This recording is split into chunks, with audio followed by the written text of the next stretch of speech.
Evening. I'm Harriet Drummond. I'm the acting chair of the Anchorage Municipal Assembly, and I would like to call this meeting to order. This regular meeting of the Anchorage Municipal Assembly, it's the last one before the election. I suggest that everybody who's listening to this get out and vote. Do it now and do it before Thursday, before the election, please, or on Election Day. Thank you very much. I think the clerk's office will appreciate that. Madam Clerk, would you please call the roll? Ms. Johnston. Here. Mr. Flynn. Present. Ms. Osiander. Dr. Selcraig. Here. Mr. Coffey. Here. Ms. Drummond. Present. Mr. Birch. Here. Ms. Gray Jackson. Honored to be here. Mr. Gutierrez. Here. Mr. Starr. Here. Madam Chair, we have a quorum. Thank you, Madam Clerk. Mr. Birch, would you please lead us in the pledge to the flag? I pledge allegiance to the flag of the United States of America and to the republic for which it stands, one nation, under God, indivisible, with liberty and justice for all.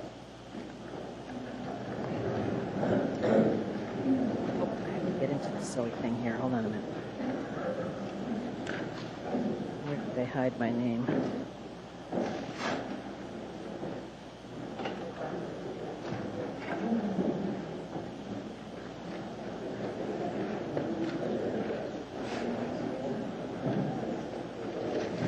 Madam Clerk, my password doesn't work.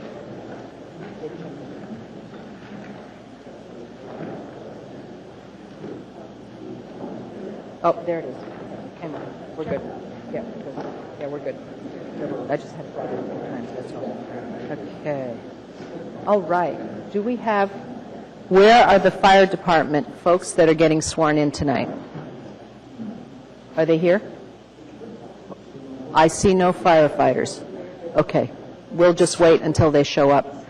Mr. Mayor, don't go away. Come back here, Clayman. Okay. We'll just give him a minute. It's quite all right. Mr. Clayman, we're ready for your report.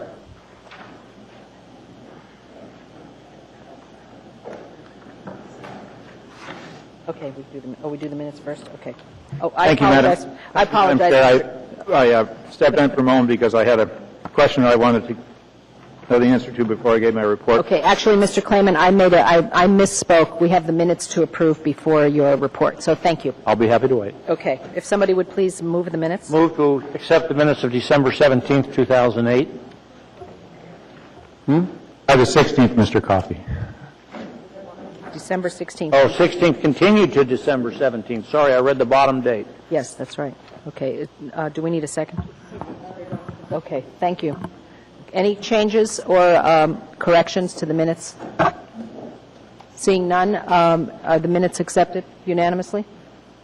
Okay, thank you very much.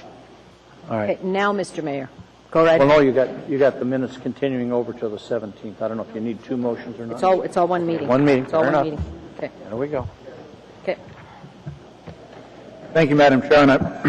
First, on a personal note, I want to congratulate Mr. Birch on the marriage of his daughter, who was married this weekend. I especially have enjoyed getting to know Talia. She was sworn into the Bar Association when I was still president, and I know that was a great occasion for the Birch family, and congratulations to all of them. The other thing I have to report, we had hoped we would have the written documents to lay on the table tonight. They're not quite ready, so we'll get them filed as fast as we can, but the Firefighters Union has approved the proposed concession, which is about $1 million that can help us this year, and then over the course of the contract, I think $4 million in savings to the city over the original contract. We'll get that to you as soon as we can. Very good. That's very good news, Mr. Clayman. Thank you very much. Any questions for the acting mayor? Mr. Birch. Is that savings structured? It adds. I just know what I read in the paper, but it adds a year of the contract and increases the percentage in the last 2 years. Is that savings a net present value savings? They give up. There's a 3%. I'll try to. I'm not sure I can answer it in terms of net present value, but the savings it's this year's cost of living adjustment, and how much we recover on that is dependent on when it gets approved and when it takes effect.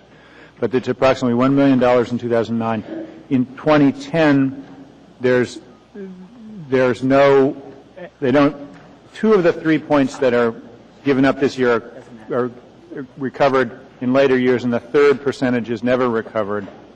And I think in 2011, but I may be getting, I think 2011 they get 1% back, in 2012 they get a second 1%. But if you did a graph of the total increases, even with those 2% added in, they're still getting paid less in those 2 years as well as in the last year of the contract than they would be in those same years if the cost of living adjustment were applied this year and then the increases.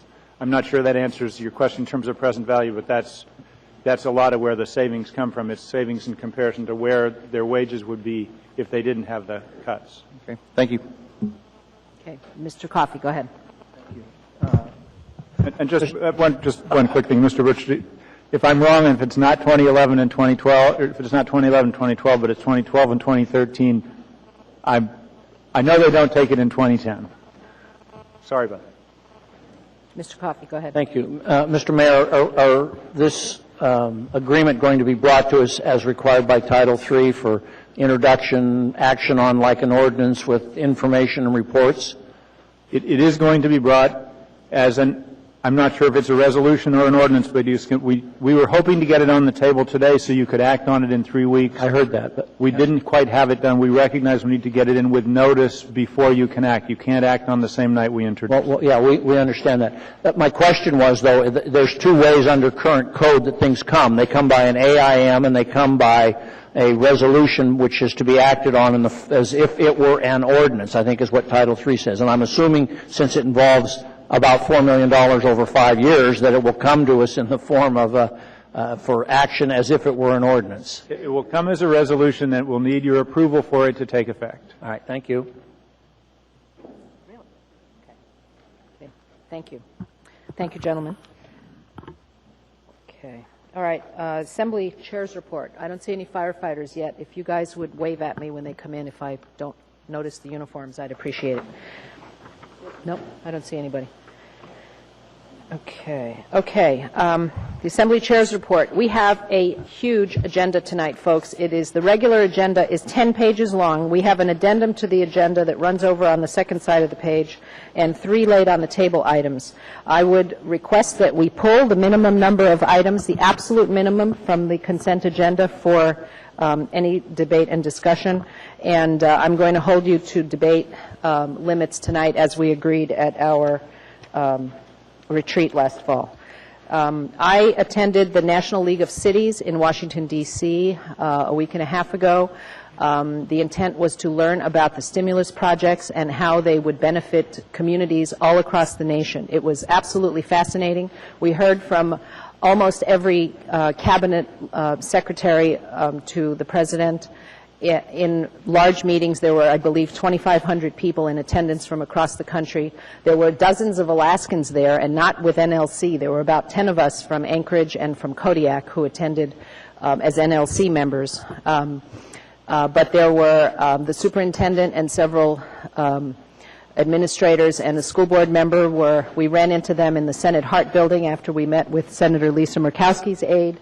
The firefighters were also meeting in Washington, D.C., and I believe we saw a couple of other people, and I don't remember quite what they were there for. But it was a wonderful experience, and L.V. Gray Jackson and I also attended, and we both paid our own way there. So this was no free junket, folks. Okay, committee reports. Mr. Gutierrez. Thank you, Madam Chair. No report. The Public Safety Committee has not met since our last meeting. Unfortunately, our last scheduled time, I was in Juneau. Okay. We are still working on finding an appropriate time to tour the State Crime Lab, and when that does come together, I'll let everybody know. Okay, very good. Thank you. Just a brief announcement. The firefighters are going to be sworn in on April 14th. It was mistakenly placed on tonight's agenda, so we can stop looking for them. Thank you. Go ahead, Ms. Gray Jackson. Thank you, Madam Chair. The Budget and Finance Committee met on Thursday, March 19th, And on our agenda was the review of the monthly financial status reports from the administration. The administration reviewed the report with the committee, and one of the reports was the revenue budget to actual, department budget to actual, and the overtime budget to actual. The committee discussed these reports, and in terms of the overtime budget for the police, Ms. Johnson, Assemblymember Johnson recommended that the grants be separated from the direct cost budget so that it's clearer for folks to understand that some of the overtime for the police department is indeed not paid through direct costs but paid through grants. Ms. Johnson also recommended adding a year-to-year comparison using a percentage, and we expect that the administration is going to revise these budget reports for the next month to reflect Ms. Johnson's recommendations. With that said, the committee's recommendation was to accept the financial reports as suggested, and we did not have an opportunity to review the investment report because the investment report was just submitted to the Assembly on the 22nd of May, so we didn't have an opportunity to review that, but we will at a future meeting. We also reviewed the department's proposed first quarter budget amendments, and we have scheduled with the committee to meet on a weekly basis every Thursday at 2 p.m. with the administration to continue to review first quarter budget revisions in conjunction with the proposed budget cuts. Also at our meeting, which is an agenda item that will be on the agenda at every single meeting, is to identify costs within the municipality. And as I mentioned, we're going to do this on a monthly basis. And each month we're going to invite a different department to attend the committee and to recommend some ways that they have identified to save the taxpayers' dollars. At this meeting, IT was invited, and IT had a wonderful recommendation that probably won't make employees really happy, but their recommendation is that right now each department has budgeted within their departments funds for computer software and hardware, and I think the total amount is approximately $800,000. But their recommendation was to have this money budgeted within the IT department so that there can be some internal controls as far as when and what is purchased. And the intent of this is to be more efficient and to save time and to save money. And the IT director at our committee meeting estimated that the savings would be approximately, at minimum, $100,000 annually. Unfortunately, the committee was not able to review the ASD budget, which is part of our work plan, but hopefully we'll be able to review next year's budget, and so we can fulfill what has been stated in our work plan. Thank you, Madam Chair. Thank you very much, Ms. Gray-Jackson. Any questions of the Budget and Finance Chair? Okay, Mr. Birch, any reports? Yes, I did attend the biweekly Chamber of Commerce Board meeting last Friday morning, and the Chamber Board did approve a resolution supporting the tax cap initiative that is on the ballot, as well as several other ballot items. Thank you. Thank you, sir. Mr. Coffey. Mr. Flynn's going to give the legislative report tonight, and I just did want to note one thing, though. People should think about the memo that went out relative to scheduling in the summer so that you can let Barbara know, and then the chair can make a determination of how we meet then. Thank you. Yes, thank you. Dr. Selkirk? The Community and Economic Development Committee met this last week, and we have on the agenda tonight a recommendation and a proposal, actually a resolution, for a area-wide South Central energy plan, and the plan is intended to bring together Mat-Su, Kenai, Homer, and come up with a regional strategy that addresses our needs and helps us interact with the state on what they're thinking about doing here, and also positions us to connect with the rail belt and those opportunities. So if there's any comments about what other items the plan should address, the committee will be glad to include them. Thank you.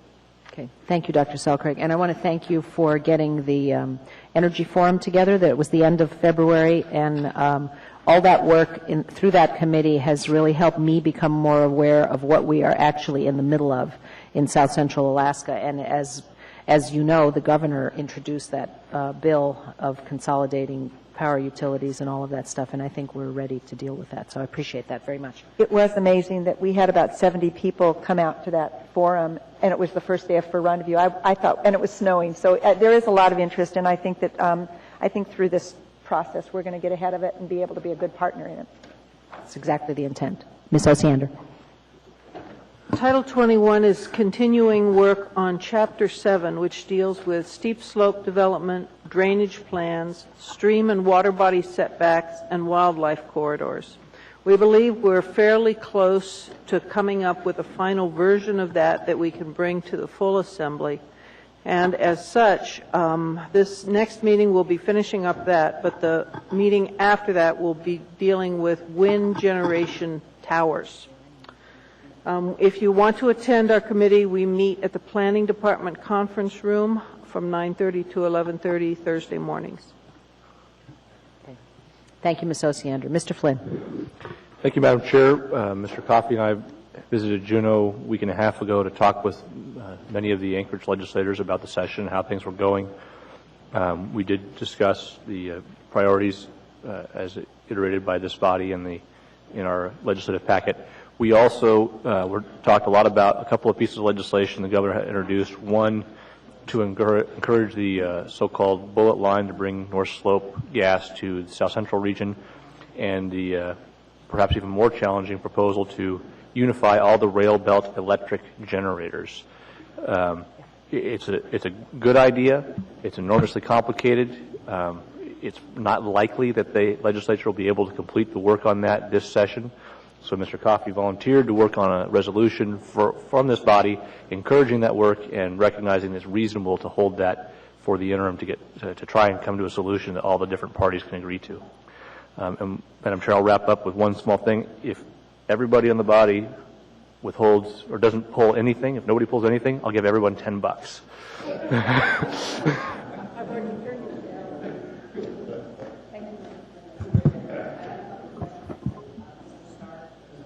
Sorry. Mr. Starr has a question for you, followed by Dr. Selkirk and Mr. Coffey. Mr. Flynn. What's the status of the revenue sharing? I had read that there was some hiccups in the $60 million slated for revenue sharing, and I'd like to know what the $15.6 million request was received like down in Juneau. Ms. Johnston will cover that in the AML report, but it's okay. Well, the question, you met with legislators and requested again that you advised them, of course, that we dedicated the $15.6 to property tax relief. So there's more current information than the latest email you got, so I'll let Jennifer share it if you don't mind. And Madam Chair, I can add. Did Jennifer go to Juneau? Hold on a minute. She's in contact with AML on the subject. That process that you're concerned about has changed since I was last in Juneau. So. Okay. Madam Chair, I can add to Mr. Starr's inquiry after Ms. Johnston gets her report, because Okay. I spoke to Wendy Chamberlain today. Thank you, Mr. Coffey. Okay. Dr. Selkirk? I appreciate the work you're doing in Juneau, and I think it raises this issue about us having our own strategy in place in terms of when we're working with them about energy issues. And so I'm looking forward to this work that we'll be doing on the plan to be able to partner with the things that you're talking to the legislature about, because I think we've covered a lot of those issues in terms of the bullet line and what those options are and their impact on the region. So I look forward to that coordination. Thank you. Mr. Coffey. I wanted to add to Mr. Flynn's report that the governor introduced the energy bill relative to the electrical utilities, and it was about mid-session, about halfway. And it's a very complicated and detailed issue. So it's going to take them, they're not going to get it done this year.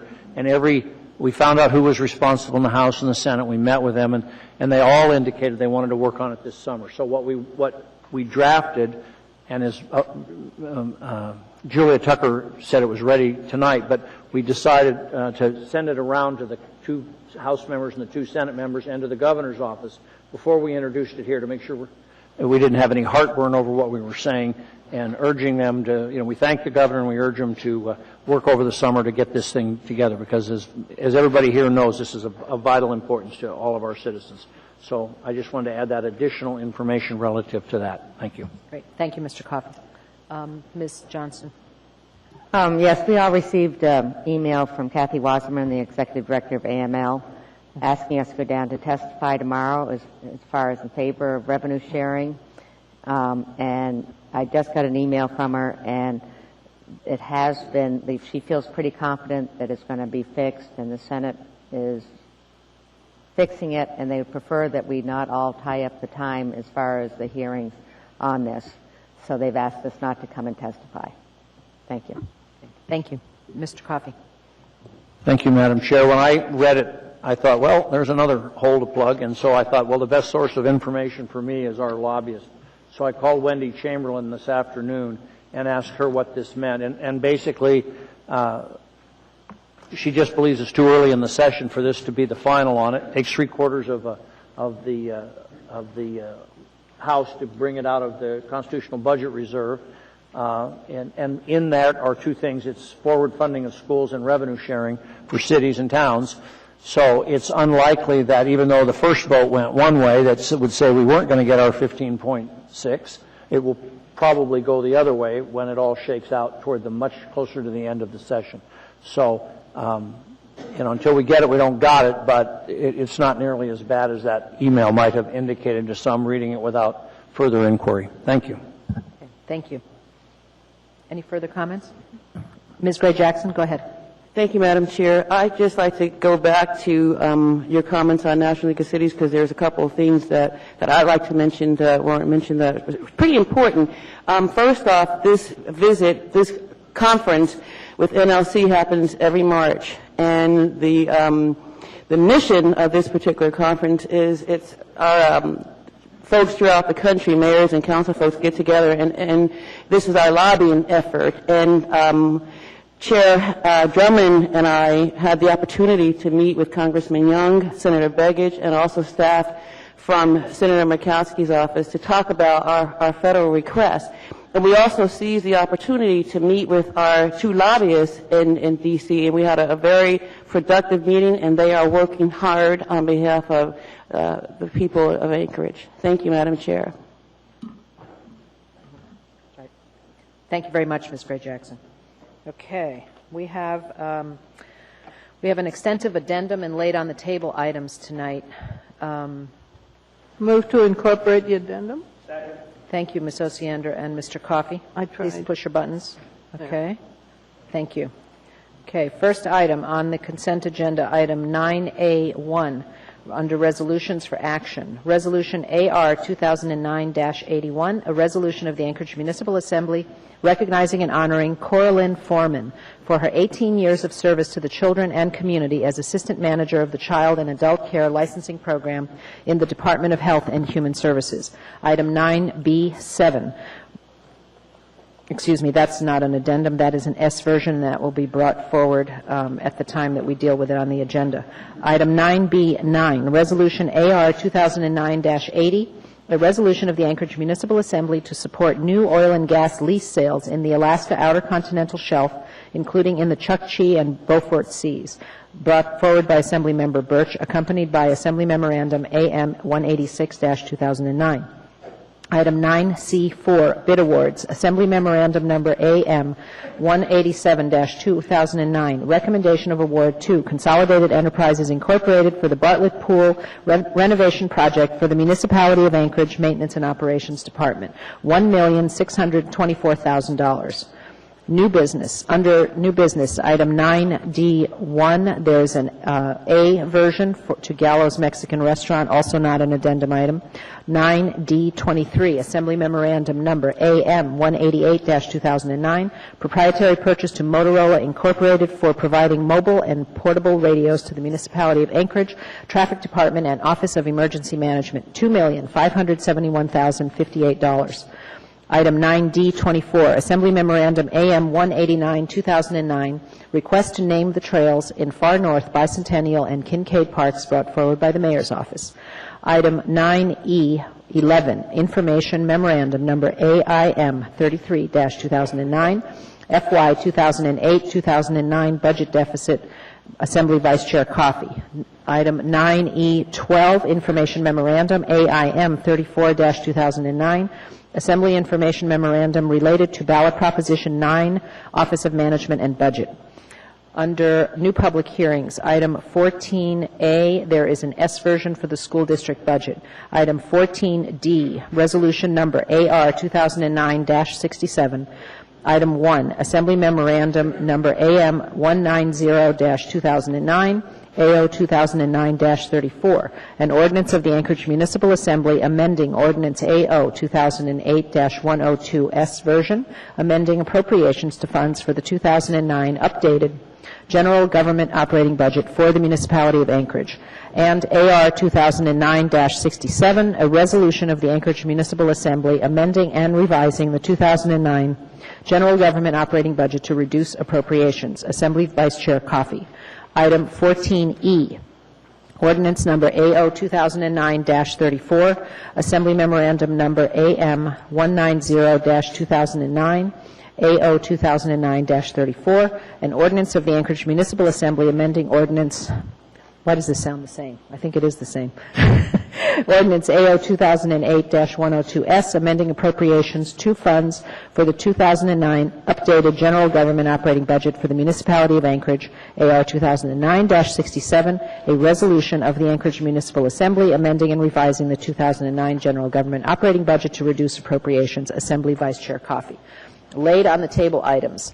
On the consent agenda, item 9A2, resolution AR 2009-83, a resolution of the Anchorage Municipal Assembly proclaiming April 2009 as Sexual Assault Awareness Month and encouraging the citizens of Anchorage to work together to eliminate sexual assault crimes in our community, brought forward by Assembly members Gray, Jackson, Drummond, and Gutierrez.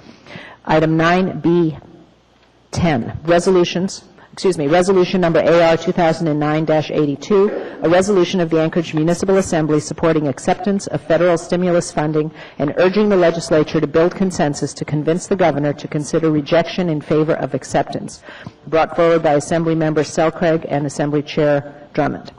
Item 11C, old business resolution AR 2009-66, a resolution of the Anchorage Assembly on the motion to rescind Assembly action approving Assembly Resolution 2008-307, ratifying a 5-year collective bargaining agreement between the municipality of Anchorage and the Anchorage Police Department Employees Association, Assembly Member Starr, accompanied by Assembly Memorandum number AM 145-2009. That item is carried over from the meeting of March 3rd. Any other items that Move to incorporate the laid on the table items into the addendum, Madam Chair. Okay, thank you, Mr. Coffey. Any objection to incorporating these items? Seeing none, the addendum and laid on the table items are incorporated into the agenda. Okay. No. All right. Yes, Items we did. pulled. Started out with that. Folks, who would like to begin? Ms. Johnson? Should I start at Ms. Johnson's end or Mr. Starr's end? Ms. Johnson, go ahead. No items, thank you. Okay. Thank you very much. That's Mr. what I like Flynn to hear. took Mr. his Flynn's out of the room. He loses. Okay. He took Ms. the Osiander. with him, too. I have to make you unhappy, Madam Chair. Well, you I lose do. the $10 too, so. I do. All right, on the regular agenda, 9 Bravo 3, Okay. 9 Delta 4, 9 Delta 11, 12, 13, 14. Okay. Informational reports on the regular agenda. E1, E8, E10.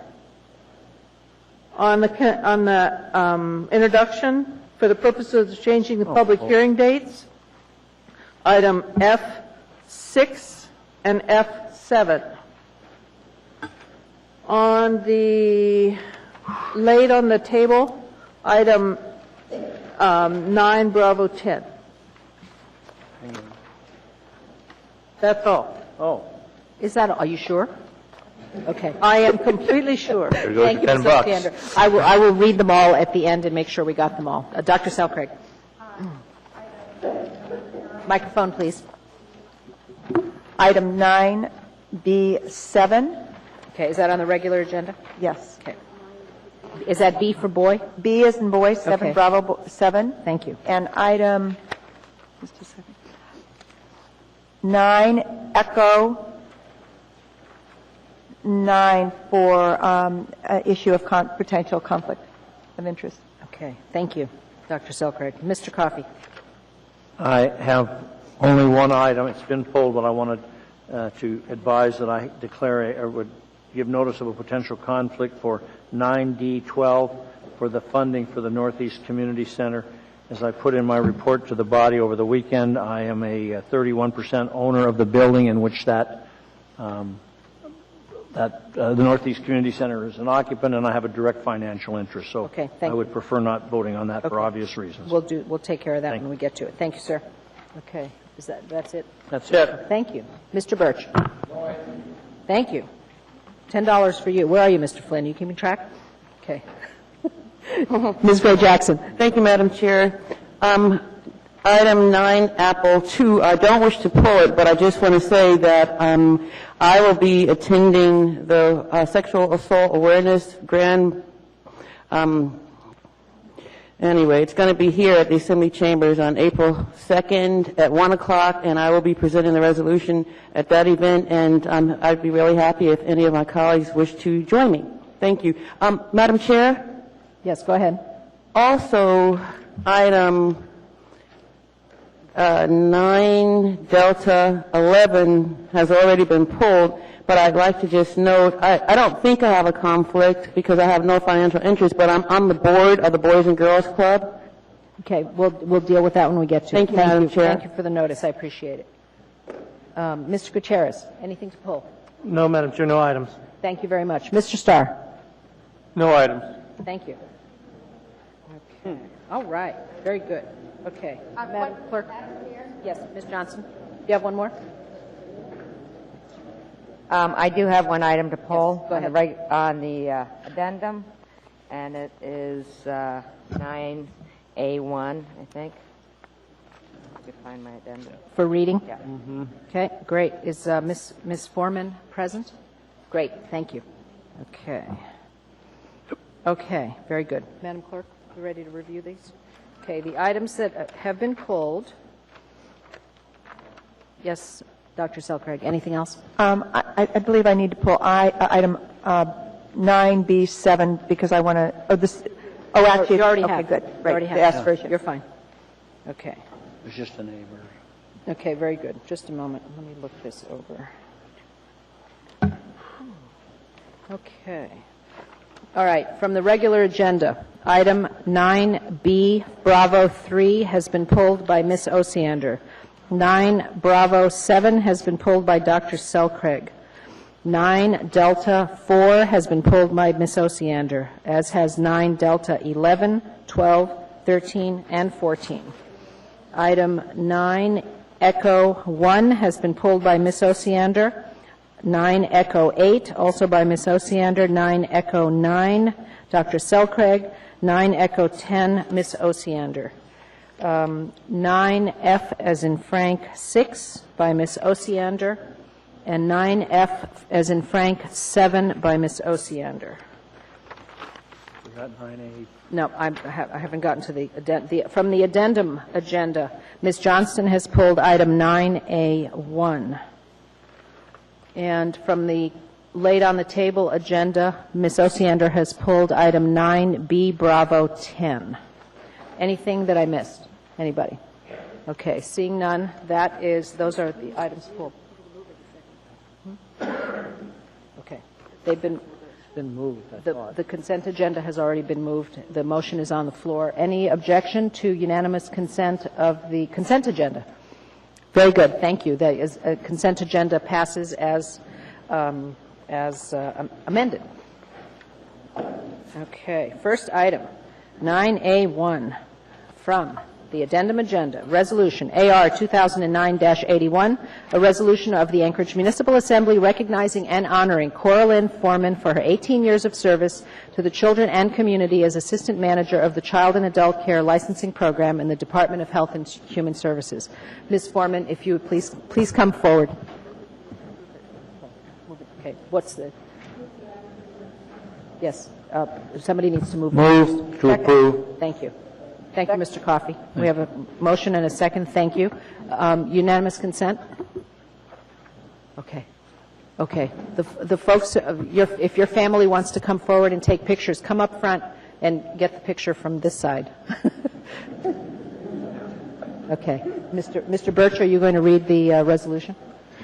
Absolutely. Okay, very good. Go My ahead. honor to read Assembly Resolution number 2009-81, a resolution of the Anchorage Municipal Assembly recognizing and honoring Corlin Foreman for her 18 years of service to the children and community as Assistant Manager of the Child and Adult Care Licensing Program in the Department of Health and Human Services.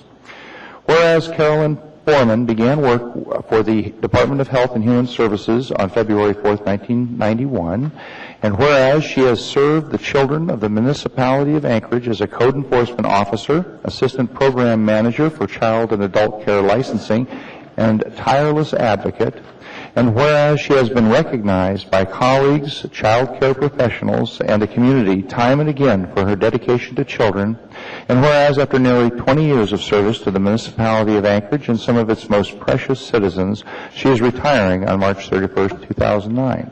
Now, therefore, the Anchorage Municipal Assembly recognizes and honors Corlin Foreman for 18 years of service to the children of our community, passed and approved by the Anchorage Assembly this day.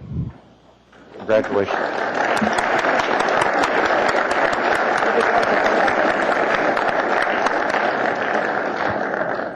Thank you so much for your service. You don't have to say anything unless you want to. I know it's hard to do. Well, I appreciate your support with the children in Anchorage and improving quality of care for them in Anchorage. And my staff. I couldn't have done it without my staff. Thank you. Thank you very much.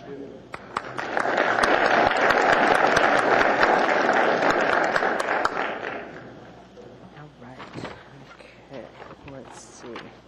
Next item, 9B, Bravo 3, Resolution AR 2009-70. Move to approve. Thank you. Resolution appropriating $40,657 from the Department of Health and Human Services Animal Control Donation Account, Miscellaneous Operational Grants Fund 261, for the development of an on-site spay-neuter clinic at the Anchorage Animal Care and Control Center through the Department of Health and Human Services, accompanied by Assembly Memorandum AM 149-2009. Ms. Osiander, you pulled this one? I did. I'm going to urge the Assembly to wait on this, and my logic is, apparently the rationale is that about over 60% of the people who adopt an animal don't come back and get the amount that they put kind of on deposit to ensure that they were going to spay or neuter. Okay. Okay. So the Animal Control Advisory Board believes, probably rightly, that these animals aren't being spayed and neutered, and hence that we should take up and start doing it. I support spay and neutering. I think it's a wonderful thing. My suggestion is, instead, let's talk about raising the deposit so that people will take the time to actually get it done and come back and get the money. I'm hesitant, though this amount on this initial contract isn't very much. If we build a permanent facility where we're doing spay and neutering, I think it will be significantly more. So I don't want to spend a lot of time on it. I just suggest it's maybe not opportune and there's other avenues. So I'm probably going to be a no. Thank you. Okay. Thank you, Ms. Osiander. I have Mr. Gutierrez and Mr. Abbott lined up here. Mr. Gutierrez? Thank you, Madam Chair. Perhaps maybe I'll give Mr. Abbott a chance because I was just simply going to ask the administration their opinion on delaying this item. How many cats and dogs are Thank you, Mr. Gutierrez, Madam Chairman. The appropriation will fund the work, allow us to begin the work on the converting an existing space in the animal care and control shelter to allow us to have veterinarians come in and perform the spay and neutering services on site. It would be done at the cost of the adopter. So the program, just as now, the way we had done it for the last several years is the adopter pays for it and it's done off-site at a local veterinary area. We've had a contract with those folks. We couldn't find anybody to bid that work anymore. For the most part, what we heard from them was they didn't want these animals coming from the shelter into their facility and the risk of disease or pests being transferred to the other animals under their care. So as a way to alleviate that, we've come up with a plan to do that work on site, which would guarantee that we get spaying and neutering done, before an animal is adopted out, and it'll be done at the cost of the adopter. We're confident that we will still be able to use private veterinarians to do this work. We don't believe there's a lack of veterinarians willing to do this work for a fee basis. We simply understand that they don't want to do it in their facilities. And that's what we've come forward with in consultation with the Animal Board. Thank you, Madam Chair. I actually have one more question, and Mr. Abbott sort of touched on that. Do you have any veterinary professionals who have already committed, at least verbally, have they said, yeah, we're interested in doing this, provided we can do it at your facility? Through the chair, Mr. Gutierrez, yes, we have had interest in some. We've communicated with all the vets, and we've had interest from some providers. And I believe we're going to be able to start moving forward with doing cats on site sooner than dogs require more renovations. We've also had a private company donate a space layout diagram. It's a company nationally, a group nationally, who for free will help you bring the clinic in terms of laying out your space, best use of it, and we think that we'll be able to do it in a quite cost-effective manner. So that's the recommendation. It's a best practice in the animal care community to spay or neuter before they get adopted. Thank you, Madam Chair. I support this because I think otherwise we're going to have a lot more animals continuing to go out the door that aren't getting fixed, and that's going to exacerbate the problem that we're trying to deal with. Thank you. Thank you, Mr. Gutierrez. Mr. Klayman. I just wanted to touch base on Ms. Osiander's concern. I think she's exactly right. The statistics do show that if you put the deposit down, a lot of people pay the deposit and then take the animal home and don't get them spayed or neutered. And the goal because we couldn't get it contracted out, the goal in bringing it in-house was to try to increase the dogs and cats that get spayed and neutered before they're ever adopted out. And so there is a time benefit of getting this done sooner than later, because it means that while we maybe should also consider raising the deposit and increasing the post-adoption spay and neuterings, this will actually get more spay and neuterings done before adoption, which is the most effective way. Okay, thank you, Mr. Klayman. Dr. Selcraig. I have two questions. One is, it looks to me on the second page of the AR it says funds will be used for architectural engineering, renovations, equipment, and related expenses to development and operation of the neutering center. Are we building a neutering center? Or, I mean, it's a little confusing. Let Ms. Engel answer that. Through the chair, Dr. Selcraig, we are taking existing space at Animal Care and Control Facility and converting it into an animal operating room that could be used for spay and neutering. And that's addressed in this, in what we're spending in the $40,000? We actually don't have the final award amount in terms of how much it's going to cost. This is some money that's dedicated to be used for doing this, and there's a lot of interest in the Animal Care and Control community that if we put up some of our donation fund account, that we will be able to leverage private dollars or other animal dollars in the community to pay for the whole cost of this. There's talk of donated equipment and other. So you don't anticipate coming back and asking for the money to actually build the improvements on site? Our goal is to try to do it through other mechanisms, but I can't say 100% that will be successful, but that's our initial strategy.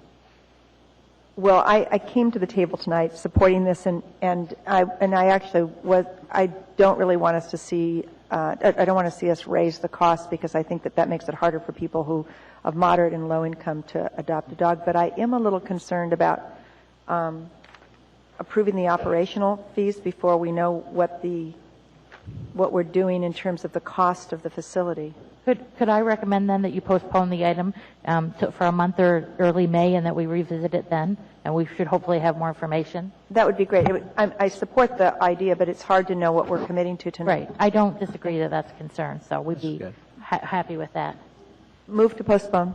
Okay, hold on a minute. Until what's our meeting in May 26th. Let's how about? If I could ask a question before we make a motion to postpone. I actually have a question, and Mr. Coffey's on the list. I got a marvelous note this afternoon from Nancy Mundy, who states the facts. An average female cat can produce 3 litters a year. The number of kittens in each litter averages 4 to 6. Theoretically, one female and her offspring can produce 420,000 cats in 7 years.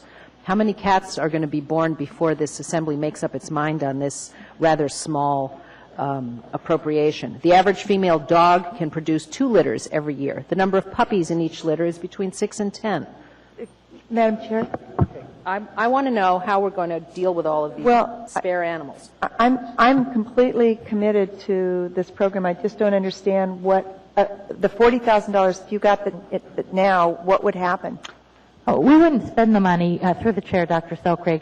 We don't intend to spend the money until we get the, we can't proceed on doing anything now until we take the space layout and get some design work done to say this is feasible or this isn't.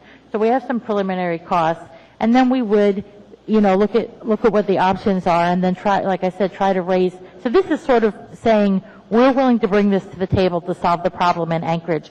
We've been approached by people in the community to be willing to put up the money that's in our donation account, and then they would consider helping us through the project. But like I said, the world won't come to an end for us tonight. If you want to postpone this till May, and we can talk about it some more. So if we postponed it tonight, there would still be cats and dogs being born? Is that until we've got the money to actually pull together the other parts of this? Is it April 1st?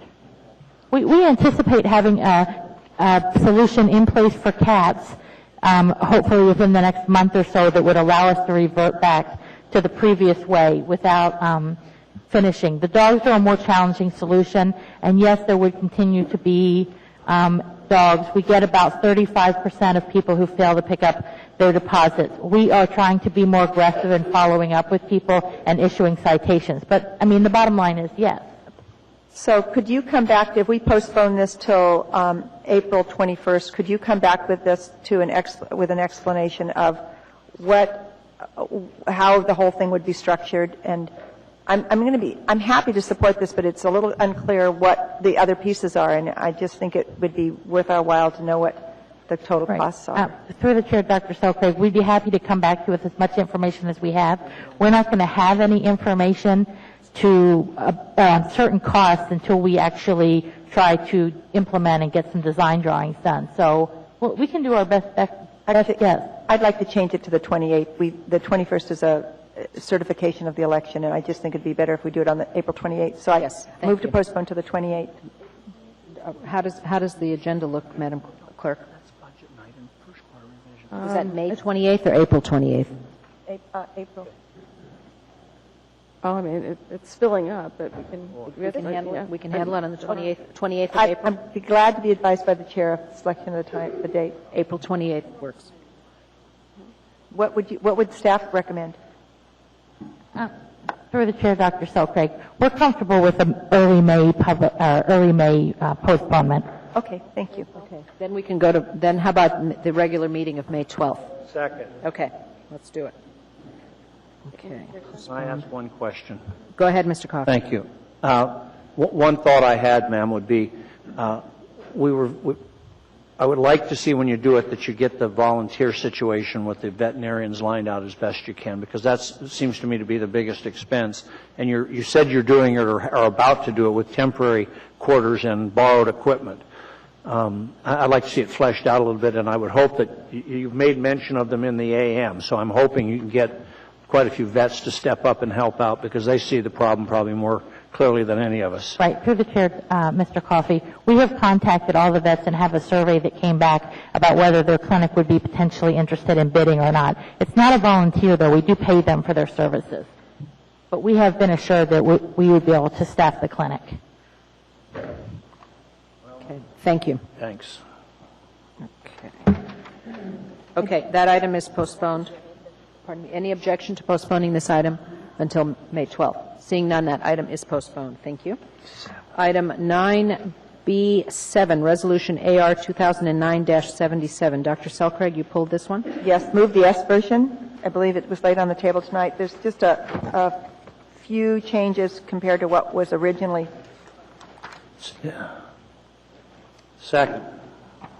Presented. The intent of this this resolution is to actually provide a structure where we can access some legal guidance in terms of what the implications are of action, of addressing the contracts that we voted on. At our last meeting, we considered recension, and we didn't really know what the implications of that action meant to the broader situation. And it seems to me, before we really should evaluate whether or not we have options, we should understand what those options are.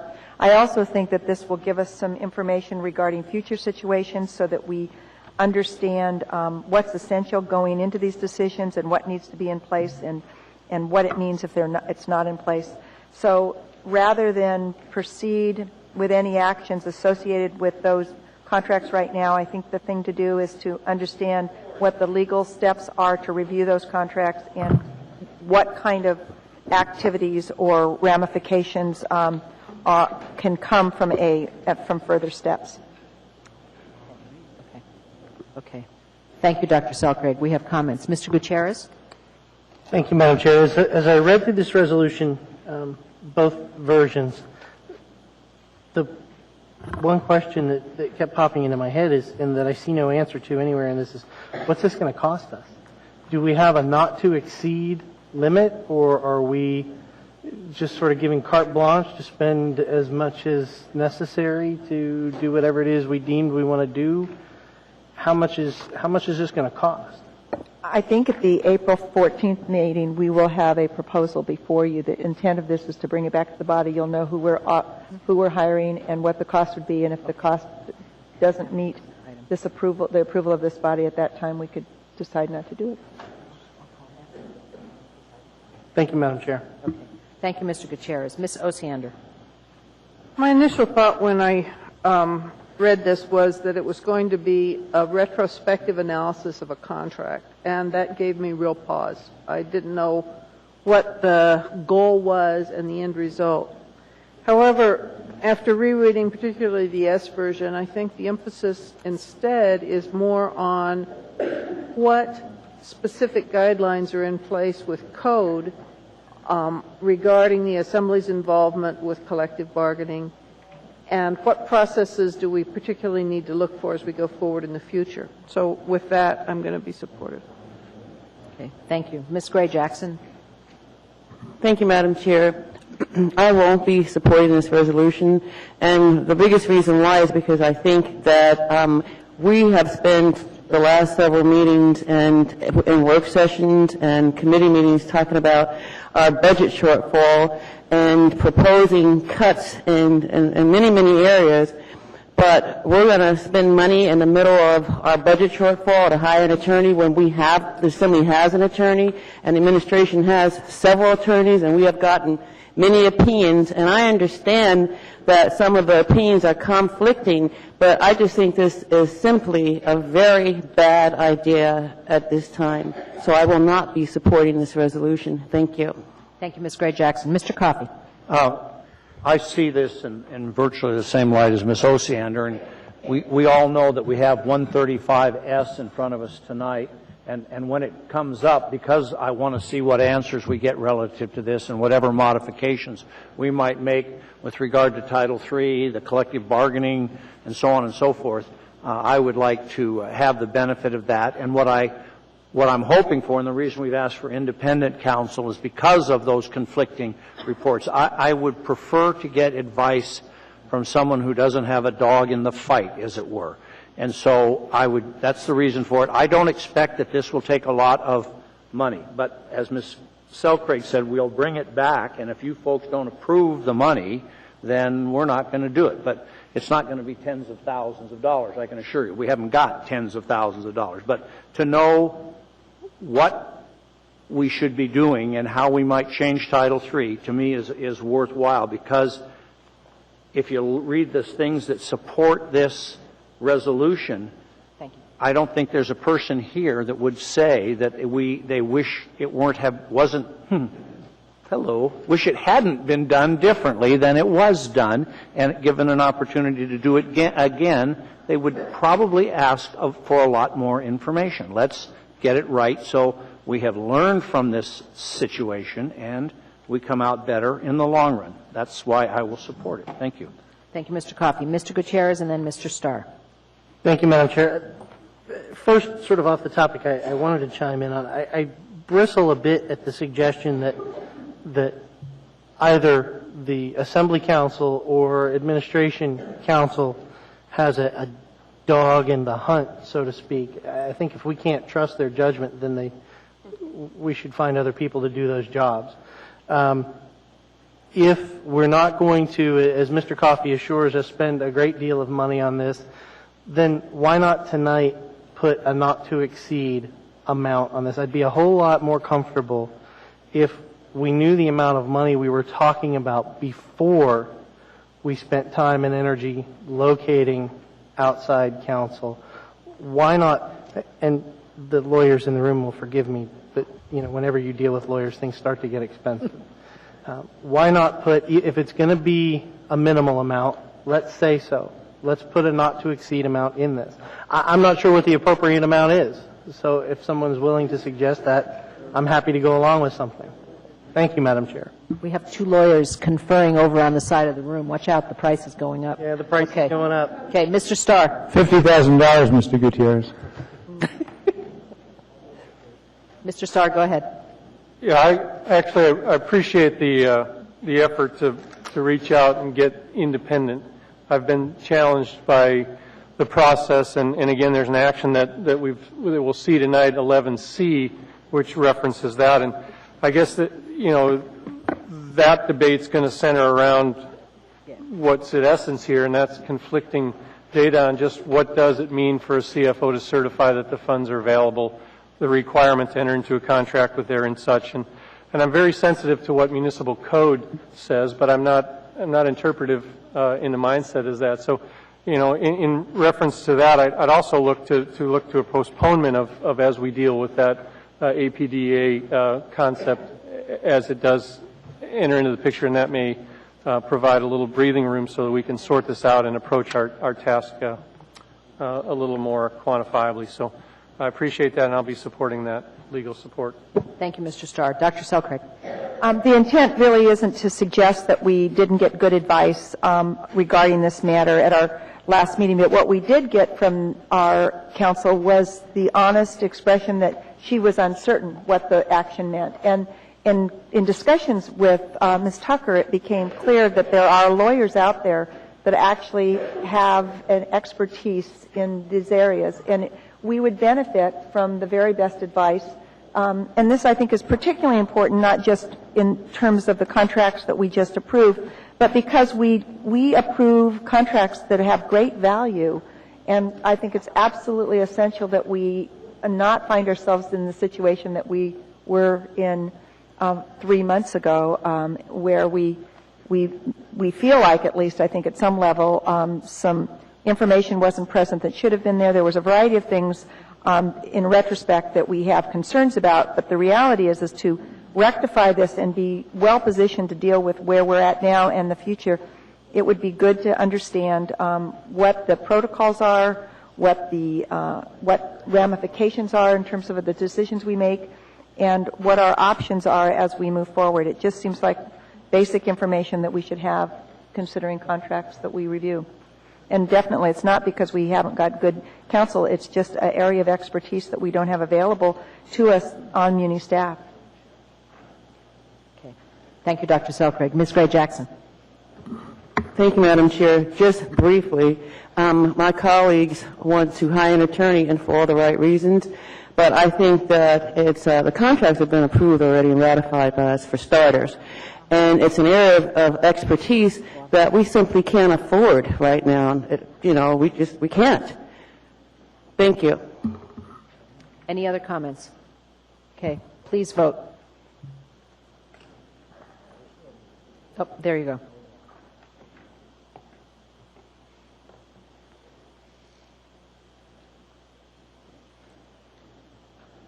That passes 7-3. Okay. And I would like to comment that in terms of the budget analyst, I'd like to go to intergovernmental charges. And maybe we should do the same on this one, get a labor lawyer on the staff.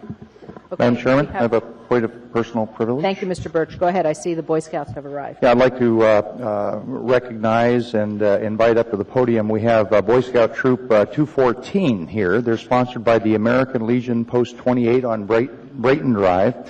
They're working on their citizenship and the community merit badges, and we're pleased to have everyone here tonight. Maybe the Scout leader can introduce the boys, and they can each introduce each other.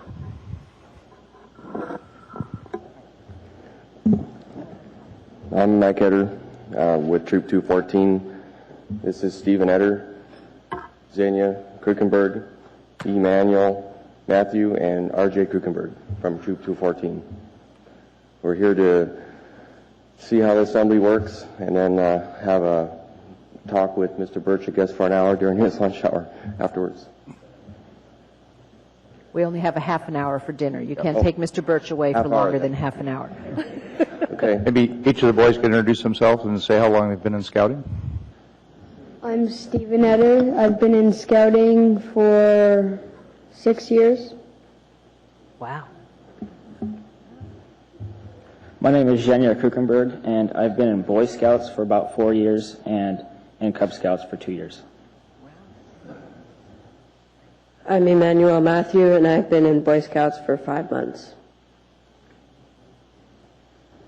I'm R.J. Krukenberg, and I've been in Boy Scouts for about 4 years, and I've been in Cub Scouts for 2 years. Great. Thank you. Thank you very much. Thank you for coming.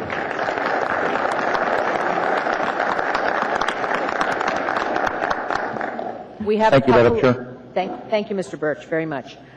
We have a couple of appearance requests, and those need to happen between 6 and 6:30 p.m. I'd like to call forward Anthony Estabrook. Is Mr. Estabrook in the audience? Come forward, sir.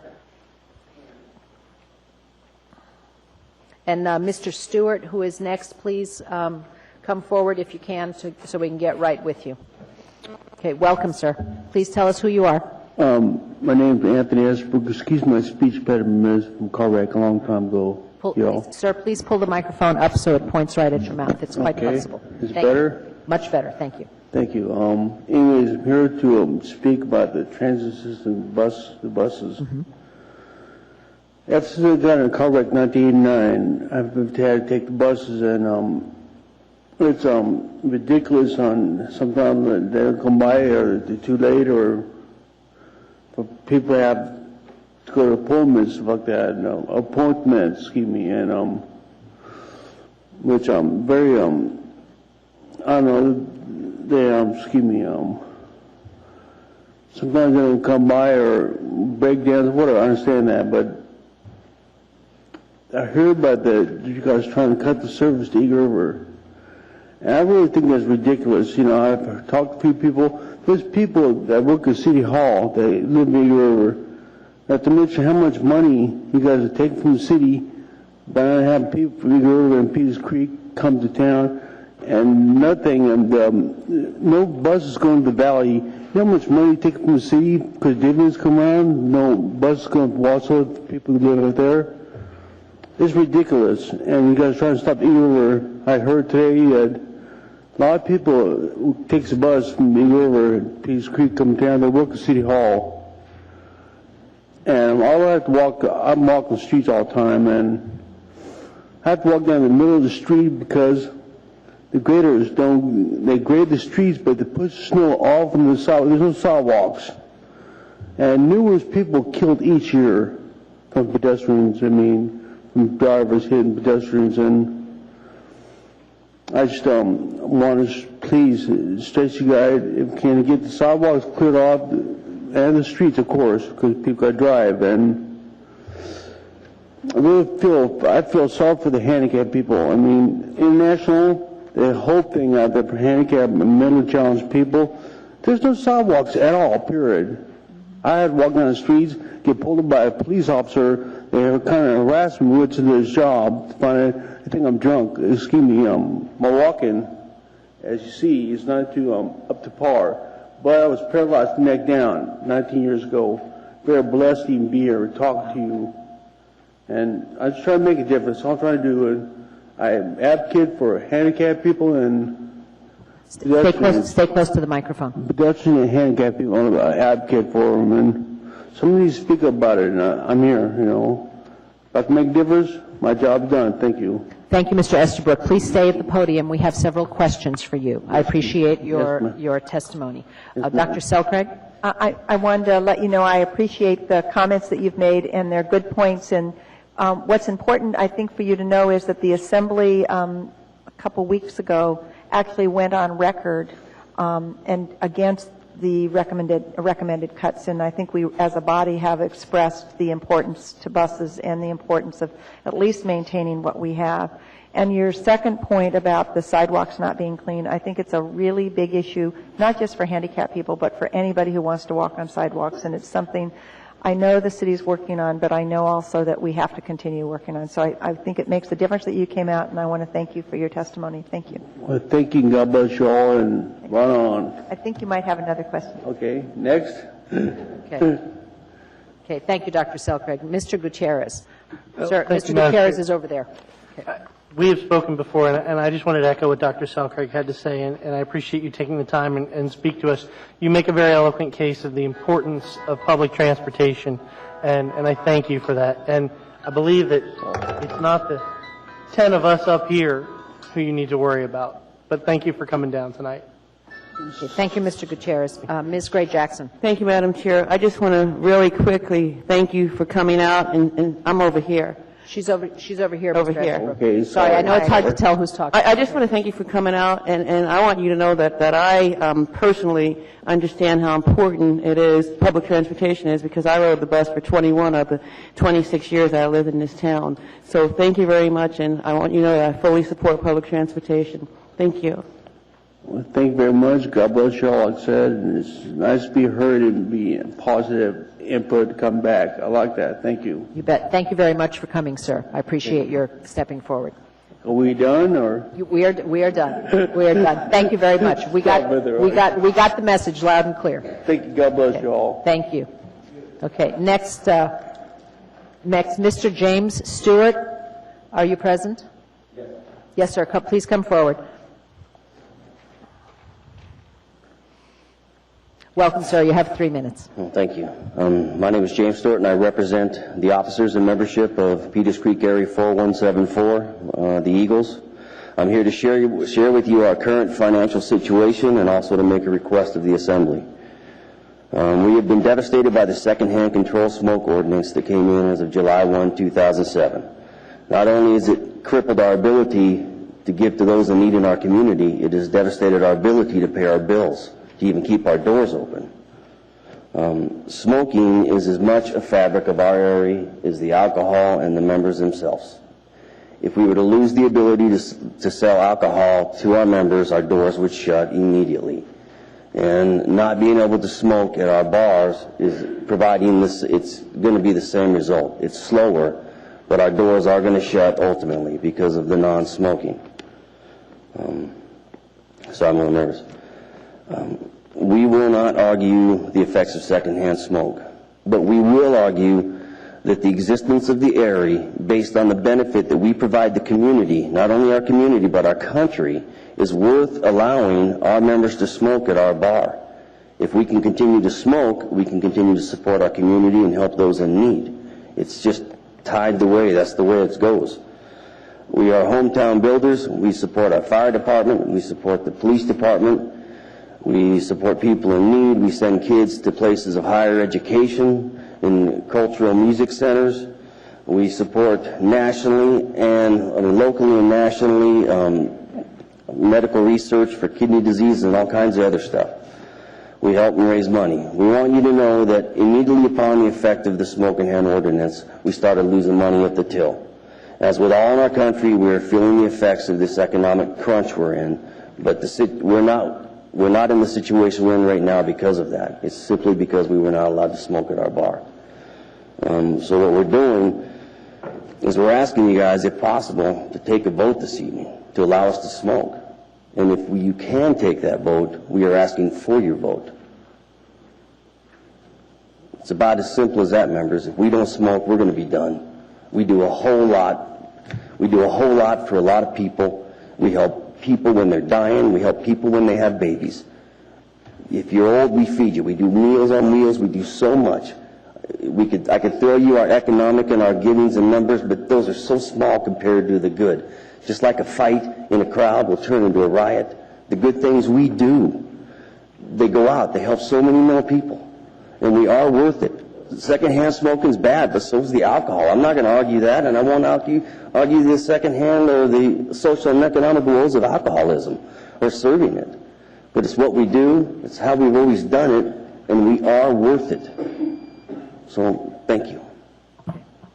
Okay, thank you, sir. Mr. Gutierrez has a question for you. Thank you, Madam Chair. Just for clarity, I'm confused. Are you making the assertion that because people can't smoke at your establishment, they're going somewhere else? They're going home, not somewhere else to smoke because they can't smoke in the community. So the only reason they come to your establishment is to smoke? No. And because they can't do that, they're going to stay home? Yes. Okay. But that's not the only reason they go there. It would be the same if we stopped serving alcohol at our bar. Would they come there? But that's the primary reason then. If that's what's keeping them home, the primary reason they're coming to your place is to smoke then? No, they come to visit and socialize. Smoking for most smokers is part of what they do. Mm-hmm. We all know it's what they do. And we found that no one has quit. We've gained no new members. And we haven't really lost members. They just show up and they leave. We give them an area to go outside. A lot of our members are old. It hurt going in and out. You got the colds and the noses and all the stuff that goes with it. Thank you. Thank you, Madam Chair. Okay, thank you, Mr. Gutierrez. Sir, I believe there are some solutions to your problem. I have been to a restaurant in Anchorage that has a smoking, shall we call it, shack out back that meets the limits. It is the right distance away from the entrance and all of that stuff. If you would look around a little bit, I think you could find a solution to your issue that would not require the Assembly changing the law. And we are not able to do that this evening. This has to be carefully set out an agenda and all that other stuff. And I don't believe the support would be here. But let's see what the other members have to say. Ms. Osiander has a question for you. I want to thank you. I know your organization does great things. I've been to the benefit that you do for the fire department, and you're absolutely indispensable to a lot of the stuff that goes on in Chugiak in particular. Thank you. The ordinance was hotly debated when it was passed. There is national research that shows that attendance, particularly at private clubs, decreases when there is such an ordinance in place. We debated an amendment to exempt private clubs. It failed. At this point, it's going to be a difficult political battle, I think, to get the Assembly to revisit the smoking ordinance since the majority strongly supported it, and we haven't heard a lot of feedback. But it would be interesting to see on other nonprofit, particularly organizations like the Eagles that are fairly traditional older people generally, that like to get together so they can talk and while they're talking have a drink and a smoke. I understand. Be interesting to know if that revenue is down all over town. I know the private bingo halls were also very concerned, and nationally the statistics show the revenue drops there too. But thank you for coming. I appreciate it. Thank you. Okay, thank you for coming, sir. There are no more questions. Appreciate your coming.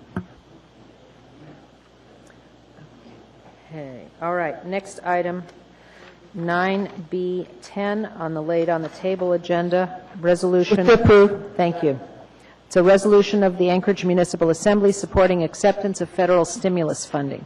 Ms. Osiander, you pulled this item. I did. I'm going to urge that we not support this for a couple of reasons. First off, the money has not been, as I understand it, refused yet. In fact, the legislature has said that they're going to look at this. I actually appreciated the governor's approach to look at it individually rather than holistically.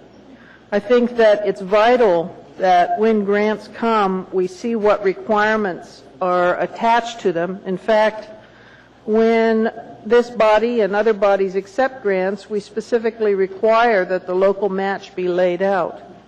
I think, too, there is an inherent danger at starting any ongoing projects because it creates an expectation that there'll be a continuance. Yeah. I really applaud and appreciate the legislature's approach to look at this in more depth.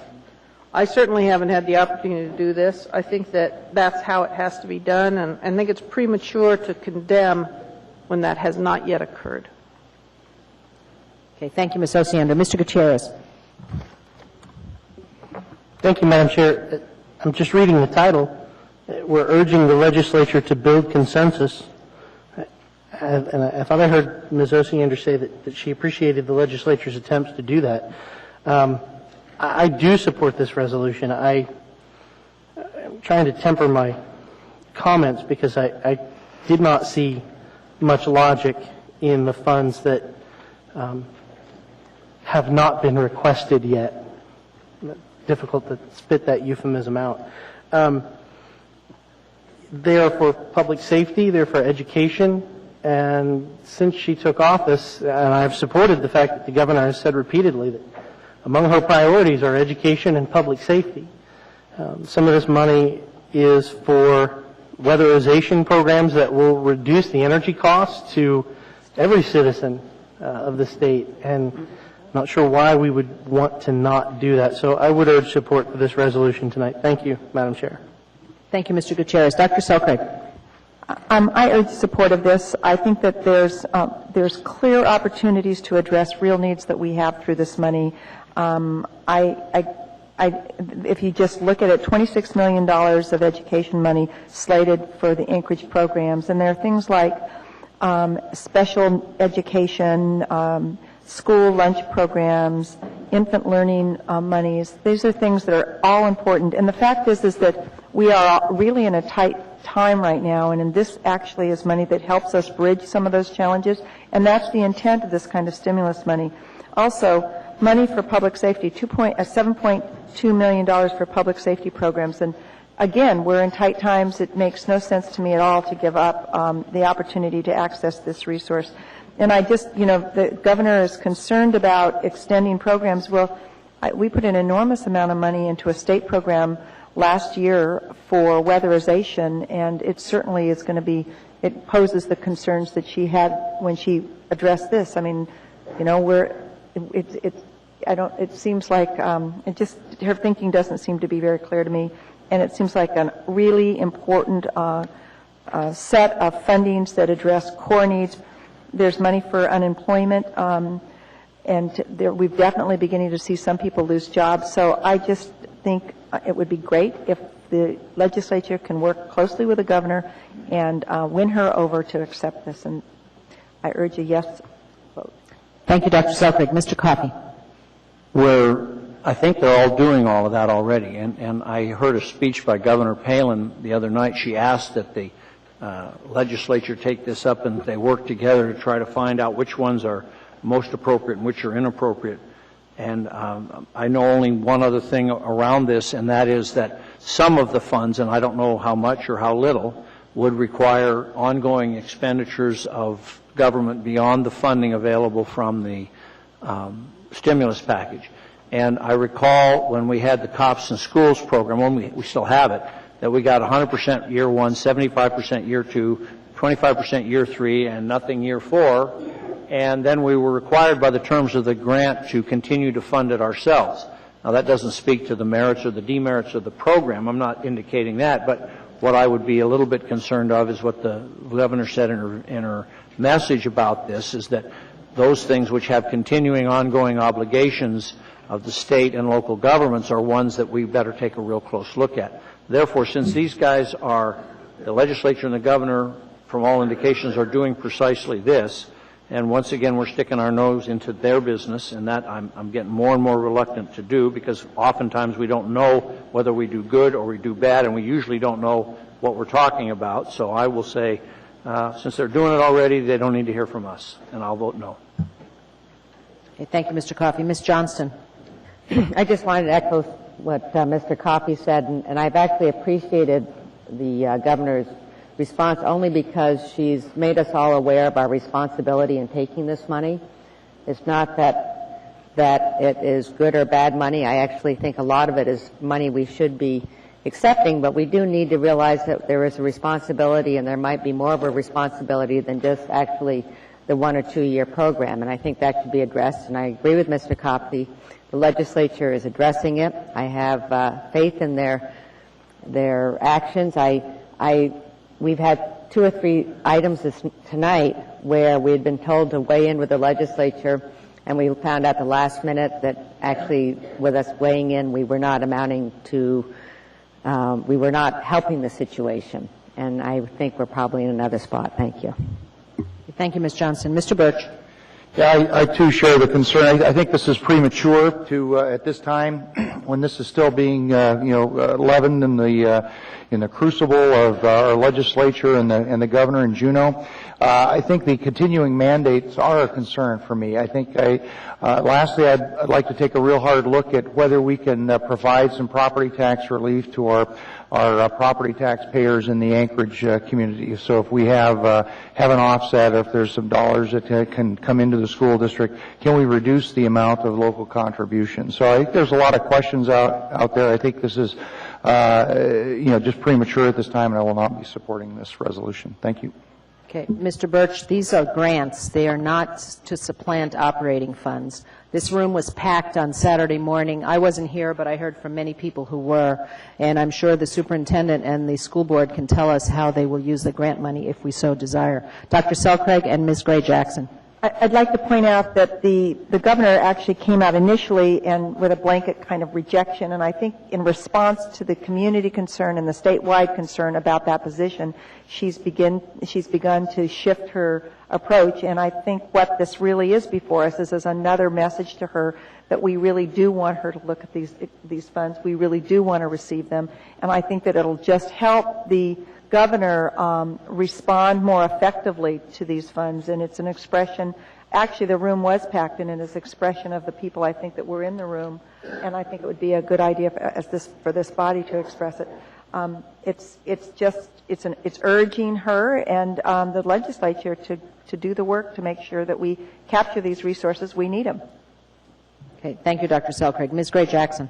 Thank you, Madam Chair. Well, I was here on Saturday, and while I stood at the podium asking our legislators to support programs that are part of our legislative package, there are lots of people outside and coming into this room who were urging the governor to accept this stimulus package.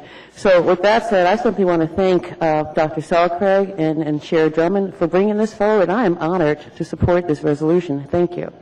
Thank you, Ms. Gray-Jackson. Seeing no further comments, I'd like just to say that this is not premature. There are deadlines involved with all of this, and I don't think there's anything wrong with us encouraging the legislators to continue on the path that they're doing, so I also urge support. Please vote.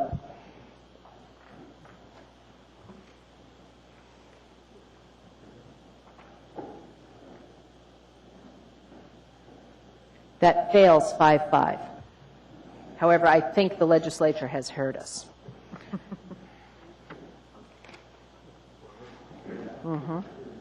Okay, let's see. When do we have to begin the public hearings? Do we have to begin the public hearing by time? D.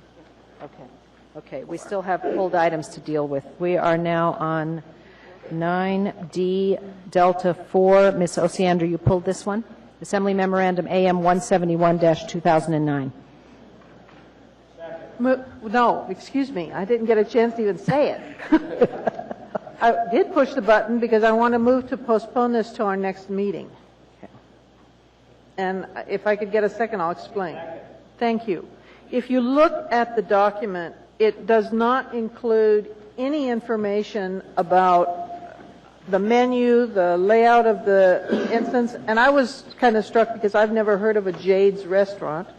So I asked our clerk who deals with this if this is standard, and she doesn't have any record either that says anything about this place, or even if it exists. So if you look at the date, we have time.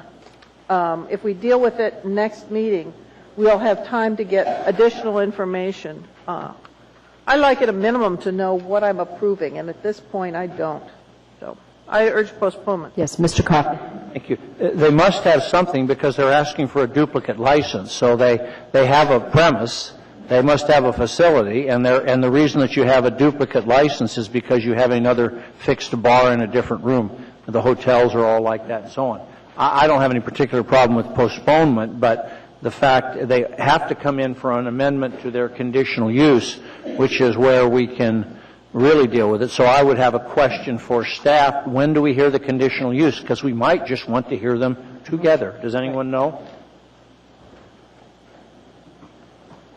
I don't think we have anybody here that can answer that question, Mr. Coffey. Well, could I suggest that we put it, what I'm concerned about, folks, and I meant to say this to everybody. Mr. Coffey, let me call on Ms. Duke. Ms. Duke, do you have can you shed any light on this subject? They haven't filed for the amendment yet, so it's not scheduled. You've talked to Ms. O'Toole? Yeah. Okay. Okay. What I would suggest is that we not load it up in April, because we've got a lot in April, elections and first quarter budget and so on. I would suggest that if you postpone it, you do it until May 14th, which is 2 days before the expiration date, and that Ms. Duke, or the other thing is we could object and protest until, and then when they bring in their conditional use, we can get all the questions answered that way, because the protest stops it cold without postponing it, and it would get lifted once they've answered all our questions through the conditional use process. Okay, this establishment is in Mr. Flynn's district, and he has something to say. Well, just a point of clarification, this is just the restaurant in the lobby of the Sheraton Hotel. Oh, thank you. Okay. That's easy. Okay. Ms. Duke, did you have anything further? Your name is on the speaker list. Okay, thank you. Ms. Osiander, any more? Anything else? No, it's just intensely frustrating. The only information is some guy from Texas wants a liquor license, and there's no conditional use permit. I agree. It would have been nice to know it was the Sheraton. Thank you. He Yahooed it. That's how he found out. Very good. Okay, Mr. Coffey, go ahead. Yeah. Here's the situation. I would urge us to approve, which we'll protest pending the results of this. And I would also ask Ms. Duke or Ms. O'Toole to inform them that they need a minor modification to their conditional use. And you say you've done that. So we should expect that shortly. Well, then that's the way to handle it. Thank you. Okay. Thank you, Mr. Coffey. Just protest it like it says. Please vote. The motion is before us. Is there any objection to passage? She moved to postpone. Oh, all right. Okay. So we should vote no to postponement. That's the motion that's before us. I'm sorry, I'm a little bit unclear. I guess based on the Yahoo search, we know, huh? And it's the advice of Mr. Coffey, who has experience in this matter, that that's adequate. Well, sure, because it stops any issuance of the license till they meet all the conditions in the memo, which is in the conditional use. So why postpone? Let's just protest. If the chair is acceptable, I'll withdraw my motion. Second concurs. No, we've already been discussing it. Right. We need to vote it down and then vote to approve the memorandum. Okay, please vote on the postponement unless there's unanimous consent to there will be. To not postpone. Okay, fine. It is not going to be postponed. Any objection to passing this memorandum? No. Seeing no objections, that item passes. Okay, all right. Move to approve. Thank you, Madam Clerk, for keeping us straight. Okay, it's been moved and seconded. Any objection to unanimous consent? Seeing none, that item passes. Okay, 11.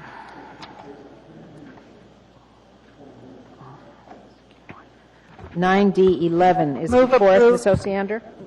Go ahead. Assembly Memorandum AM 161-2009, 2009 grants to the Anchorage Boys and Girls Clubs of America. $350,250 through the Anchorage Bowl Parks and Recreation Department. Ms. Osiander, you wish to speak to your motion. I'm going to start with a kind of a general comment about the next four items.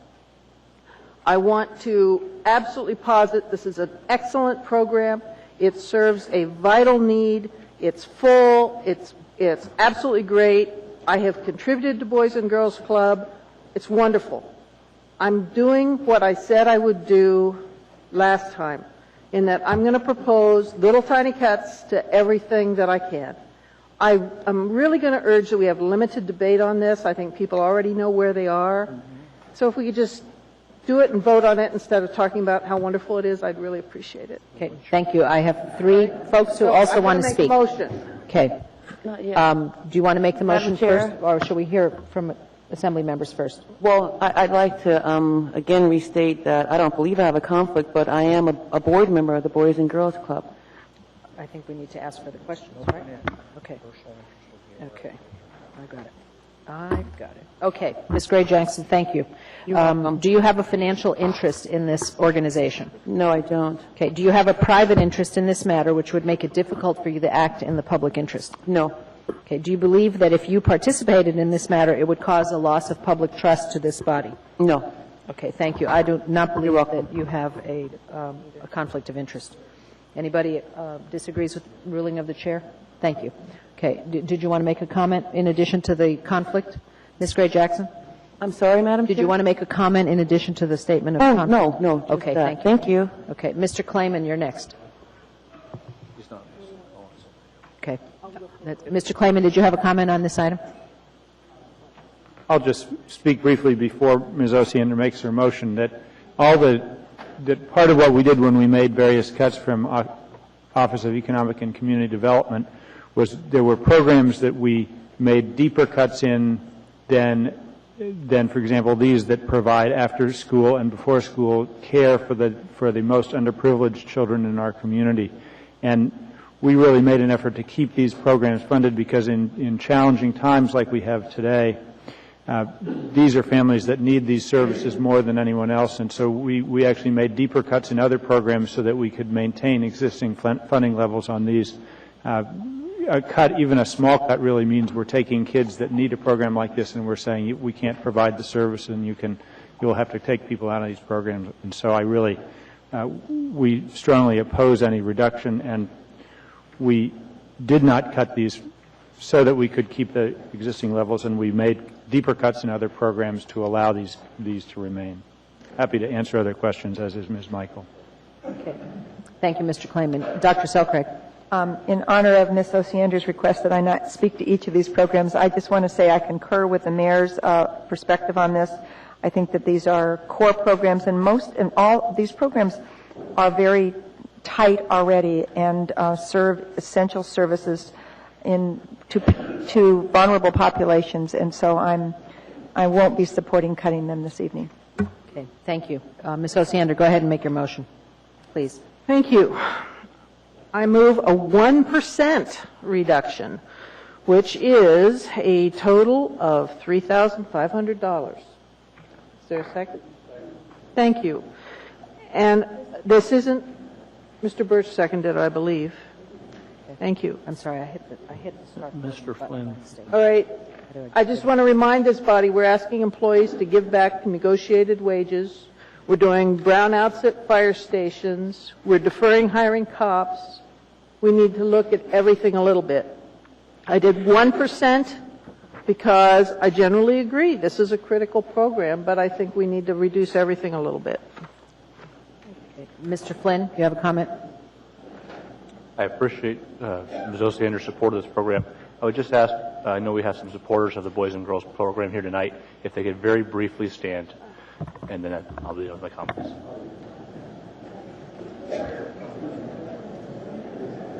There we go.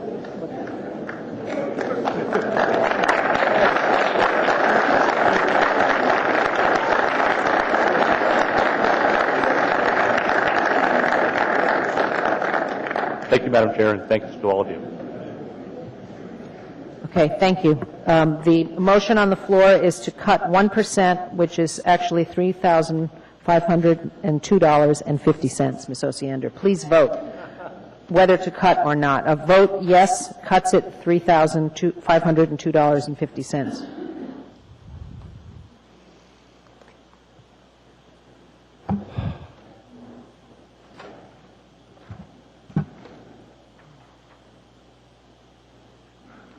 That cut fails 4-6. Okay, hold it, please. Please hold it. Order, please. We don't have time for applause tonight. I'm sorry, but thank you for standing. Okay, next item. Oh, the main motion is before us to accept this memorandum as submitted for $350,000. Any objection to unanimous consent? Okay, seeing none, that item passes. Thank you. Next item, 9D12. Ms. Move to Osiander? approve. Okay. That is AM 162, 2009 grant to the Northeast Community Center to operate and manage the Northeast Community Center in the amount of $181,430. Move to. I'm sorry, I need to declare a conflict and get away from here. I own the Muldoon Mall. This place is located in the Muldoon Mall. They operate, the Community Center Incorporated operates the same thing that the Boys and Girls Club does elsewhere. I own 31% of the mall. I have a direct financial interest, and therefore I believe I should be excused. I believe you should be excused. you're right. You may leave the room unless you wish to sit here and listen to us. Thank you. Okay, Ms. Osiander. Thank you, Mr. Coffey. Ms. Osiander, go ahead. To cut by 1%, total of $1,814. And 30 cents. Let's be accurate here. Okay. All right. Any further comments on this item? Please vote to cut $1,814.30. What's the matter, Madam Clerk? Okay, Madam Ms. Osiander, you need to punch whatever buttons the clerk wants you to do, please. Well, I have. Okay. What? On the motion? That item also fails.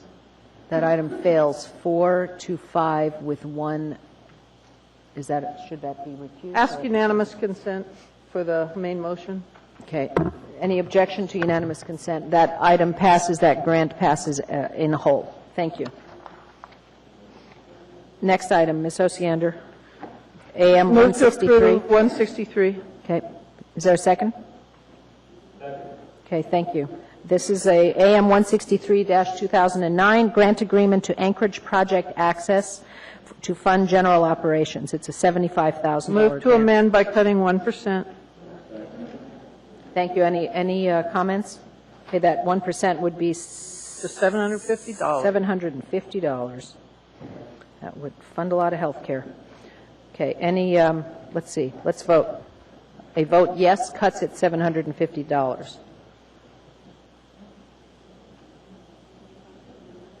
Okay, Mr. Coffey, can you please return to the chambers?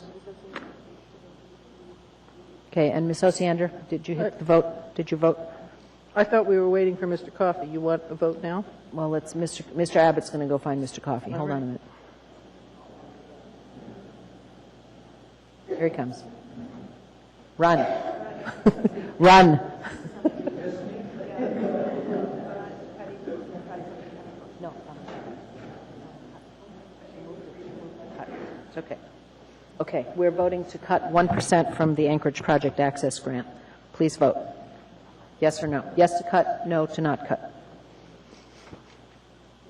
Okay, that fails 4-6. Any objection to unanimous consent of the grant as submitted? Seeing none, that grant also passes. 9D14 is the final one. 164. Thank you. That's AM 164-2009, a contract with the University of Alaska Anchorage to evaluate the Alaska Meth Education Project. $383,187 in federal grant funds. Ms. Osiander, you want to speak to your motion? Move to cut 5%, which is $2,649.85, Madam Chair. Okay, thank you. Mr. Gutierrez. Thank you. Excuse me. Madam Chair, my Was comments there a are second? not- Was that a second? Was that your second, Mr. Gutierrez? No, I was seconding the motion to approve. Okay, thank you.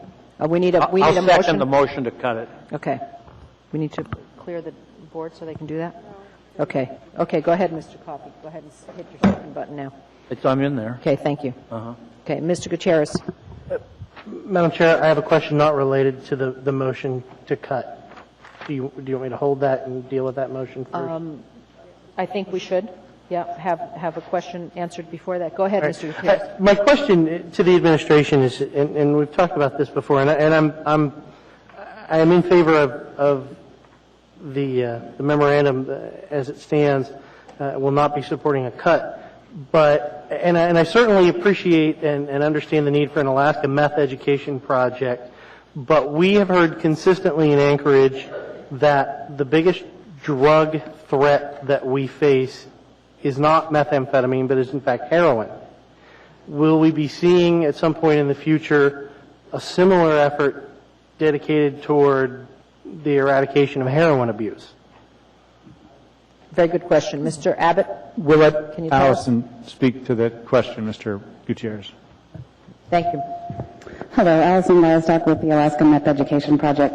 Assemblymember Gutierrez, through the chair, it is my hope that the project in further incarnations will be able to react to drug trends. The grant we are currently operating from is focused on meth. However, I assure you that I have consistent conversations with law enforcement in Anchorage and other communities and realize that heroin is a threat at this time, and we are communicating that with our community partners as well. Thank you, Madam Chair. Any questions for this person? Okay, Mr. Coffey? Thank you. Ms. Weddleton, the fund certification for the 52997 is, I don't know what 241-21758G blah, blah, blah means. Where is this? Is this grant money we got from somewhere else, or is this taxpayer money? I can answer that question. It is grant money. It's federal grant funds. So what happens? That's what I thought. What happens if we cut 2,000, whatever it is, 2,600, 5%? What happens if we cut that out of here? I'm going to let Allison answer that. But this element of the grant is a grant requirement. We have to provide this function. Yes. So what I'm wondering is what happens if we adopt the amendment? Okay. Allison? This appears to be... Assemblymember Coffey, through the chair. It's my understanding that, if I could back up, there's a budget that we submitted with this grant. That budget allocated $53,000 of the grant funds to a project evaluation. Were the amendment to pass, I'm not certain what the exact outcome would be. I know that you have to, there's a percentage of each category of that budget, and if you go outside of that, They would call you Governor Palin and you took the money away. Perhaps. Well, I don't get the point of taking a federal grant and cutting it by this amount because I don't understand where it goes. I'm sorry, but I read this, and where is the local match? Okay, Ms. Weddleton, can you help us out here, please? Through the chair, my answer to Mr. Coffey's question would be that in order to give a precise answer, I'd have to read the grant document. However, it appears, without reading the grant document, that the grant funding could be at risk dollar for dollar for the cut, but I'm not sure without reading the grant document, which I don't have here. But I mean, Ms. Osiander, when she says there's local funding inside of this, I'm sorry, I didn't see it when I read the AM, so I didn't know there was local funding. And I'm being told it's a federal grant, and so I don't see how we get there. So I'll turn it over to Ms. Osiander, and she can answer it, I guess. Okay, Ms. Osiander, go ahead. On line 7, it says the grant. My understanding is we received $383,187 in federal grant, and in order to put the local match in, we are appropriating $52,997 through the University of Alaska Anchorage to do the required evaluation, and their labor is part of that. My amendment is intended to reduce the local match portion, which I interpreted as $52,997. So the evaluation portion would not have as much money as was originally submitted. There is a potential this could jeopardize the grant, but it is not, to my understanding, known for sure if that would happen. Okay, Mr. Coffey, follow. My understanding from listening to this young lady is that the $52,997 was federal funds, but if I'm wrong, then please You are help. correct, Assemblymember Coffey. It is the entire budget from the grant is from federal funding. Is there any local match anywhere? There is not. Thank you. All right, then I'm going to withdraw my amendment. I misunderstood. Thank you. Okay, thank you, Ms. Biastock. I apologize. Okay, Ms. Gray-Jackson, a comment on this one? I'll pass. Thank you, Mr. Clayman, a comment? I would just note that this is a This is a grant that we started to really try to address the methamphetamine problem, and we are looking for stimulus dollars to be able to use this to combat the heroin issue as well, and to basically keep the project going, because we'll run out of grant funding before too long, and this just keeps us going. Very good, thank you. That item is before us. It looks like, is that? That was the other one. Okay. Okay. Okay. Any objection to unanimous consent? Thank you. That item is approved. Thank you, Ms. Biastock, for coming. Appreciate it. Okay.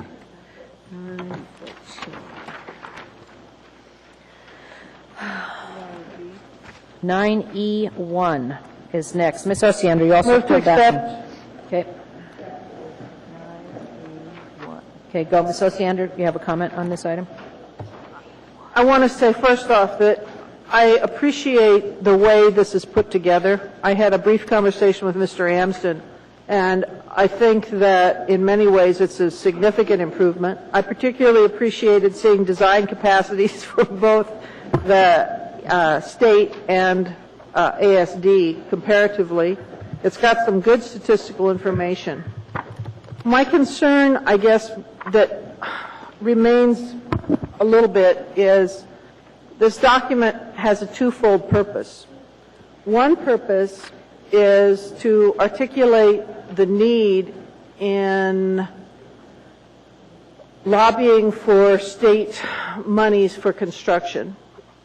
The other purpose is to realistically inform parents in the community what they might expect in the way of school construction over the next few years. And I had hoped, probably unrealistically in retrospect, that it would do the latter a little more than I think it does. The only thing I wanted to highlight is actually, if you've got the document, Table 2A recommendation shows basically every other year the district anticipates putting forth about a $90 million bond. And based on community council and forums I've been to and calls I've gotten lately, I guess I question how realistic that is. So I wanted to make the comment and to urge people as they put that together to sometimes think about what works instead of what you see as the need. That's all. Thank you. Okay, comment, Dr. Selkirk. I had similar observations. I am a planner, so I delight in seeing an organized approach to what our long-term needs are in terms of capital improvements. But representing a district that had Chester Valley in it that we couldn't do the year we wanted to do it because we wanted to do Clark and we needed the money for Clark, I want to look at this plan as a guiding document, and I think that what we have to do as we move through year to year is understand the resources that we have available and how we can best allocate those resources and stay as committed to the plan as possible. So my sense is that it needs to be a direction. And I always say plans are never a straight line. You figure out where you want to go, and then we work our way there. So I just don't want to raise the expectations that that the pace that's defined here is necessarily the exact pace that we're going to go about building the schools and doing the things we need. But I do think it's a very understandable plan. It's a really useful plan, and it gives really the public a clear understanding right now of what the hopes are and the expectations are of the future. But I think that the realities of the future also have to always be considered year to year as we move through this. Okay, thank you, Dr. Selkirk. Mr. Coffey. Thank you. I read it over, and as is my habit, I did some calculations and stuff. And as a property owner, one of the things I was concerned about was the extent to which there's a substantial amount for bonding for repairs and maintenance. And I recognize that if I got to put a new roof on a big building, I go to the bank and borrow the money. I don't borrow the money to replace a window or fix the tile or do some repainting and so on. And the school district tells me there's $23 million in fiscal year 09-10 for maintenance and maintenance projects, which is, if you do it on a cycle, which I'm pretty sure they must. They can't do every building every year. That's, if you did it on a 3-year cycle, you'd have, under this budget, $750,000 for each of the third of the buildings per year over time. That's a substantial amount of money. That's better than $3 a square foot. I would hope that your repair and maintenance bills of the type that this would be, there would be more than sufficient to do it. So then I wonder about that. And then the other thing I look at is I just added it up over the course of the years, what they're talking about spending, and it's, if I'm not mistaken, they gave us a total here. I think it was 800 and, I don't want to do it by it's 10, it's 825 million, $825,719,000. That's 10 years. That includes the 90-some thousand this year. No. Yeah. 90, yeah, it's year one is 97,410 is what they said in here, 09-010. So I'm going to just echo what I've heard earlier. I don't think we're going to sustain this. I think you're going to get $90,000 a year out of folks, or $89,000 a year for the next 10 years.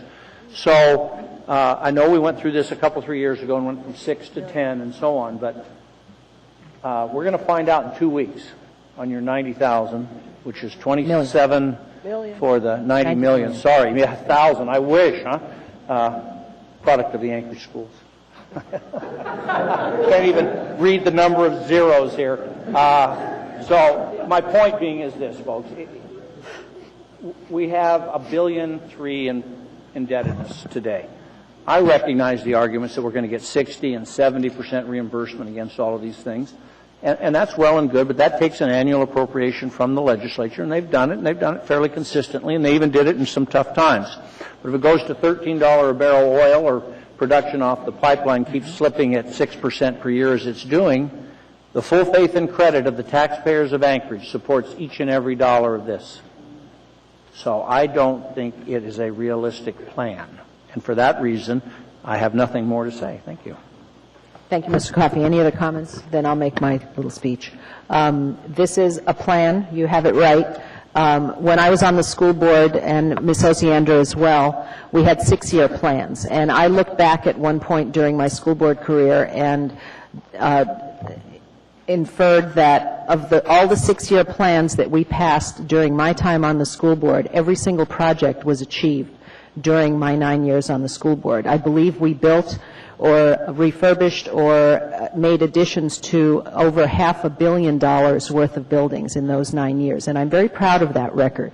Those buildings were well built. The school district has a good record in terms of those buildings that were built in those years still look brand new. And there are many of them that opened in the mid-90s, the 4 new elementary schools and the 2 new middle schools that were built with the passage of that huge bond issue in 1994 of $175 million, which everyone was biting their fingernails on.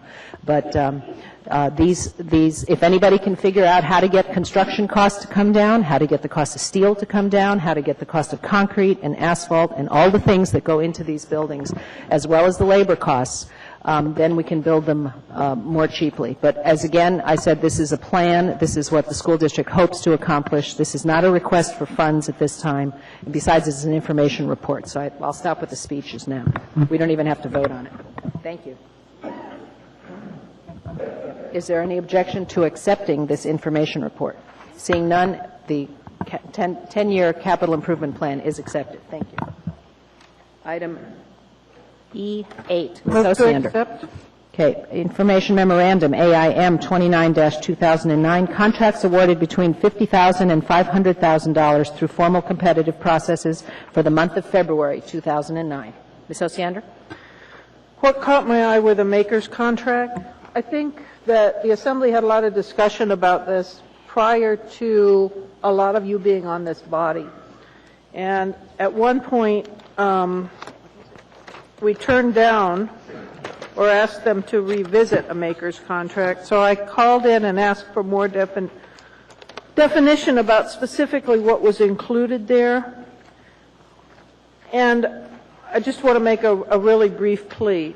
One of these contracts is for public involvement. And my experience in at least the Chugach Eagle River Parks District is the board sits and holds hearings on issues and talks about the plan, and as such is a really valuable input for public contact and advice and listening on proposals. So I just would urge you to look at that rather than hiring a firm to do it. And then the second part of this that concerned me is there's a contract for playgrounds, and we actually approved, I think it was the last meeting, what I thought was already a decision to have extremely uniform garbage cans, picnic tables, and benches. In fact, I was joking to my husband about the $3,000 picnic table and the $2,000 garbage can. So I just had some concern about the size of this contract to a Seattle firm. That was a lot of the concern that happened last year. I guess it was 2007 when we dealt with this last time, in that there's some really good local firms, and the size of the contract is very worrisome. I know this is just informational, but it's my one chance to vent, Madam Chair. That's fine, Ms. Osiander. Mr. Starr, your turn. I'll vent too. The report from them that they gave us the first time around was pictures of our own parks, and it was an inventory and assessment. And I have it in my shelf that talks about stupid reports, one I never use. I don't need to know the picture of my park that's down the street. Later on tonight, we're going to also address budget cuts, and there was a question about the proposed cuts that I put out for Parks and Rec. This is one category. This is called professional services, and this action tonight, right here on this document, is about $500,000 worth of professional services that we're contracting out. The assessment of our neighborhood playground equipment assessment and design. We're talking about a feasibility plan study for Fairview Rec. And then, as Debbie mentioned, the public involvement study. These three out of professional services are $500,000. The recommendation to cut out of this category is $110,000. That would propose their target. So somehow, folks, we got to cut $20 million out of the budget. So thank you very much. Thank you, Mr. Starr. Dr. Selkirk. First, I would like to just note for the record, I don't think it's a conflict, but just in terms of the public trust, I want to make it apparent that my niece works for Agnew Beck. Her name is Tanya Eiden, and I don't benefit particularly from that, but I do have a family member who... I don't think you have a direct. She doesn't live with you, and No. She doesn't depend on you for I just support. thought I could mention it. Okay. That said, one of the things I've experienced on my side of town is what can happen when you don't have a functional public process, and it happened with Russian Jack Park. And I think we've also seen the same problem on Spenard Road. We've seen the same problem on 9th Avenue, and we saw a similar problem on East Street. And not honor the skills that are in place at the Parks Department, I do think that it's actually a shortcut and in the end a money saver to have competent people hired to run our public process so that we only have to do it once. We don't have to do projects over and over and over again. So I think it's worth supporting these. Okay. All right, Mr. Coffey, final comment, and then we need to break for dinner and let the candidates go. No, this is, here in a time when we're concerned about budgets, we're hiring folks to do things that I think ought to be done with the people that are in-house. We fired people in the Parks and Rec department, and my understanding is, for example, that Makers Architects and Urban Design are from out of state. Yep, they are. So they get $324,490 worth of work. I don't know where Agnew Beck is. They're local. They only get $99,000. So the local guy gets a third of what the guy from somewhere else gets. It seems to me that we're foolish to let this kind of stuff go out. And this is an executive decision, and this is an assembly memorandum. We've got nothing to say about it. But to lay people off who live and work in town and then hire people from somewhere else to do planning is inappropriate, and it's really, really inappropriate. And that's the way I feel about that, and I'm done. Thank you. Thank you, Mr. Coffey. Any further comments? Seeing none, any objection to accepting this information memorandum? Seeing none, that item is accepted. We need to break for dinner. I know there's a ton of you in here, mostly for school district. We need to send a candidate to a candidate forum, and we'll be back here in 30 minutes, I promise you. We'll try to make it by 7:30, but hang out.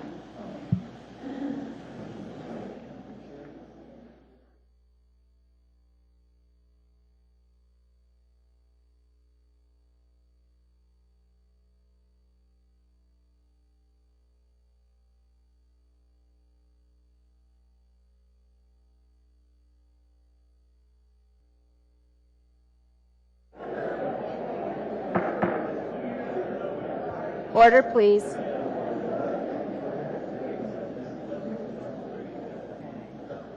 Okay, we're back on the consent agenda. Pulled item 9E9. Okay. Okay. This is actually pulled by Dr. Selcraig, and she is currently out of the room. We can postpone this one to the end of the meeting like the others. Information memorandum. I think we should just accept it and move on. Ms. Osiander? Microphone, please. Sorry. I was going to suggest amending the agenda to do the additional informational memorandums at the end of the agenda. I would accept that. All right. Second. Ms. Osiander. Okay. Those items 9E, 9, and 10 will be taken up after the public hearings. And what else do we have? 9F. The next item is 9F6, Ms. Osiander. Any objection to moving those items to the end of the meeting? Seeing none, they're moved. Wait a minute. Yes. Madam Chair? Yes. These introduction will be really quick. We're just going to set public hearing dates. Oh, okay. On F6? Yes. Okay. Could I do that? Yes, please, Move go to ahead. introduce F6. Okay. Second. We need a third. Well, hold on a second. Whoever moved 9E9 needs to withdraw their motion. She was just here to declare a conflict. The only reason she pulled it. Sheila? Yes. Okay. Madam Chair, point of order. Have we moved and voted to change the order of the day? No, we have not yet.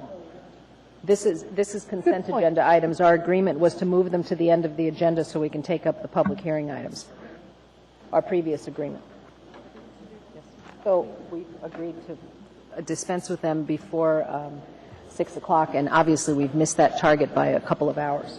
So let's move these remaining consent agenda items, unless they're just date fixing. We're just fixing the public hearings of a couple of them. The introduction will be very quick. Okay.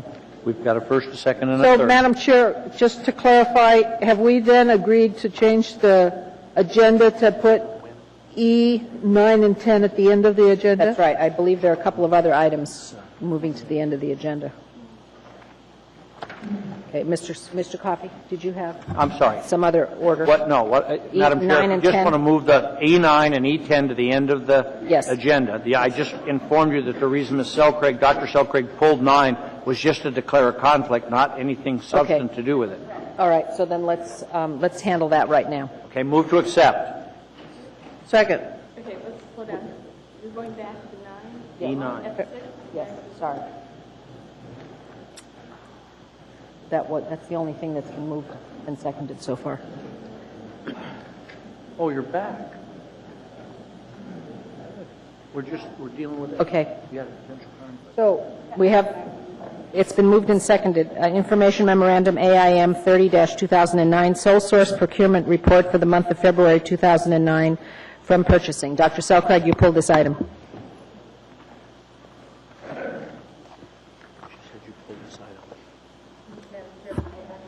Microphone. Madam Chairman, I think the conflict was on the one preceding it, so I pulled it by error.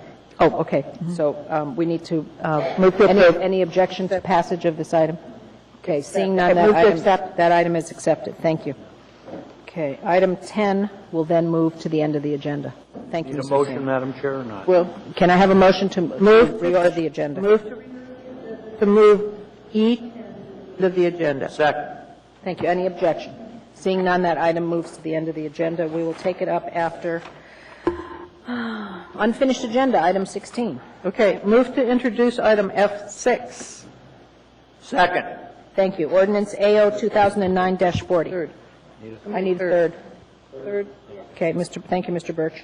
Move to change the public hearing date to May 12th. Okay, this is for the Anchorage Food Code. Yes, it's per Repealing. a request we received from Char. Okay, what was that date? May 12th. May 12th. Which one are you on? Okay. Madam Clerk, we okay with that? Okay, thank you. Any objection? Okay, any objection to changing the public hearing from 4:21 to 5:12? I can't, oh, now I can. I'm sorry. Okay. What are you doing? Who was the second on that? Me. Mr. Plan, Coffey it doesn't and matter. Mr. Birch, I think, was the third. No. Any objection to rescheduling the public hearing to the 12th? Seeing none, that will happen on the 12th. Go on, Ms. Ostiander, you got the next Move one. to introduce F7. Second. Move to change the public hearing date to June 23rd. Second. Okay, this is wood-fired, regulating the sale and installation of wood-fired boilers. Okay, I don't think there's going to be a whole lot of that going on in June, so, okay. So it can wait, thank you. Okay, any objection to changing the date to June 23rd of the public hearing? Seeing none, that item will be heard on June 23rd. Thank you. Okay, thank you. We are done with the consent agenda until later this evening. Continued public hearings. Item 13A, Ordinance AO 2008-136.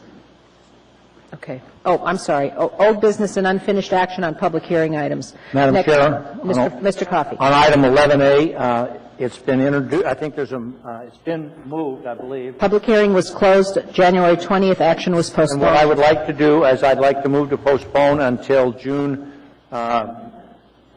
June 9th. Consideration of this. That'll give us an opportunity to get the report back from the attorney that we approved on 9B7. Okay, very good. Any objection to postponing action on this item? Who was the second? Second. Did we have a second? Push the button, please. Thank you, Dr. Selkirk. Okay. Okay, that item is postponed to June 29th, if there's no June objection. 9th. 9th? Okay, sorry. That's okay. Can't read my own handwriting. On 11B, Madam Chair, ordinance 2009-16, same motion to June 9th, same reasons. Okay, that one, okay, both of these are involving collective bargaining Yes, they agreements. And unauthorized, first one, assembly approval of collective bargaining agreements, amendments, and administrative letters, and unauthorized implementation of labor agreements, second one. Okay, also June 9th? Yes, ma'am. Okay, thank you, sir. Who was the second on that? I was. Ms. Osiander, thank you. Okay, seeing no objection, the meeting, the public, let's see, the action dates will be June 9th on those two items. Yeah, no, it's going to be brief. Okay, let's see. Mr. Starr, we have 11C is next. Well, Madam Chair, I'd just like some clarification on, my intention is to postpone this. It would appear that one of the items earlier in the evening is going to allow some legal clarification on quite a few of the items wrapped into this. But my question and process is to preserve the opportunity for public hearing in the future so that, this action item can be formally postponed with all the requirements of the notification of rescission and all of that accommodated. We've not had this occur, and I need to know process here before I get too far away. The clerk's responsibility. Okay, Mr. Starr, this item, because the clerk informs me that this item, you have to inform the body on the meeting prior to the meeting in which you want to have action, unless, if you don't do that and you introduce it on the same night, you will need a supermajority to accomplish anything with that resolution. So you need It's to... a debate that sort of continues for me, and I don't want to follow that. It's an AR, a resolution for action item or public hearing in this case, that's already been submitted to the system. So, I would respectfully disagree that what I need to do is renotice my intention to rescind. This is a special item in that it is a motion to rescind, and rescissions are dealt with differently in Robert's Rules of Order and in the Anchorage Municipal Code. Okay, and I guess the point of that isn't I'm trying to eliminate any sort of surprise or notification, hurry up. If we have one meeting in a week to prepare, that's unfair to the folks that may want to come down and testify. So I'll go along with it, but, if I have to follow the full intention of rescinding action, and I'm really frustrated by that. So there's some way to preserve it. What if we open the public hearing and continue it? It is not a public hearing item. This is a resolution for action. Okay. From the consent agenda. Excuse me, it's an old public hearing item. And I thought, didn't we open we didn't open the public hearing on this one? Okay. Ran out of time. Okay. Madam Chair.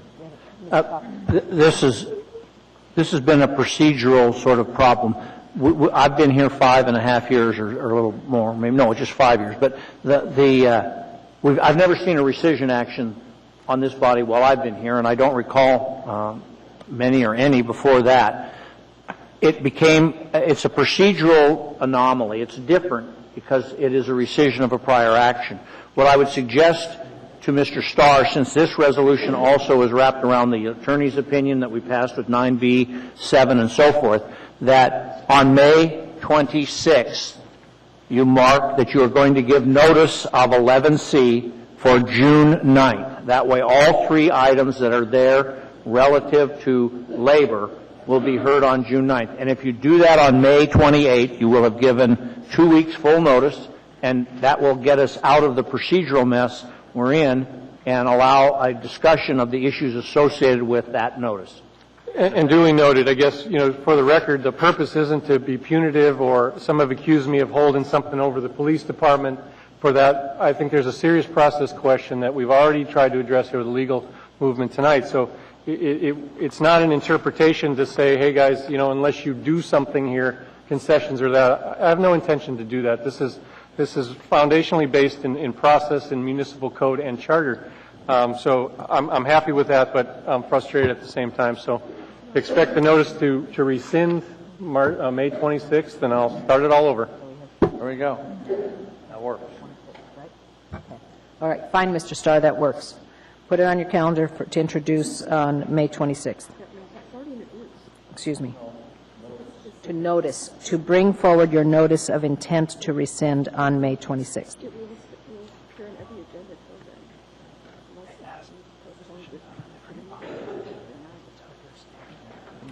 No, it's the June 9th this one. Ms. Tucker, can you help us out here? This item has to be noticed prior to the meeting in which the action is intended to happen. Yes, go ahead. Ms. Tucker, my question was, could we postpone this tonight to the meeting after June 9th, and then on June 9th, Mr. Starr would notice his intention to bring it up in the following meeting? Otherwise, this would keep appearing on the old business agenda. Is that right?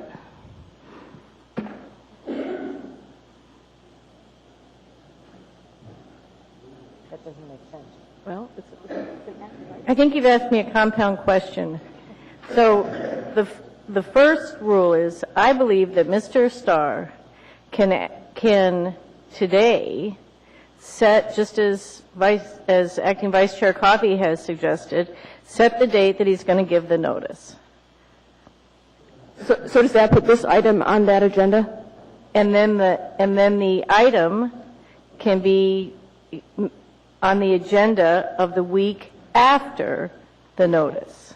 So what I understood, as I understood it,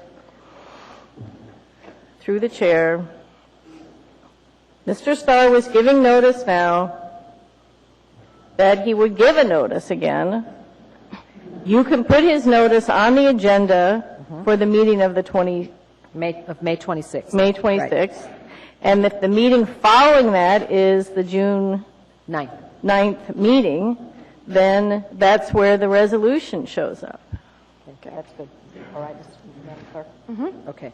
All right, thank you. The clerk will make sure that item is on the agenda of May 26th, and we'll go through that process at that time. Thank you, Mr. Starr. Okay. Let's see. Okay. All right.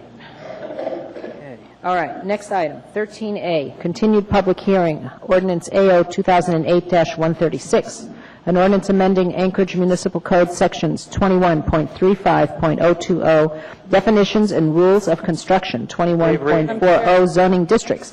This is regarding wind energy conversion systems. Ms. Osiander. I want to give notice that I plan to move to continue the public hearing and continue the discussion. This is an ordinance that would allow wind towers throughout Anchorage. It's going to be discussed in my Title 21 committee, not this Thursday, but the following Thursday. It's my belief that we will have an alternate version of this ordinance. If you testify now, you will not be able to come back and testify again, so you may want to wait. I plan to change the public hearing date on this to, or to continue this to May 28th. Thank you. Okay, thank you. This is postponed, it's continued until, okay.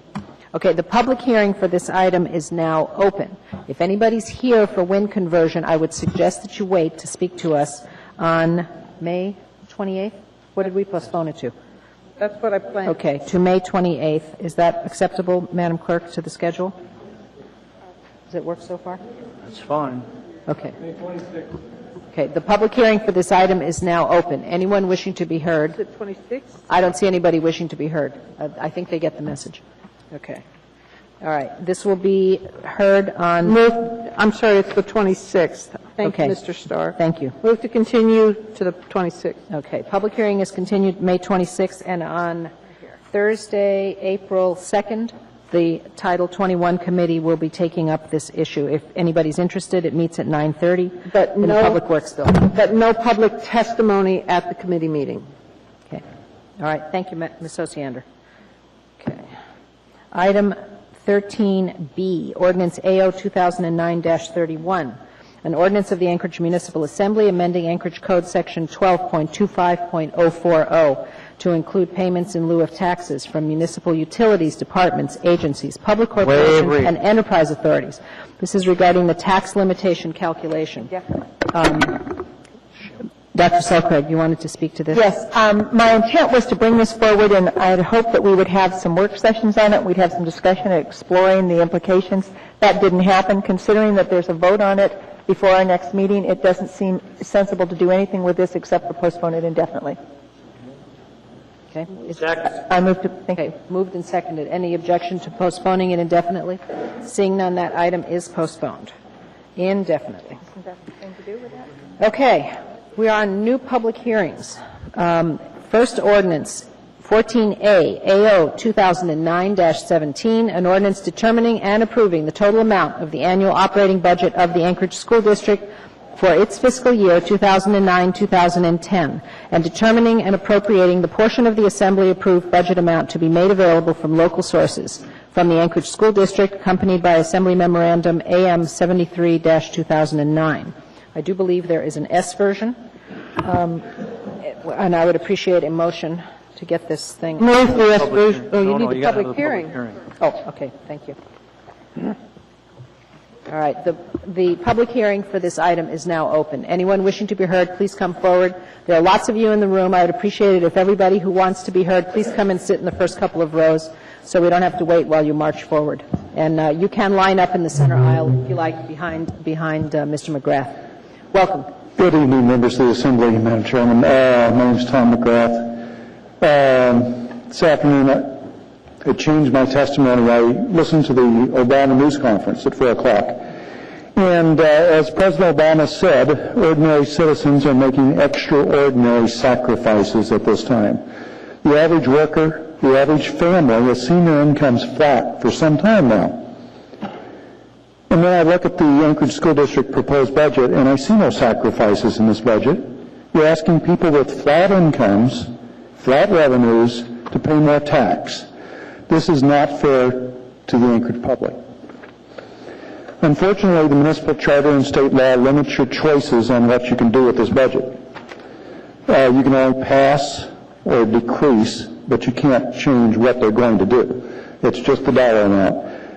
So I would ask you to act on this budget and either keep the amount the same as last year, or, as Ms. Osiander has been doing with most monetary requests that have come before the Assembly for the past several months, I would ask that you decrease it a slight amount to just let the Anchorage public know that you're watching the dollars, because never-ending increases I don't think are fair to the public, especially at this time when we have national emergencies going on. Thank you.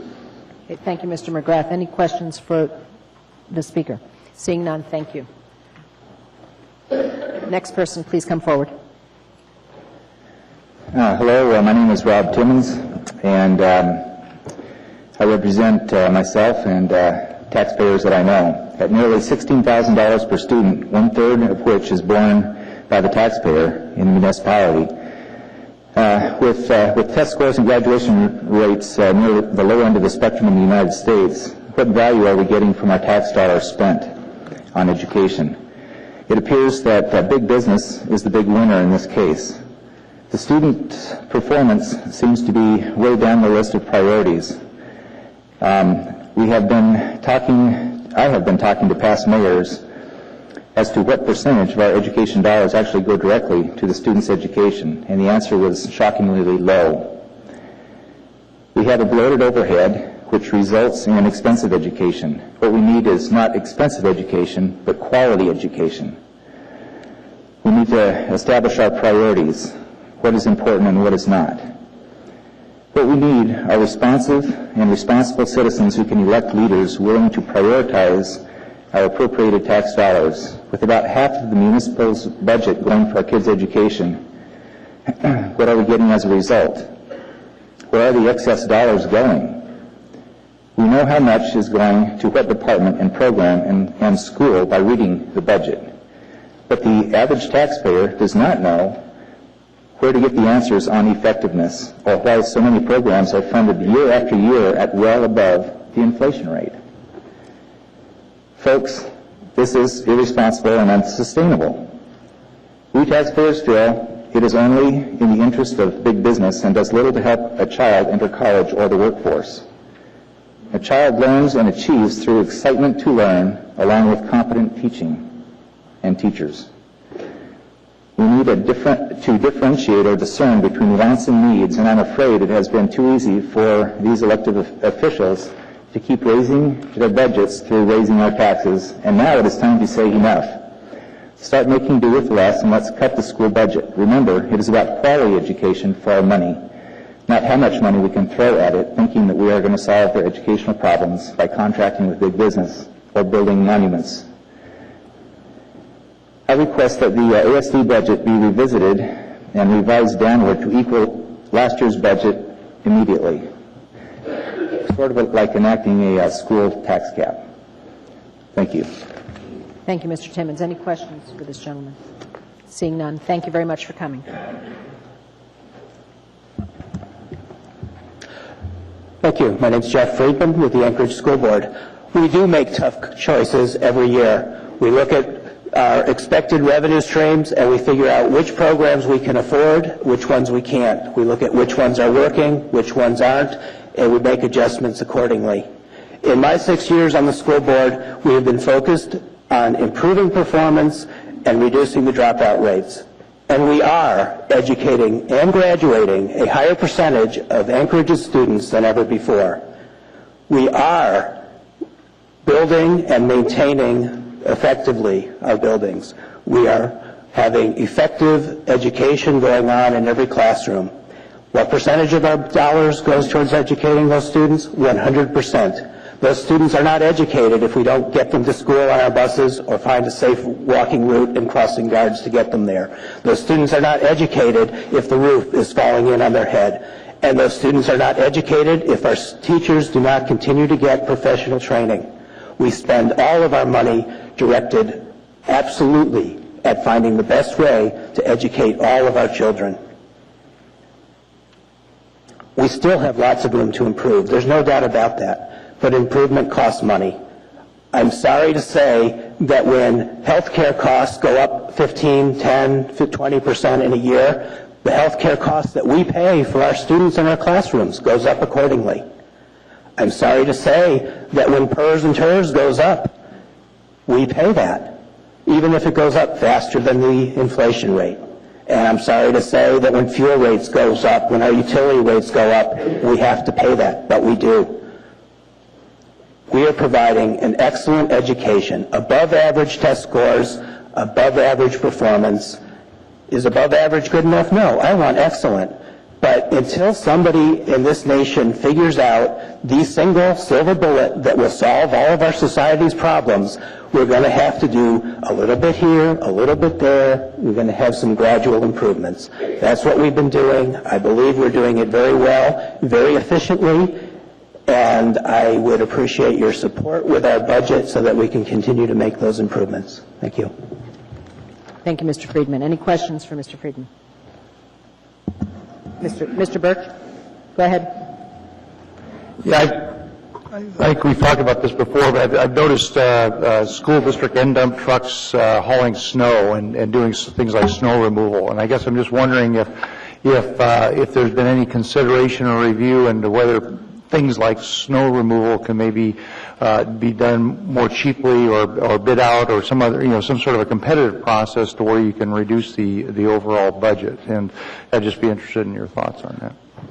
We've looked at that before. I'm happy to look at it again. I personally know that the Assembly has been interested in talking about shared services, and I've sort of been waiting for that discussion to happen. It keeps coming up, and it hasn't happened. So I don't know that we want to go in that route until we know which way the Assembly wants to go with the other issues. So in your view, that initiative should come from the Assembly as far as contract snow removal and shared services? The shared services stuff, it has been coming from the Assembly so I've been waiting for things to go forward. Okay, thank you. Okay. Ms. Johnson? Yes, you mentioned PERS and TERS going up. Aren't you, right now the state has basically, we're all getting the benefit of them. We know what our PERS and TERS are, so that shouldn't be an issue in your budget, right? $66.5 million of our general fund budget, 11%, is that state pass-through money. So it shows up in our budget. Right. And it was, 3 years ago, it was zero. Right, but it's still, the state is taking responsibility now. Yes, but people are complaining about the size of our budget, not the source of our revenue. And that's $66 million. That was what you were talking about, yes, not that it's a liability, or the liability it used to be. Okay. No, just that we have to book it. Okay, no problem. Thank you. Okay, Dr. Selkirk. A couple of questions. Would you restate that? So basically what you're saying is that was it 11,000? What was the total amount of the increase associated with the state money that you received for PERS? It's not an increase this year. Actually, it's gone down a little this year. The state money for direct pass-through money is $66.5 million in our general fund. There's more in the grant fund, which is basically 11% of our general fund. But did that represent an increase in your budget overall? I guess I'm trying to understand over the last. Yes, over the last. If you're comparing us to last year, it's actually a little bit less. But if you're looking at the 10-year history, that a lot of people are saying we've doubled in 10 years. A big portion of that doubling is this pass-through money. It's in our budget. I believe this budget is $13 million above last year's budget. Mm-hmm. Is that part of that $13 million reflection? No. Okay, that was my question. And then. I guess I'm curious. First of all, I think, at least I can speak for myself. I'm really confident that you have put together a good budget, and that your mission is to deal with the resources you have to serve the children in the absolute best way you can do it. And I guess just a little framing is that we are also in that same boat. In other words, we are all trying to figure out how to serve the public with the resources we have to the very best of our ability. And the resources are reduced this year. So the reason you're sensing a concern on our part isn't, I don't think, because we don't think you've done a good job, but the question is how are we going to balance everything? And so in that context, I have a couple questions, and I don't know if I should ask you or if I should ask Carol. One of us will answer. You can just chime in. I'm interested in, I talked to your staff a little bit today about the computer upgrades, and I believe there's like a 20%, part of your plan is a 20% of the computers are being upgraded or impacted. Can you talk a little bit about that and what that is?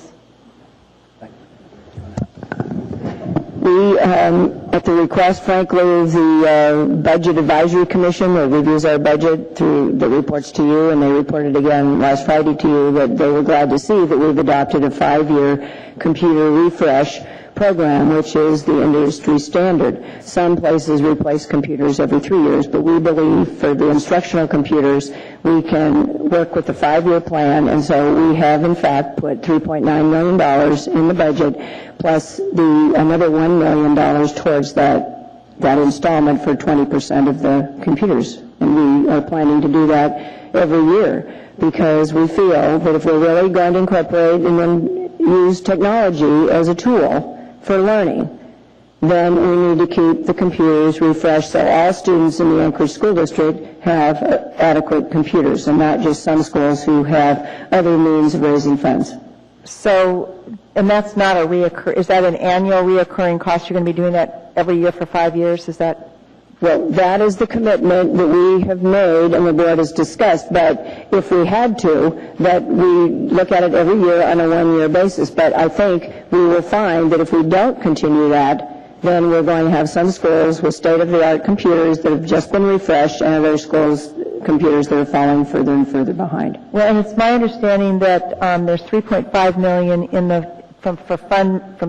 from the general fund, and then there an additional 1.9 from your reserve. Is that right? You have a reserve account that's got $8.2 million in it by requirement, isn't that? No, we have reserved 8.25% of our fund balance to meet the obligation with the municipality to protect the bond rating. That is apart from our fund balance that we have discretion over. The board has asked us to reserve between 3 and 5% of the unreserved fund balance, so if we have an emergency, that we have that savings account.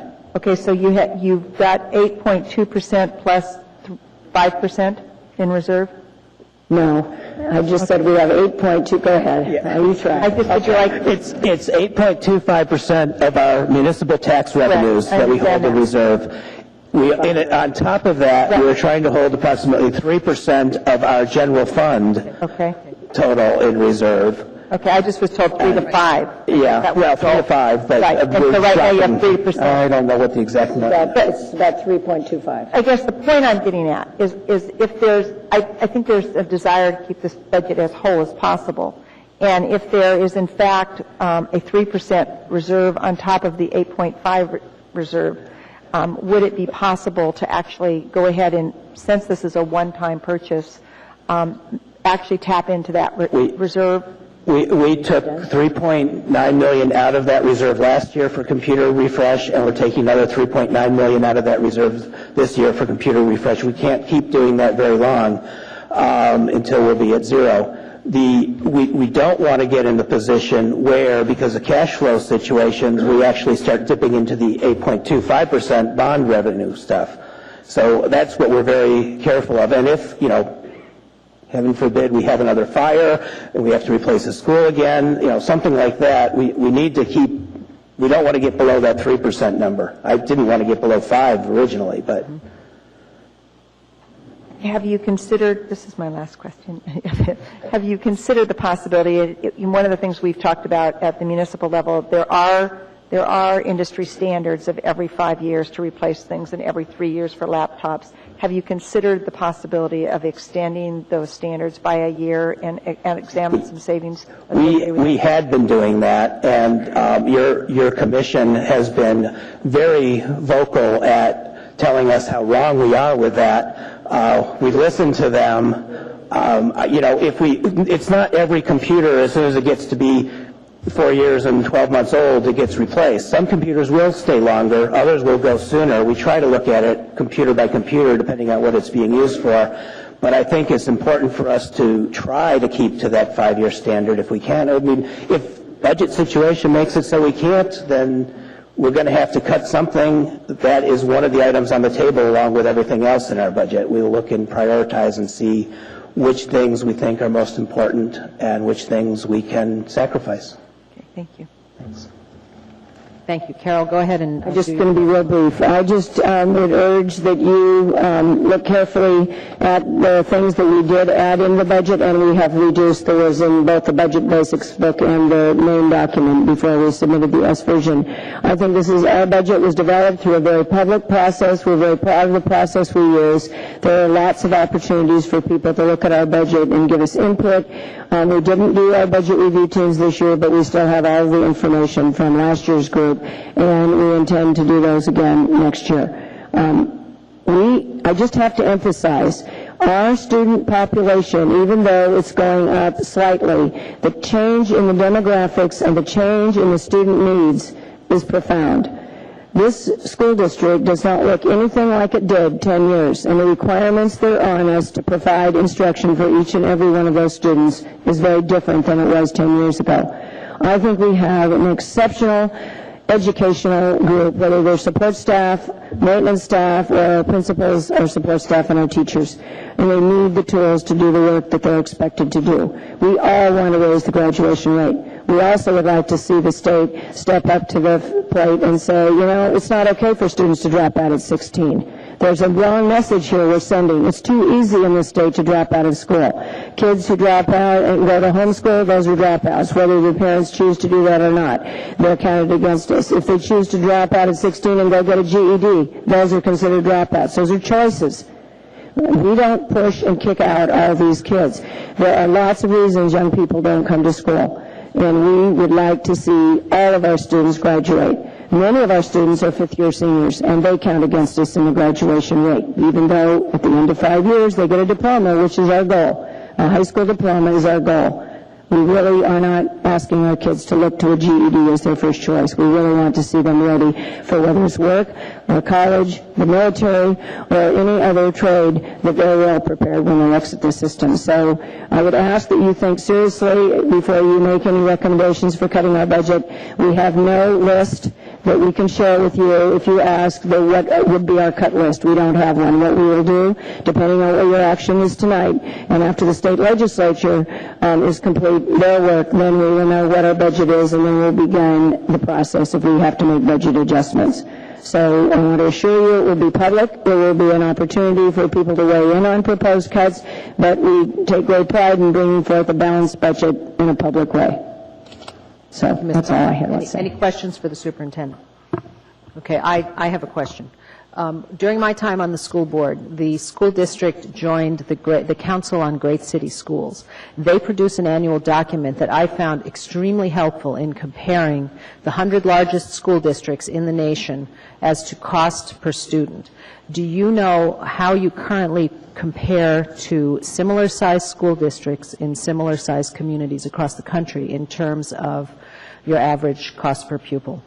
No, I don't have that with me, Ms. Drummond. We certainly are not in the top. We don't spend as much per student as a lot of those big districts in the urban school districts. We can get that for you. We'd have to look at comparable size because some of them are massive school districts, but I do know they have that information. I just didn't bring it with me tonight. I apologize for not warning you ahead of time. I should have asked you. I used to keep that at the ready at my desk at home.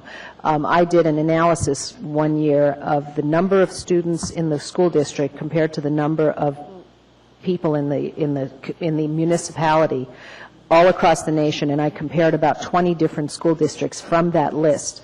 And Anchorage had nearly the highest proportion of students of K-12 age people in its population, almost 20%. Most communities are only between 10 and 15% in the number of students. And this is a very important fact for the public to understand. We have more students. We have a younger population. Therefore, our school district is going to cost us more than other similar communities who do not produce as many children and do not produce as many children who go to public schools. What is our public school attendance rate compared to the private school attendance rate? I don't know about the private school, but our overall attendance rate is 93, 94%, and that's been consistent for many years. Right. That's right. About somewhere in the 5 to 10% range go to private schools, but stays closer to 5%. It's about 3.5% of the communities. It's gotten smaller since my time on the school board. Okay. Any other questions? Thank you very much. I'm sure you'll stick around. Oh, Mr. Coffey, I apologize. Yeah. Come back. Thought you escaped, huh? Yes. It's not going anywhere.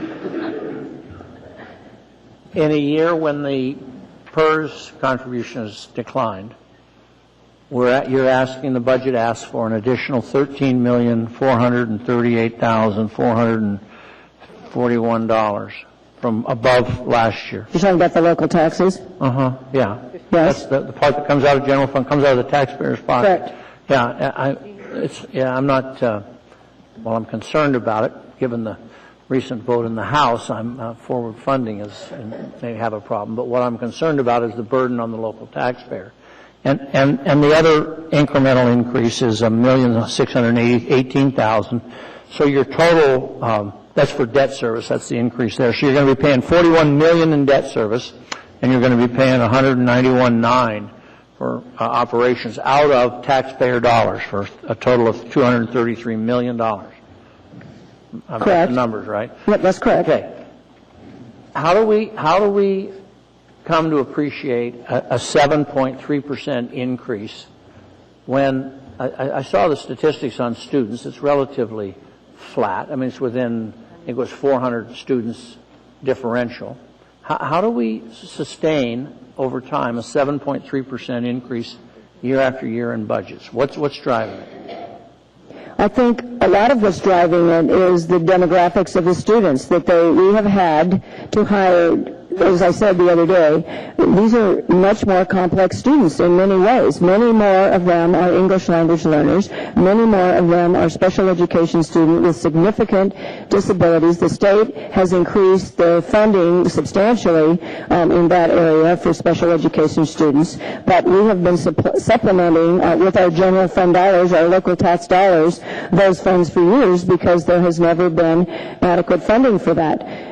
Just because our student population is growing, and it is growing, it's been 200 more students since January than we projected. So people are moving up here from California.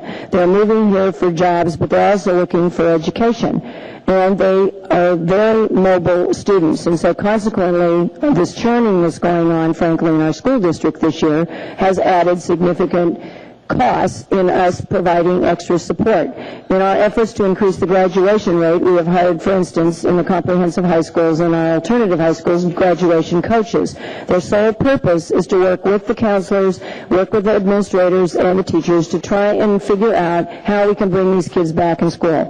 We've added support programs like that as trying to address this mobile population, trying to get them more engaged in school so that they see the value of staying in school.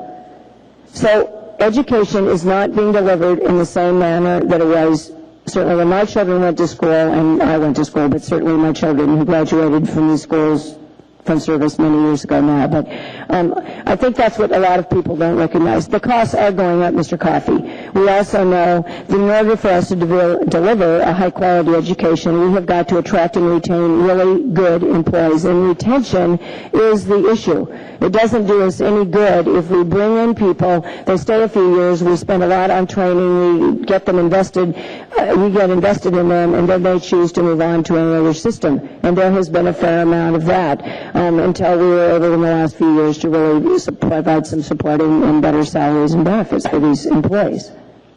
Yeah, well, you know a lot more about it than I do, and you've been working at it a lot longer. I have said this many times. Of necessity, my view tends to be far more superficial than yours. And Mr. Friedman's and anyone else who serves on the school board. But what causes me to question some things is, I'm sorry, it says here on page 9 of your budget basics books that there's over 6,000 employees at the school district. And there's 48,000 and a few, say 49,000 kids. Thank you, Sheila. That's one employee for every 8 kids. I don't know whether that's right, wrong, or otherwise. It seems like you got a lot of folks per student. They're not all full-time students. They're not all full-time employees. Many of them are substitutes. Many of them are teacher aides that work part-time, that are required by their special education IEP to support the students. We have bilingual tutors. We have Indian education tutors, and we have migrant education tutors that support young kids in their instructional program. So those are part of but they're all directly supporting the classroom. Okay. Then I see, just, you've heard me enough. I tend to do numbers, right? I said so many dollars a square foot to build and all. I got special needs here at 9,500 students. Now, I'm sure that's a wide range of special needs, but that's 1 out of every 5 kids. And I start to wonder about that, see? And so when I come to these things, I mean, what I try to do is make some judgments and balance what the burden that you place on the folks like Mr. McGrath spoke about. They're not getting raises every year. I know, because I operate in the private sector. And their health care benefits don't compare in any fashion to the ones that the government offers to them, to other folks who are employed there, and so on. And yet the burden then will fall another 7.3% on them. So that's basically taken 7.3% more dollars out of their pockets. So what I keep wondering about is, at what point in time does that become such an imbalance that it's not appropriate to do that? And I know you can't answer the question. You obviously think we haven't reached that point. And I'm not so sure that I haven't. So I have no further questions. But I do appreciate your knowledge and experience. I just, I've got other concerns besides the ones that you have. Thank you. If I could, just one thing on your special education question. Those are all audited, real kids. Yes. And because Anchorage is a medical hub, that we draw families from all over the state, to include the military, who look at this as an excellent overseas assignment because of our special education program. And that has been for a very long time. We have over 600 intensive needs students, and they are medically fragile. They have significant disabilities, and that is far and above beyond what any other district has, because of the medical and social services. Many of them are wards of the court. Many of them are wards of the state. We have over 2,000 homeless students in our district, Mr. Coffey. Our community has social issues, and I don't disagree at all with the concern about the taxes. But I truly believe we have to invest in our young people and build them up so that when they leave our system, they can be productive workers, they can be the next generation of leaders in this community. And so that's why I personally believe, and I realize that it's my job to do this, but I believe that passionately the best investment we can make is in the next generation of our young people. Right, and your belief seems to be that if we spend more money, we do better than if we don't. And I'm not sure that I buy that. It's not the the only answer, Mr. Coffey, but it is not the only thing that makes for better education. It takes the quality of the teacher, and the interaction in the classroom is the number one. And it also takes good administrators. It takes a support staff who care about kids, and all of that, and an excellent curriculum and so forth. But it does take money. I do believe it does take money. It does. And then the question is, how much do you take from the people who are paying the bills? And that's where the question comes, and that's where the difficulty comes. I think a lot of the people in this room are also paying the bills. And that's we're all welcome to. I think we feel pretty strongly that it's a good investment. Well, I'm sure that's why they're here. Yeah, we've also heard from people who don't think that. So correct. what? Okay, well, we're just arguing now. We're not questioning. So thank you, ma'am. Dr. Selkirk, question. Come back.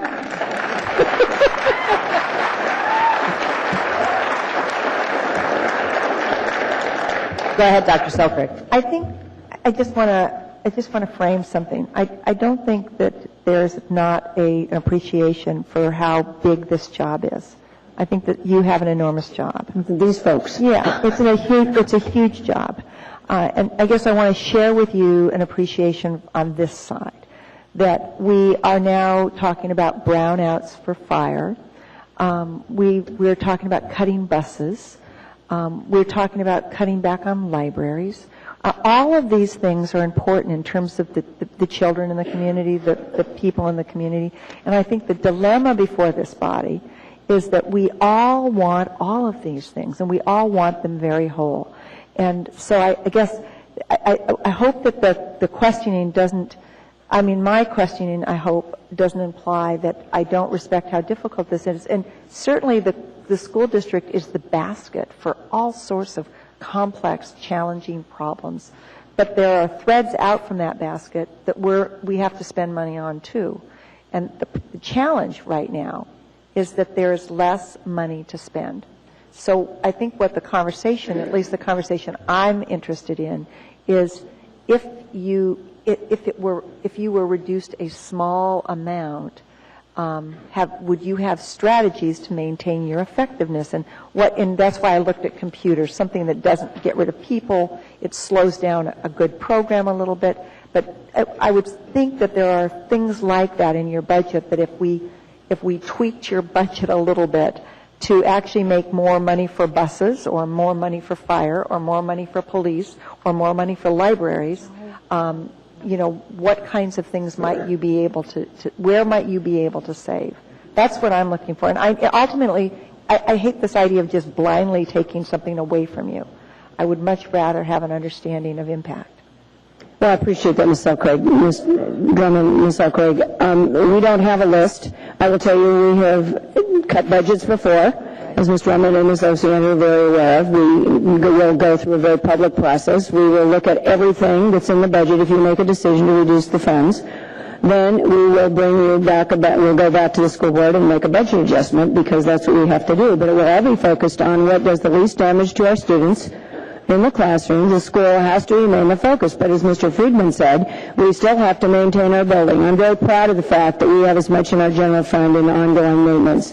And a lot of people don't respect that, I think, and we really do care. But it takes money to maintain those aging buildings. So I think we will look at the whole thing, and there may be some things that we'll take away from the schools. I firmly believe we had an amazing presentation last night on the use of computers in the classroom, and there is no doubt in my mind that the way those computers are being used is far more engaging to the teacher and to the kids than anything I've seen before when it comes to teaching writing in a very productive way. So I don't necessarily agree that computers are something that are as expendable as something else. I mean, we just have to look at what our goals are. The board has very definitive, measurable goals, what our 6-year instructional plan shows, and what are our highest priorities to increase student achievement. That's what our responsibility is. We also are to have the requirements from the state that we have to pay for, and all the assessments and all the reporting out, because the state has increased the expectations for assessments and all of that substantially in the last few years. So those things we have to always prioritize, and then what comes out of it, we will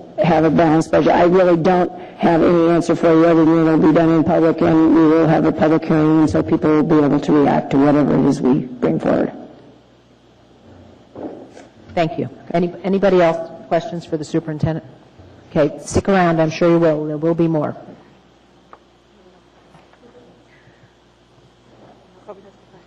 Anyone else to testify? Sorry. Please come forward. Welcome, Mr. Graham. Thank you. Madam Chair and members of the Assembly, my name is Michael Graham. I'm the principal at East High School. I'm also the president of the Anchorage Principals Association, which is a group of 143 instructional leaders from elementary, middle school, and high schools from across the city. And I'm here on behalf of APA simply to request that you do support the school board's budget as it was presented. I think there's probably not a single principal here tonight or within the city that is in love with the Anchorage School District's budget. When it comes to helping all of our students learn and achieve success, we see the needs, and every one of us would like to be able to implement or expand programs to help meet these needs. However, we do believe that the budget as presented to you is responsible.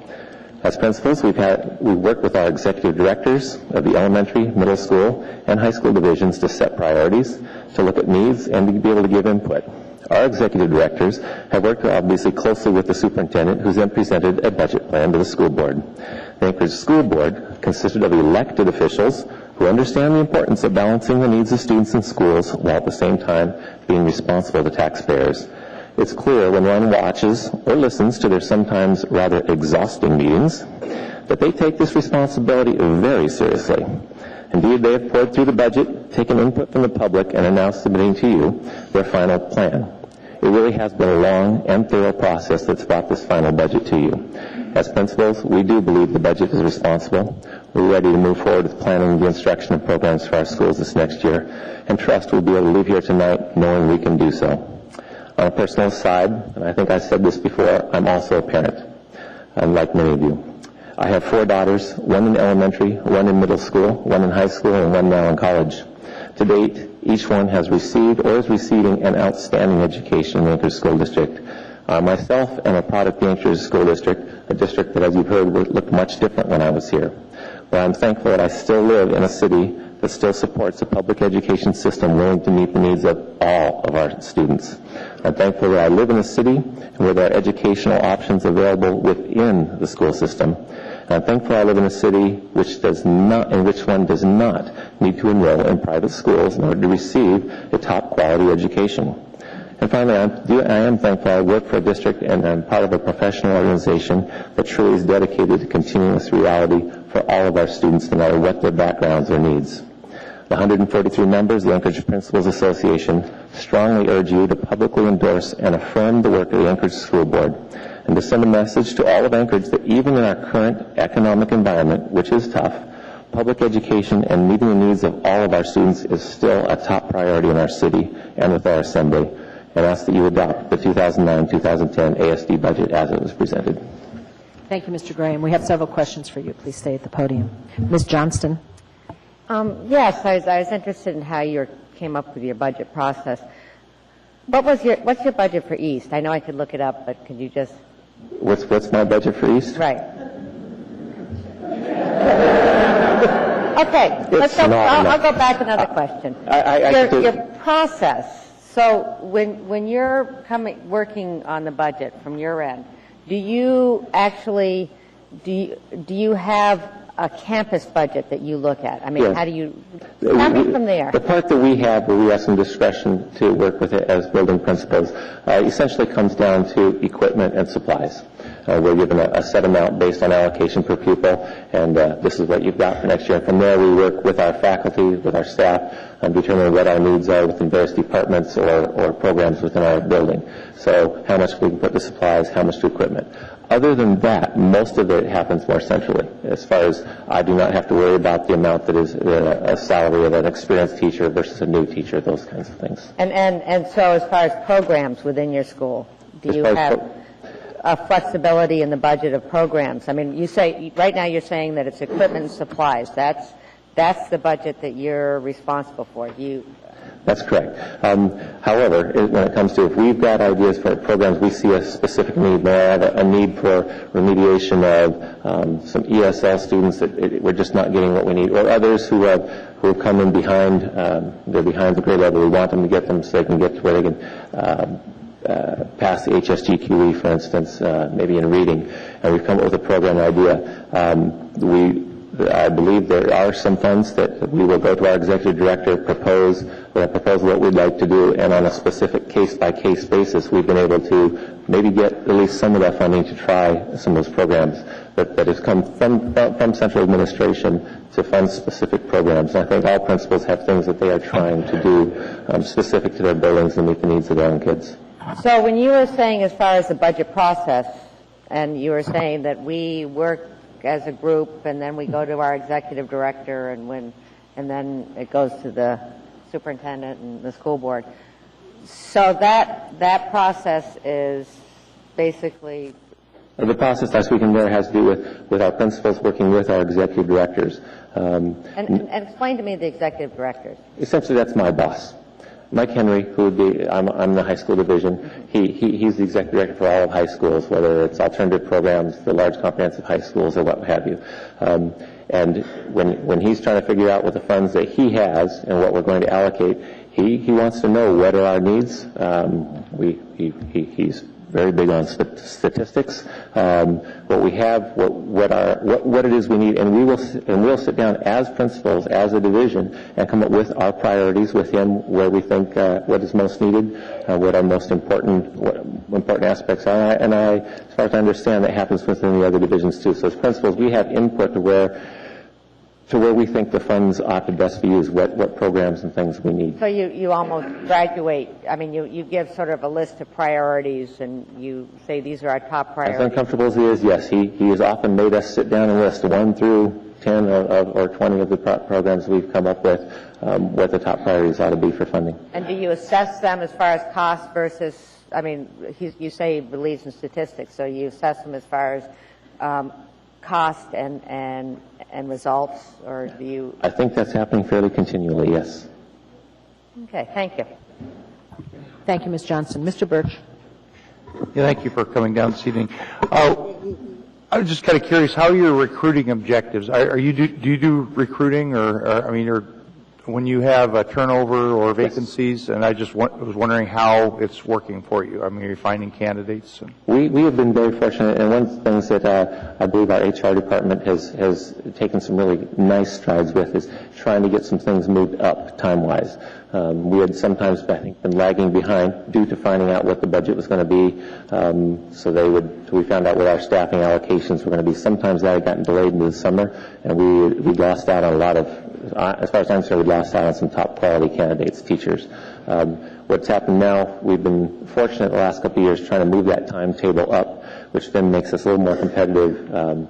We have people from the university here, from others that are very interested in coming to Alaska, but if they can't get that security knowing we're going to hire them fairly early on, they start looking elsewhere. They want a job above all else. Many of them want to be here, but for them to commit to move up here not knowing whether or not they're going to get hired is a pretty chancy thing. So I think as a district we've been very fortunate in the quality of candidates we've managed to get as there's been less and less out there. Okay. Thank you. Also earlier, there was some discussion about when a student moved into a homeschool or kind of moves out of your school, that they show up as a dropout. They show up as a dropout statistic if they go into a homeschool world. A little confusing there, I think. If they transfer, say, from East High School to one of the alternative programs or one of our charter schools, Family Home Partnership or anything, that does not count as a dropout, is my understanding. If they leave us to go do whatever homeschool, we don't know what that is, there's no accredited program that we can attest it to, then yes, that would become a dropout. Okay. Thank you. Okay. Thank you, Mr. Graham. I have, let's see, I want to tell you that your budget is $14,180,000 and $621, and it's only about $25,000 more than last year's revised budget. I find that very interesting, and it averages approximately a little over $6,800 per student at your projected population of a little over 2,000. A lot of the special education budget, however, is not within your school budget. Is that correct? I don't see any allocation for special education within the East High section of this. That's correct. That happens to extremely transparent budget, folks. I might point out this is the most transparent budget on the planet. Thank you. I apologize for interrupting you.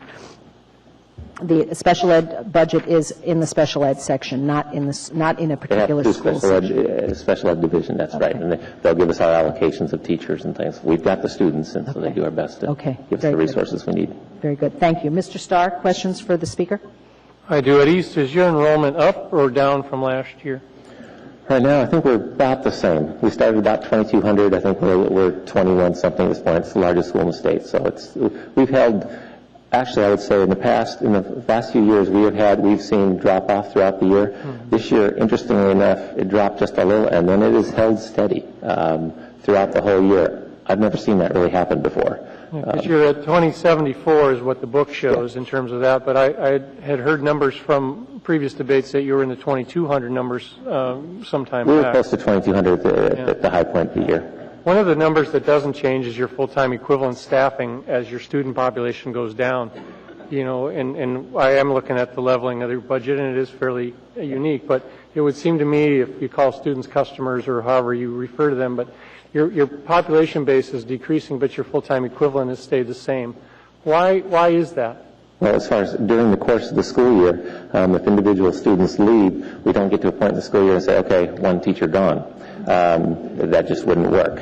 Well, but how about counselors and graduation assistants and others? I mean, it's the hard choice. It says, I think if I was allocated teachers based on one teacher to one student, I think that would work. But we're operating classes depending on the level of the class of remediation versus an AP class of anywhere from 15 to 35 kids within a classroom. Yeah, I'm just as they go, we don't start taking them out. The allocation we have what I will get for teachers for next year, right now, for next year will be based on what the projection is.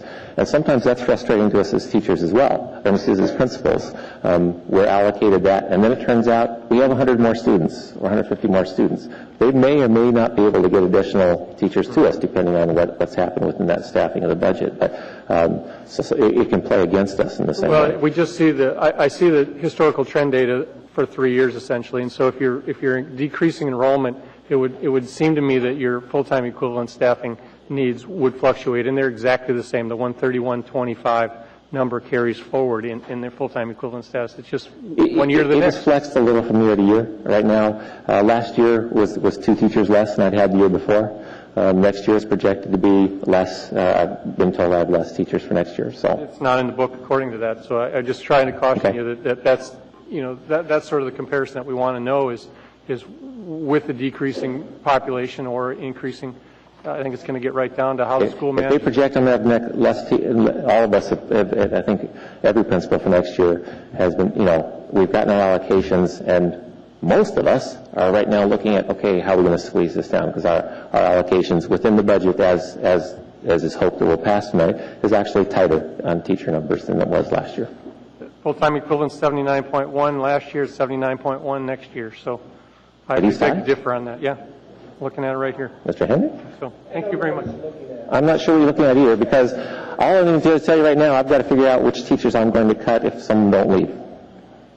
Thank you. Okay, Ms. Osiander, you're next. Little different track. Okay. Are you aware that we are asking all municipal bargaining groups to come back to the table and give up negotiated raises? I've heard some of the fire and police conversations in the news. Okay, it's more than that. It's all of them. So far, we have had that with fire, but all of them are being asked. I just wanted to know if you were aware of it. I guess I was not aware that every bargaining group had been asked that. Thank you. Is that all, Ms. Osiander? Yeah. Anyone else have questions for this speaker? Seeing none, thank you very much for coming, Mr. Graham. Anyone else wishing to be heard, please come forward. Anyone at all?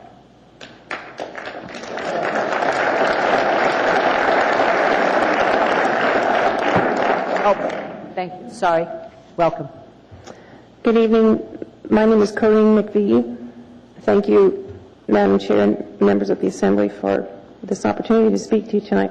I represent the Anchorage Council of Education, or ACE. We are a 450-member employee bargaining unit of the Anchorage School District. We have many different job categories. If I named them, we'd be here for another 20 minutes. But among them are safety security people, health treatment people, budget and accounting folks, curriculum, and many, many more job categories. Others tonight have talked very thoroughly and very eloquently about things working inside the district, and so my members would like me to talk to you a little bit tonight about the city as a whole and our view of things. I'm here tonight, of course, to urge you to approve the school district budget, and my members would like to ask you to consider not to think about the city's property tax burden in the way that it's been often discussed lately. I'm sure many of you have seen the different studies and reports that say that we do have a low tax burden here in Anchorage. It's in some reports been reported as the lightest tax burden in the nation right now. So I guess I'm a little tired of hearing that cry all the time that we have property tax problems here. I don't believe that we do.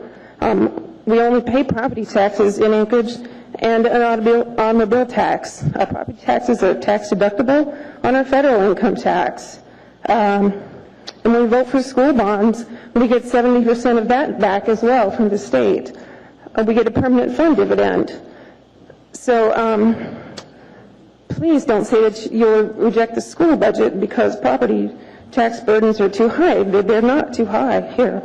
I don't really mean to even use the word burden, I guess. I guess it's a privilege, in my view, to have what we have here in Anchorage, to have our school district. My tax privileges, I would say, are very high. Living in Anchorage is a privilege. We have a beautiful city. We have good public facilities, good public services. We educate nearly 50,000 students here in Anchorage, and every one of those kids deserves the best education that we can give them. I don't think we should consider it a burden at all. And I don't think that the students' needs change just because the economy may have changed.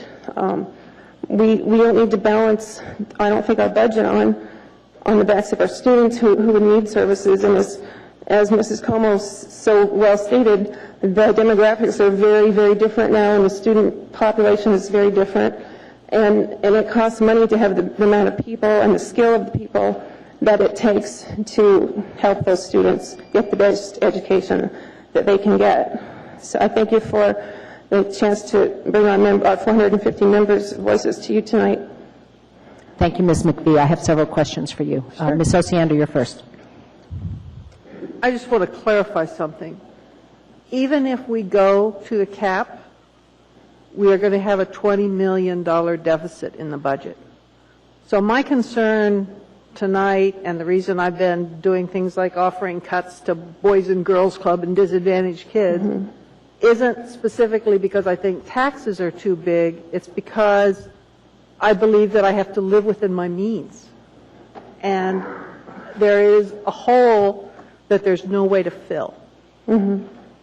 So the taxes discussion is, I guess, somewhat relevant, but it's not the immediate problem. We are not only asking bargaining units to come back to the table, we are delaying hiring, we're delaying a police academy.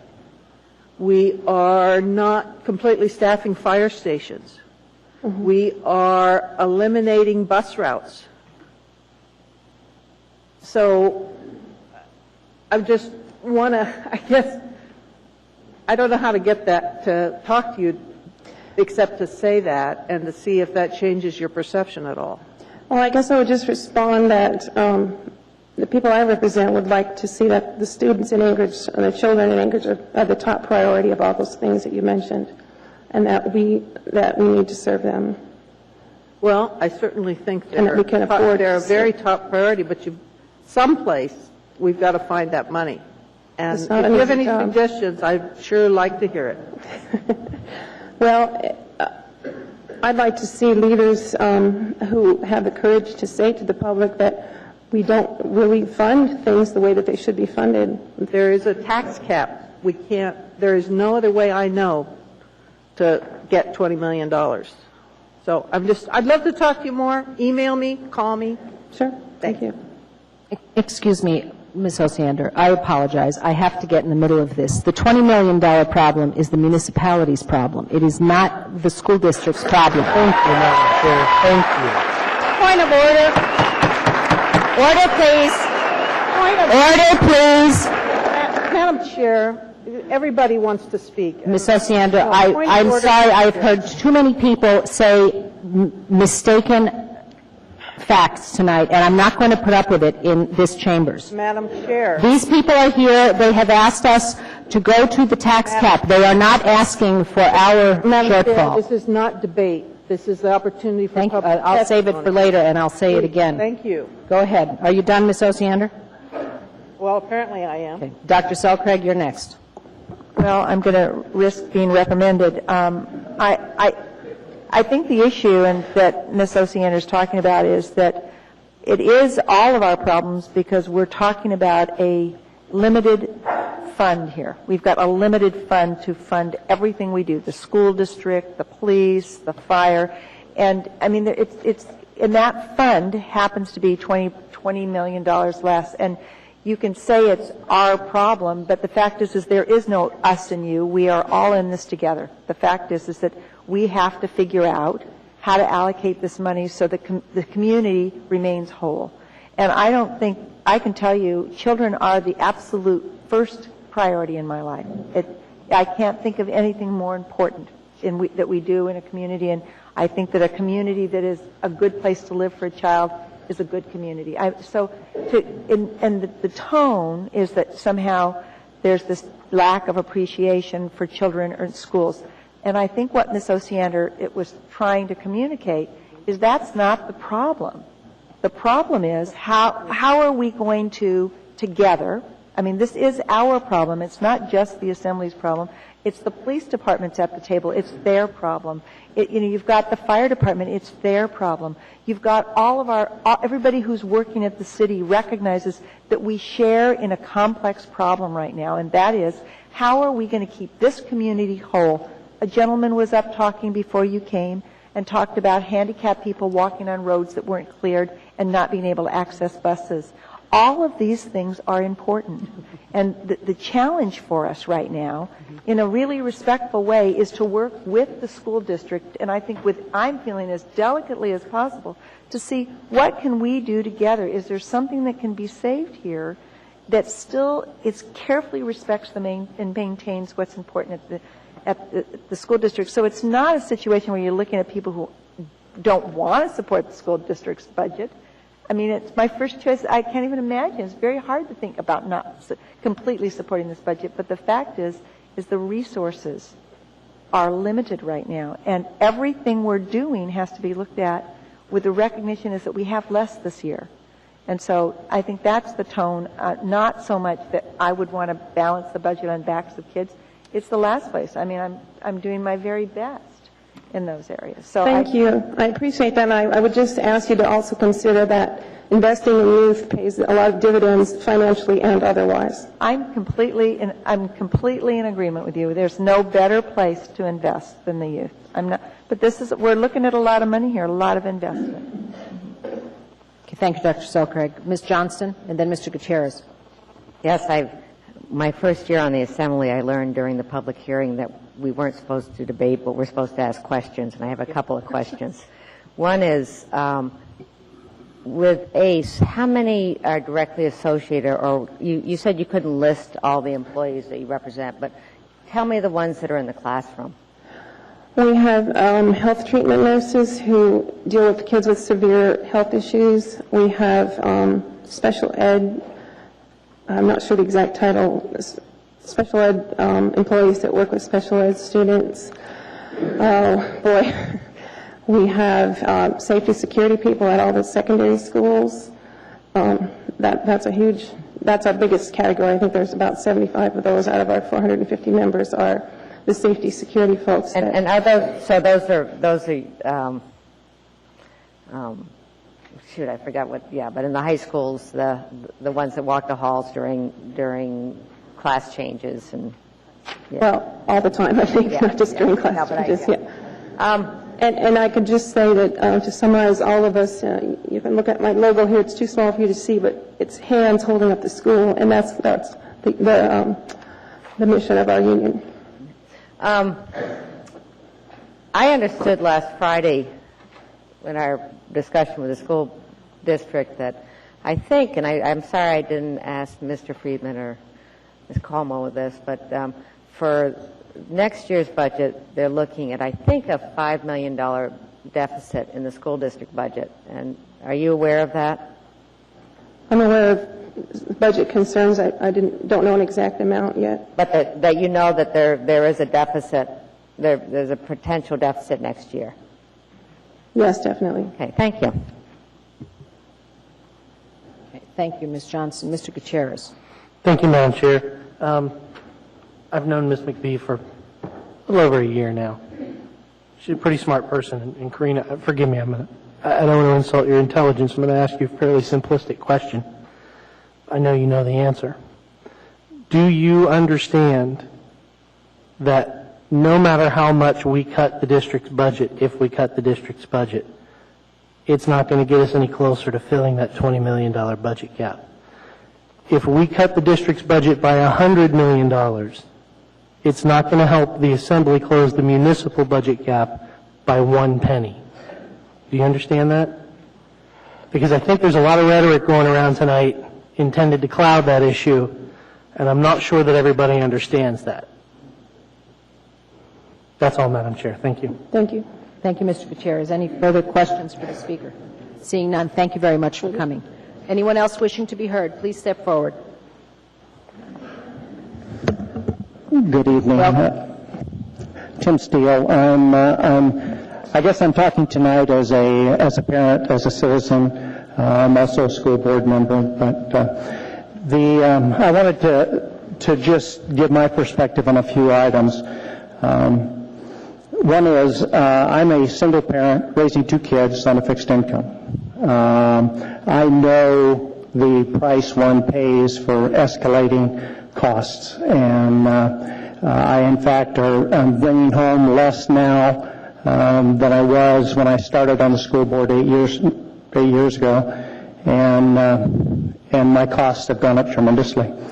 The one thing we have typically done in the Anchorage School District, well, let me go back to another item. I went back and went through my tax reports, and I know you folks have looked at it as well. But in fact, the mill rate, the tax rate, over the last 10 years has gone down. It hasn't gone up. What's gone up is the assessed valuation of the property.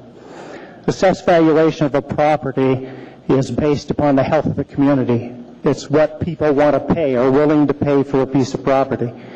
One of the components that goes into an increase in assessed valuation is demand, and so that means people want to buy houses here.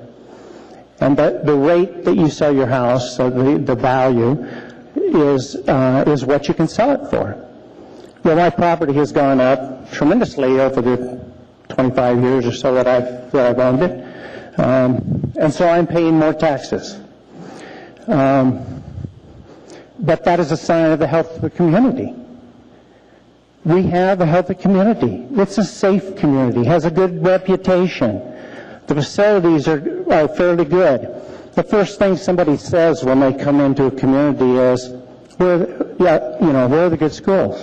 Well, they're all the good schools in the Anchorage School District. We have a very healthy district. The school district is a bigger community. We don't levy taxes. We don't have any taxing authority. We can't print money, as the federal government can do. We have to live within our means.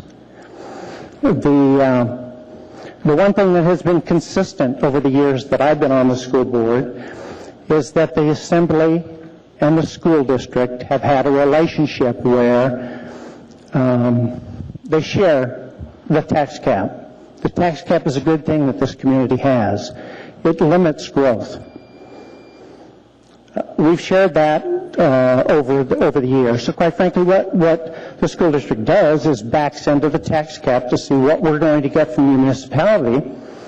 We see what we're going to get from the state in terms of a guess, because we don't have forward funding. We're at risk of losing. Mr. Steele, you need to wrap it up. Okay. The bottom line is that we cut our budget. We look at our budget, we cut it every year in terms of growth. And I would expect the community to do the same thing. That if you've got a shortfall, you deal with a shortfall. If you cut the tax cap, or if you cut the tax rate, then you give the community that's the least taxed large city in the country a break. But then you don't have the money to do what you have to do, and you complain about being $20 million short. It seems to me you're cutting off your foot. You're cutting, you're going the wrong way in terms of if you don't have enough money to do it, find the money. Thank you, Mr. Steele. Mr. Coffey has a question for you. Yeah, Tim, thanks. You and I have had our discussions over the years. One of the things that I'm seeming to notice over time is that more and more of the budgets as a percentage grow when you talk about wages, and not so much wages, but wages and benefits. And in the school district, the benefit package is 61% of total wages. Now, that is substantially different. That's from your own report here. And that's substantially different from what you would find in the private sector because of the way in which the system is set up. Now, you don't just undo that system overnight, but the problem is, for me, in part, when the disparities become so great, then it causes concern for me because a lot of the people that are paying the bills that do that are paying property taxes. And again, it's not the total tax that I'm concerned about. In part, it is the fact that we are so reliant, between 55 and 60% of the tax burden comes from, or the taxes for the city of Anchorage come from property tax. We don't have a sales tax. We don't have any other significant taxes that hit us.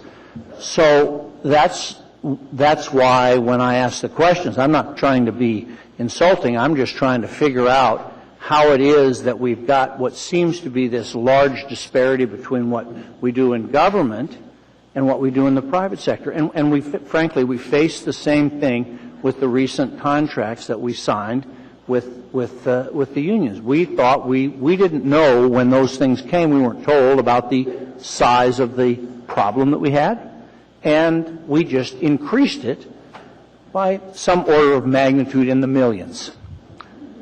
So I just have to echo what Sheila said here, Dr. Selcraig. I mean, this is a problem for all of us, and it's a problem of priorities. And I must disagree with Mr. Gutierrez that when you look at the tax cap and you look at the total number of dollars, how we allocate it with the $450 roughly million we have in property taxes does make a difference. And I'm not saying this is what we did do, but if we took $1 million from you and put it on the city side in the division, then our problem would be reduced. If we took $1 million more out of us and put it on your side, our problem would be increased. And there's not been anybody up here who said it's your fault that we have a $20 million, that the city has a $20 million deficit. So, and I'm trying to think of the question to ask you. So, I guess I wanted you to see the dilemma that we face when we sit up here. And this is part of it. And I guess there's no question that, but I invite your comment. How's that? Well, I understand the dilemma. We have 8 bargaining units, and we bargain thoroughly, and we are in a competitive business, and I know you understand competition in business. We have to be able to recruit these fine teachers that Mr. Graham talked about. We have to be competitive in terms of what we pay and how we pay it. We are in a retirement system that is a state creature because we are a creature of the state. So those things are a function of what we do. We have 87% of our budget goes into people. We're a people business, and we negotiate and we try to stay competitive. We're not pushing the limit. We're not. We have 53 districts in the state that we have to compete for teachers and other employees with. We do not generate in the state of Alaska enough teachers to fill our need on an annual basis in terms of turnover, and so we need to recruit from the outside. We need to be competitive. And so that's what I would say. If you're proposing to take some from the district and apply it to the deficit with the city, then we were never allowed that option when we were cutting budgets year after year to take some from the city and apply it to the district because we're a dependent school district. I just believe that we have a good budget, we have a great process, and we're not out of line. Nothing more? Anything more? Spoke. Okay. Thank you, Mr. Coffey. Thank you, Mr. Steele. Anyone else wishing to be heard, please come forward. If everyone who wishes to be heard, please would line up. I'd like to see how many more of you want to speak. In fact, if you would raise your hands if you wish to testify. Just the 3 of you? Okay, go ahead. Tell us who you are, sir. My name is Andy Holloman. I'm with the Anchorage Education Association, the vice president. Our president's in Juneau trying to shake some money out of that area so that you won't have to cut all that much money. If it helps, I'd like to say that education always comes to you pre-cut. I've worked in the private sector. I've worked in the public sector. This is one area where your employees take money out of their pockets in order to do their jobs. They're still doing it. They're not doing it as much as they used to because our budget has gotten better, and I think that's a fair way to treat your employees. The second thing is I'm one of a majority of people that went to the polls in November, and I made it very clear to you how I felt about education, how I felt about police, how I felt about every other bond that got put on the ballot. I voted to increase my taxes I voted to pay for the services I want to see in the city. We're asking you to tax to the cap for education, and you can do that, and I hope you will. Okay, thank you, sir. Anyone else, please step forward. Good evening. My name is Harley Green. I'm the principal at Stellar, but I'm not coming here speaking tonight as the principal. I'm just talking as a citizen. And as I've sat here this evening, I can't believe how the conversation has digressed to such a state where we're confining what we believe about schools to dollars and cents. I know it's important, but our schools are not the same schools as they were when I was going to school, the little red schoolhouse. Schools are much more than that. They're social institutions. After school, kids hang around to 8, 9, 10 o'clock at night. They're dance halls. They have dances for students, a safe place where they can go and enjoy themselves in a safe environment. There are theaters. That's where the community as well as other students can go and enjoy a good, wholesome play and laugh at a real economical cost. So we're not talking about just the building and the lights and the water. We're talking about lives. And if you want to see something, if you're not able to prevent the teachers from being let go, and we have to let these programs go that are so critical to our students, then what you're going to see is an influx of students that have lost their will and their desire to go to school because there's nothing there for them, and they're going to be in your community, and then you're going to find yourself trying to increase your police department because you have a problem with kids out in the community, bored, nothing to do, and they're going to be causing trouble in the community. Now, I don't know how you're going to get this money or where it's going to come from, but with all of you up there, obviously intelligent people, I'm sure you can put your heads together and come up with something creatively and come up with a decision so we don't have to do this every year, and especially not this year, to provide the services that you all know that we need for our kids. That's it. Thank you, sir. Any questions for this gentleman? Seeing none, thank you very much for coming. Welcome. Hi. This was the last thing I was planning to do because speaking in front of people is not something I enjoy. However, my name is Shauna Mall, and I'm the principal at Winterberry Charter School. I was a graduate of the Anchorage School District in 1989. I was born in 1971. It's like, wow, I just aged myself quite a bit. I graduated from the school district. Besides going to college, I've spent my whole life here. I now have 3 young boys, a second grader, incoming kindergarten next year, and a 2-year-old. I'm a homeowner, and I began as a teacher. And as a teacher, I calculated my pay. I came into a system with when the wages were frozen, and I made anywhere from $3 to $7 an hour when I calculated out what I actually made as far as the time that I put in as a teacher. I purchased sets of books for my children, snacks for children who didn't have any food, and I think that teachers do still do that. And it's important to me that we don't look at their wage and their contracted agreements. Now I'm a principal at a charter school and experience education in a different way. I'm excited about the way that our school district supports school choice. I think that it provides for children who don't quite fit in the typical environment of a school an opportunity to go elsewhere instead of dropping out. I know that our first year as a school was really rough. We missed our enrollment by 4 students, and our budget was cut by $670,000. And we were asked to do what you're asking the school district to do, and we did it. We cut teachers, and we cut teachers' aides, and we cut programs to students, and we found that beyond just wearing everybody thin, safety risks.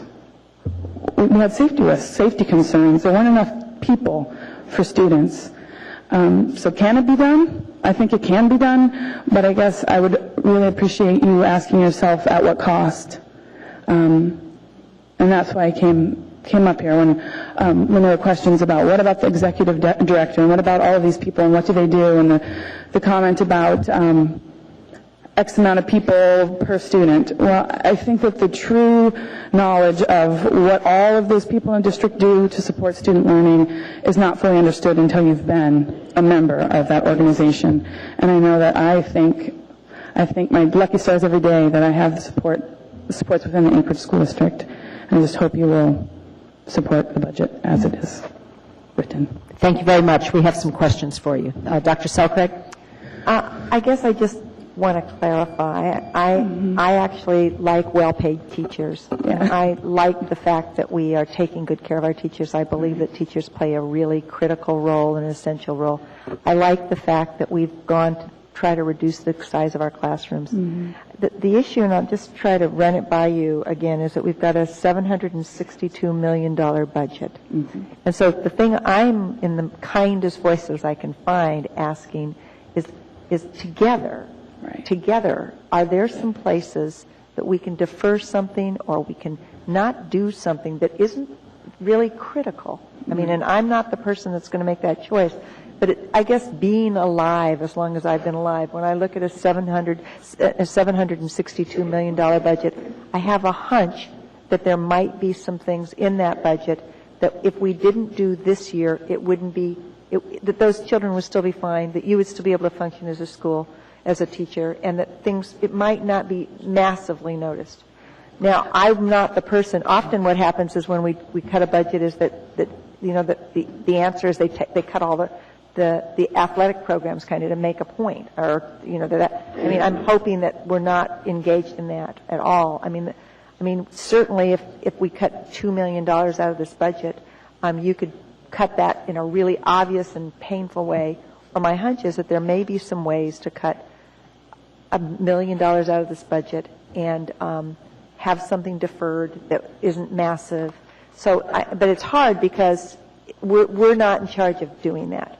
But it's a very large number. There's a genuine need to figure out how we can resolve a $20 million deficit that, I mean, we didn't make the deficit. There was a loss in terms of the revenue and return on investments. So that's the tone. I mean, I don't think there's anybody up here that, at least from my perspective, that doesn't really value the teachers and also doesn't put children first. So the question is that there's some way that the school district can give a hand here, because that's what I'm looking for. Thanks. Okay, thank you, Dr. Selcraig. I was on the school board when charter schools were first initiated, and I was the only school board member who had a really big problem with the fact that charter schools have to pay rent for their facilities and utilities out of their student allocation. And I believe that is what causes you problems more than anything else, in addition to the numbers. I wish that the school district would do something about that, because charter students are public school students just like every one of our students. And the kids at Romig and the kids at East High School do not pay rent for their buildings. They do not pay the utilities for their buildings out of their classroom allocations. So thank you. I appreciate your work very much. Well, and I do think that our district has been supportive. I know I just testified at the state level, and our superintendent had someone there and has advocated many times, as has our school board, for work on the state level, and it's a national issue. That's right. There's some changes that need to be made. So thank you for coming and thank you for your work. Okay. Anyone else wishing to be heard? Please step forward. Anyone at all? Seeing and hearing no one, the public hearing on this item is now closed. We've been at this about an hour and a half. We're going to take a 5-minute break and be right back at you.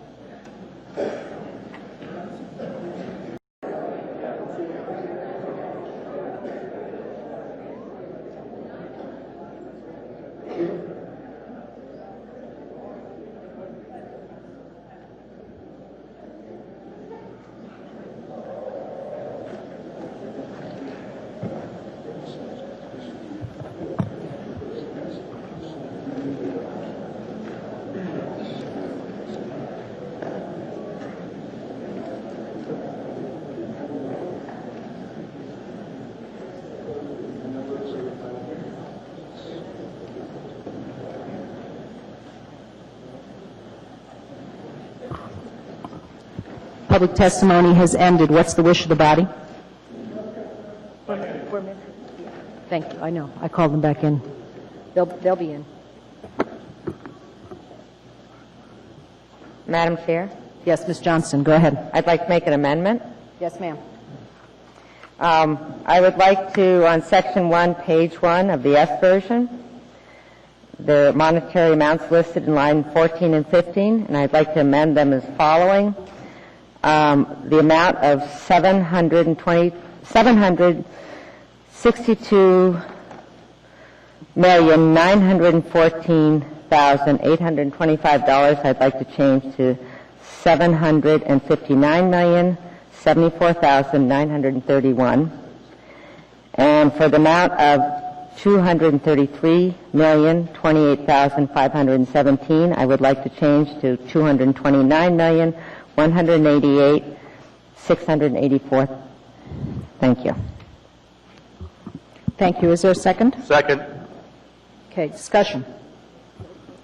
I have Ms. Gray Jackson on the speaker first. Thank you, Madam Chair. I don't want to speak to the amendment. I just want to speak in general, if that's okay, if I can do that now. Yes, that's quite all right. Thank you, Madam Chair. First off, I want to start out talking a little bit about the tax cap and how throughout conversation. Point of order. Mr. Burke? Don't we have to deal with the amendment? We can't just talk on general stuff. There's an amendment in front of us. The amendment is up for debate. And I believe that if the tax cap has something to do with the debate, I think that's an appropriate subject. Thank you. Go ahead, Ms. Gray Jackson. Thank you, Madam Chair. What I have to say is relative to the amendment, because I don't think the amendment should occur, okay? All right. With that said, first off, I need to, I think it's real important to make sure that everyone here in this room, in your living room, and my colleagues understand the tax cap situation. If you look on page V8 of the school district's budget, they have a tax cap limitation, just like the municipality does, and they're two separate tax caps. Quite frankly, the things that are listed in the tax cap calculation are quite different for the school district and quite different for the municipality of Anchorage. The only thing that's similar, that's the same, is the CPI and the population change for the most part. With that said, there's been some conversation. Actually, Dr. Selkirk talked about tweaking the ASD budget to get some money for buses. Well, that's quite impossible. Reducing the school district's budget does not give us more money to take care of our $20 million deficit. That simply just is not the case. I want to back up a little bit and thank everybody for being out here tonight. I really appreciate you coming. It's really, really late.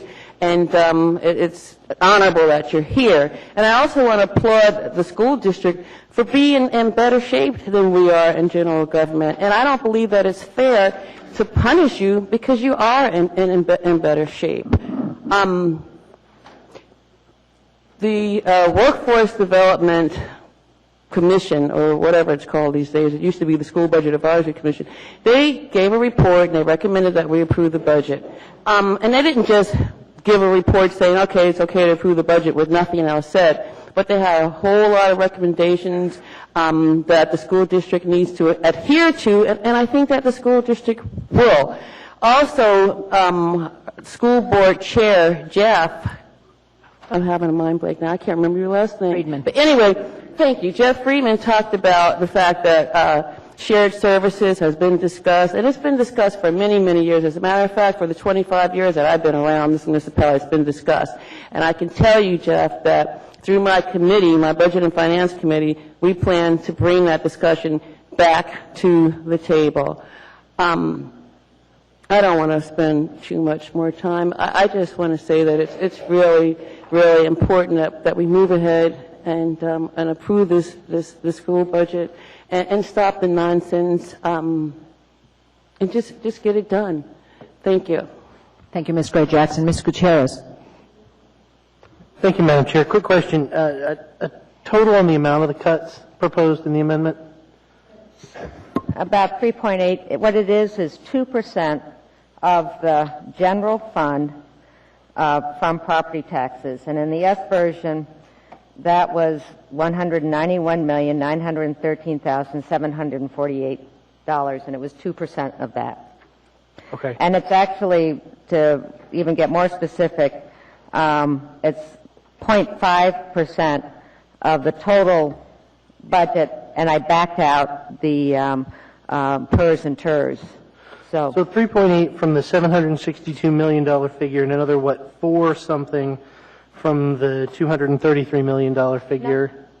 Same number, Mike. Same number. Oh, I'm sorry. My mistake. The whole thing was 3.8 All right. completely. I guess what has me really, really confused, one, the issue of, well, we could take some of the school district money and use it for something else. That's not the case. But even if it were, the first argument, when we started talking about, well, some people want to make some cuts to the school district budget, we want to save the taxpayers some money. Hey, I'm all for that. I'm a taxpayer. I own a home. I pay taxes just like everybody else. Now the story is we don't want to save that tax money. We still want to collect it from the taxpayers, but we want to spend it on something else. Which is it? What's this money going to be used for? Are we going to just not collect this amount of money in taxes and save the taxpayer the money? Or are we trying to do something that we really can't do and rob Peter to pay Paul and take some money from the school district and use it to, say, hire some more firefighters, which I'm all for, keeping the trucks manned? Which is it? Where are we? What are we doing with this? I've heard two different stories through the questioning of folks as we sort of started debate early tonight. And so I don't really have a firm idea of what these cuts are intended to do, and I would like to hear that. Thank you, Madam Chair. Thank you, Mr. Gutierrez. Ms. Johnston. First of all, and I'll say that no, we're not robbing Peter to pay Paul. This is not, has nothing to do with the municipality's $20 million problem. And I guess I will use this time for my debate and why Mr. Flynn and I have come to this agreement to do a 2%. And I'll let Mr. Flynn speak for himself. And I have to go back, actually, sorry folks, to 1988 when I moved down from Fairbanks. And those that were here during the 80s knew that we had a crash and we had banks that collapsed and we had people leaving their houses. And in Fairbanks, we had had a superintendent who had started cutting their budget, the school district budget. And I had young children, and I was concerned and worried, as most people are with children in school, when school districts start cutting their budget. And one of the interesting things, I appreciated the debate that superintendent had as far as the budget cuts. And one of the first things that he cut was actually his own superintendent staff and his PR staff. And his name was Rick Cross. And he said that, PR was his responsibility. It was his job as superintendent. And I remember when Ms. Como became assistant superintendent and then became superintendent, I said, here is another Rick Cross, because there is no better PR person for this school district than Carol Como. And I appreciate her for that. The other thing that Rick Cross did is he took a lot of his support service staff and he put them in the classrooms. He put his gifted and talented teachers in the classrooms. Instead of taking, and it wasn't just gifted and talented, that was just one I'm using, but instead of taking students out of the classroom for their special needs or their special programs, he brought the teachers to the students in the classroom. And I found it was very effective because then all the classroom got to participate. And I think sometimes with our English as a second language, and I don't know this, but maybe there could be some benefits for that kind of approach. And I'm not saying it's right, but I'm saying that I appreciated his creativity. Anyways, we moved down to Anchorage, and I was shocked because the Anchorage School District budget was not cutting, but they actually were increasing, and they were increasing for a number of years after that. And I kept thinking, didn't you get the memo? We're in dire times. Well, we're kind of there again. We are in a global recession. And maybe this year is what I said to my assembly members, this is our grace period. This is the year we get to sort of make changes to adapt to what next year is going to be. And next year is not going to be a good year. I don't care what we say, and none of us quite know what investment funds are going to come in. None of us quite know what our fund balances are going to be, but we know that we are going to have interesting times. And I just feel we need to make a little statement here, and we need to address the current situations. 2% is not a huge cut. I don't think it's one that will make a large impact. 0.5% of the total budget, once you pull out PERS and TERS, is not a huge cut, and I'm comfortable with it. And yes, I do know the diversity of your culture, and yes, I do know the students that are dropping out. I work with a number of them, and I know I don't know all the issues, but I'm just saying I know that there are a lot of homeless children out there, and I know that this is a different school even than from the 80s.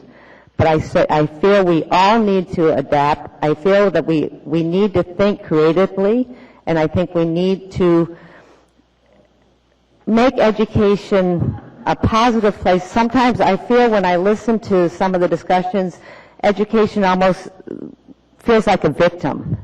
And I feel that we're not victims. I feel that we all are very creative, and I feel we can adapt, and I feel we can do well with this. Thank you. Thank you, Ms. Johnson. Dr. Selkirk. I've actually had a conversation with Ms. Whittleton because I greatly appreciated Ms. Jackson's comments regarding the actual impact of a cut, and I would like that really clarified, I think, for the whole body. Could you do that for us, Ms. Whittleton? Through the chair, my understanding of a question that's been bounced about a little bit tonight is, if this amendment passes, two-part question. Number one, will the municipalities' 2009 budget shortfall be impacted? And number two, if the answer to question number one is no, what would be impacted? Is that correct? Right. First, I guess what would the impact be is the question. The impact, if the proposed amendment passes, is one of lowered property tax bills to the taxpayer. So basically, this budget will set a levy, actually set a level of taxes that will pay for itself. If there's the addition or reduction of this package has nothing to do with our general fund? Through the chair, this decision point right now would not affect the municipality of Anchorage's fund balance or its general fund operating budget for 09. You want to ask? Thank you, Ms. Weddleton. Any further questions for Ms. Weddleton? Yeah, I have one. Okay, thank you. Mr. Coffey, go ahead. Okay. Is the tax cap established as to the total amount of tax revenues that can be collected for the general fund for the school district and the tax funds for the property tax funds for the city? Through the chair, think of them as two separate calculations that bear a lot of similarities, and together, when they're approved, together it represents the taxpayer's bill. Yes. When it's allocated out to the assessed. Now, but here's my question. The calculations, if you do the calculations, you come up with what the total tax levy could be, right? Yes. And if the tax bill of the municipality is under, let's just use a number. Let's just say it's $250 million that you could tax at the municipal level for city government, and the appropriations are $245 million. And the school district is reduced below the cap calculation as well. Then are you not free, if you decided to do that, and I'm not advocating it, but are you not free then to raise the amount of money for the municipality because your total cap, you're below the cap with either or both? Through the chair, let me restate your question to make sure I hear it correctly.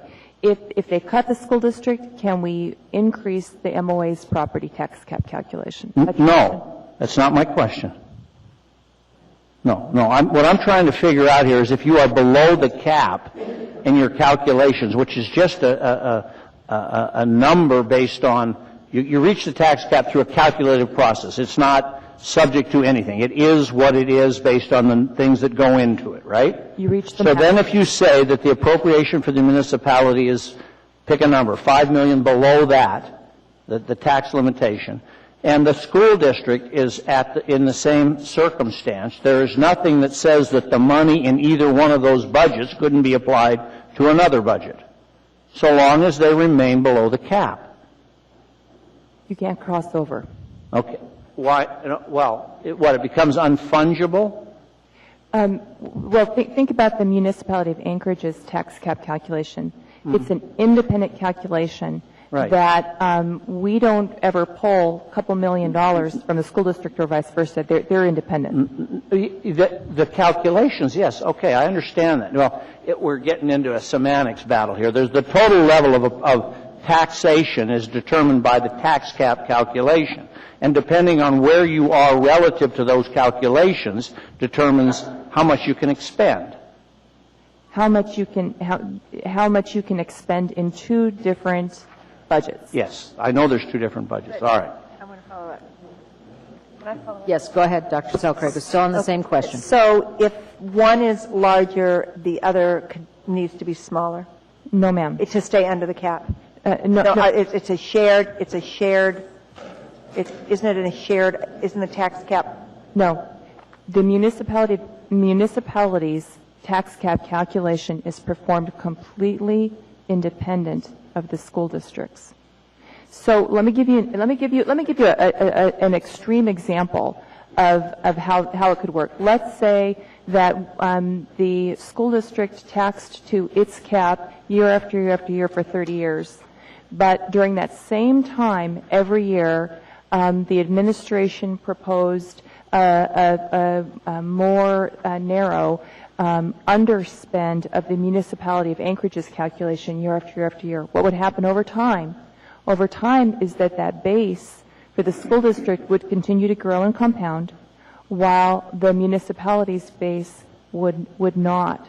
So over time, these two independent calculations can diverge. But generally what you can see if you look at a historical trend is that the actual total collection of property taxes is allocated approximately 50-50 between the school district and the municipality, but it doesn't have to always be that way. There you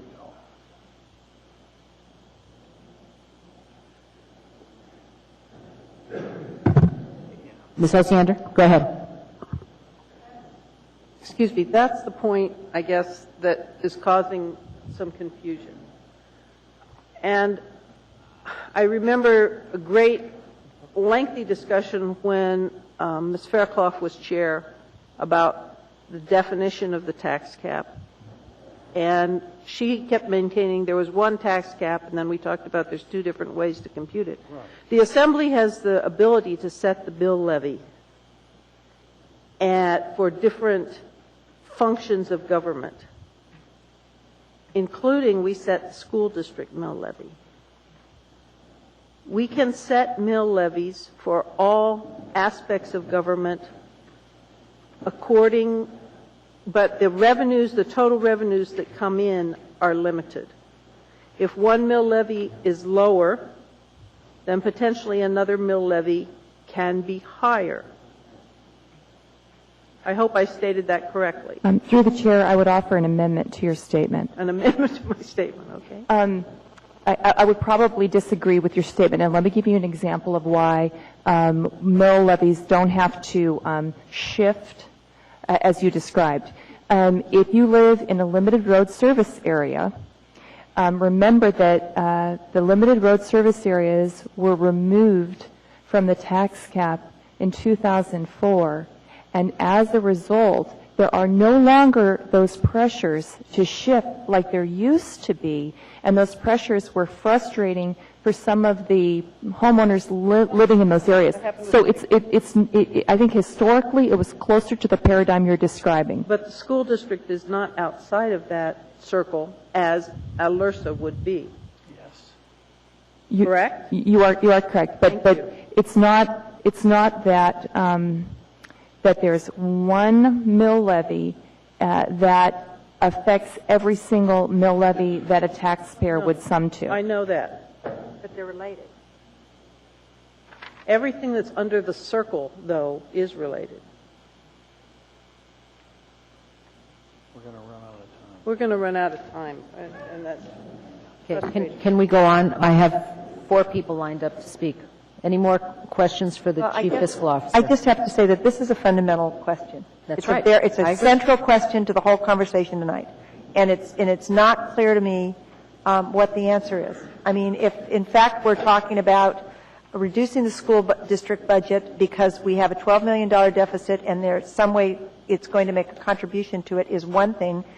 If we're talking about reducing it just because we think it's too high is another thing. And I think that it's fundamentally got to be clarified. I don't know if we have to step down, but I think it's a central issue to the decision. At least it's a central issue to my decision. Thank you. Suppose we go on and see if we can gain some clarity as we proceed through this discussion. I don't know. Okay, let's go on, and we can come back to it. Mr. Flynn, you're next. Thank you, Madam Chair. I'll try and offer a little clarity. For me, this amendment has nothing to do with our municipal budget deficit. This is a very deeply personal question for me. People here tonight include my cousin Marilyn, my former high school classmate Margaret, Coach Arndt, my boss's wife, and the education system in Anchorage includes a lot of my nieces and nephews, and soon will include my son. We have a good educational system in this community, and I want to support it. The other side of that, however, is I have a lot of neighbors who are concerned about their tax bills, and I think it's appropriate for us to look at ways, given the economic conditions, to mitigate those. So many of my colleagues would frankly like to see a larger cut to the school district budget. And I sat down with them. Ms. Johnston and I talked Sunday, and we came to what I feel is a reasonable compromise. A small cut. I know it hurts. If we didn't, in a perfect world, we wouldn't have to make it. But given the circumstances, I feel it's appropriate. And whether we can or can't use it to address the municipal deficit, I will not vote to do that. I'm simply voting to try and mitigate property tax concerns. Thank you, Madam Chair. Thank you, Mr. Flynn. Ms. Osiander.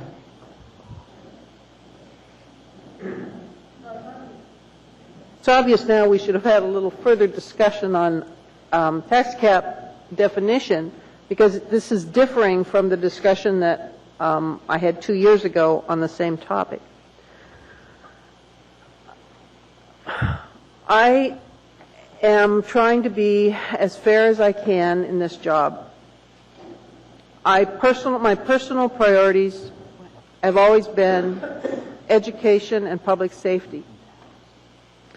I have spent a lot of my life advocating for schools and school funding, but I'm in a position right now where I have to somehow come to terms with asking employees to give back negotiated raises and try to come up with some sort of parity in dealing with a deficit. I continue to believe that there is a tax cap that covers and is related to all the taxes that we are allowed to bring into this municipality.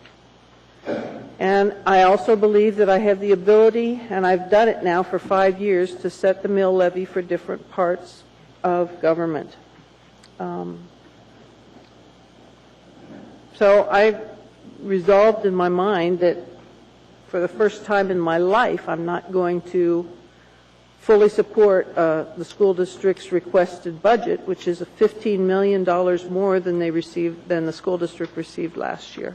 I do think, however, that a lot of the increase is justified, so I'm not going up with my 1 or 2% cuts like I've been consistently doing for everything else. But I find it hard to justify the full $15 million increase over last year. Thank you. Thank you, Ms. Osiander. Ms. Gray, let's see, not everybody has spoken yet. Mr. Coffey, have you? I spoke once. Okay, that was in response to the Chief Financial Officer. I was asking questions. Okay, fine. Okay. I'd like to. Then we'll go around once again. Ms. Gray Jackson, you're next. Thank you, Madam Chair. We have 2 tax caps. No. Excuse me, Mr. Coffey?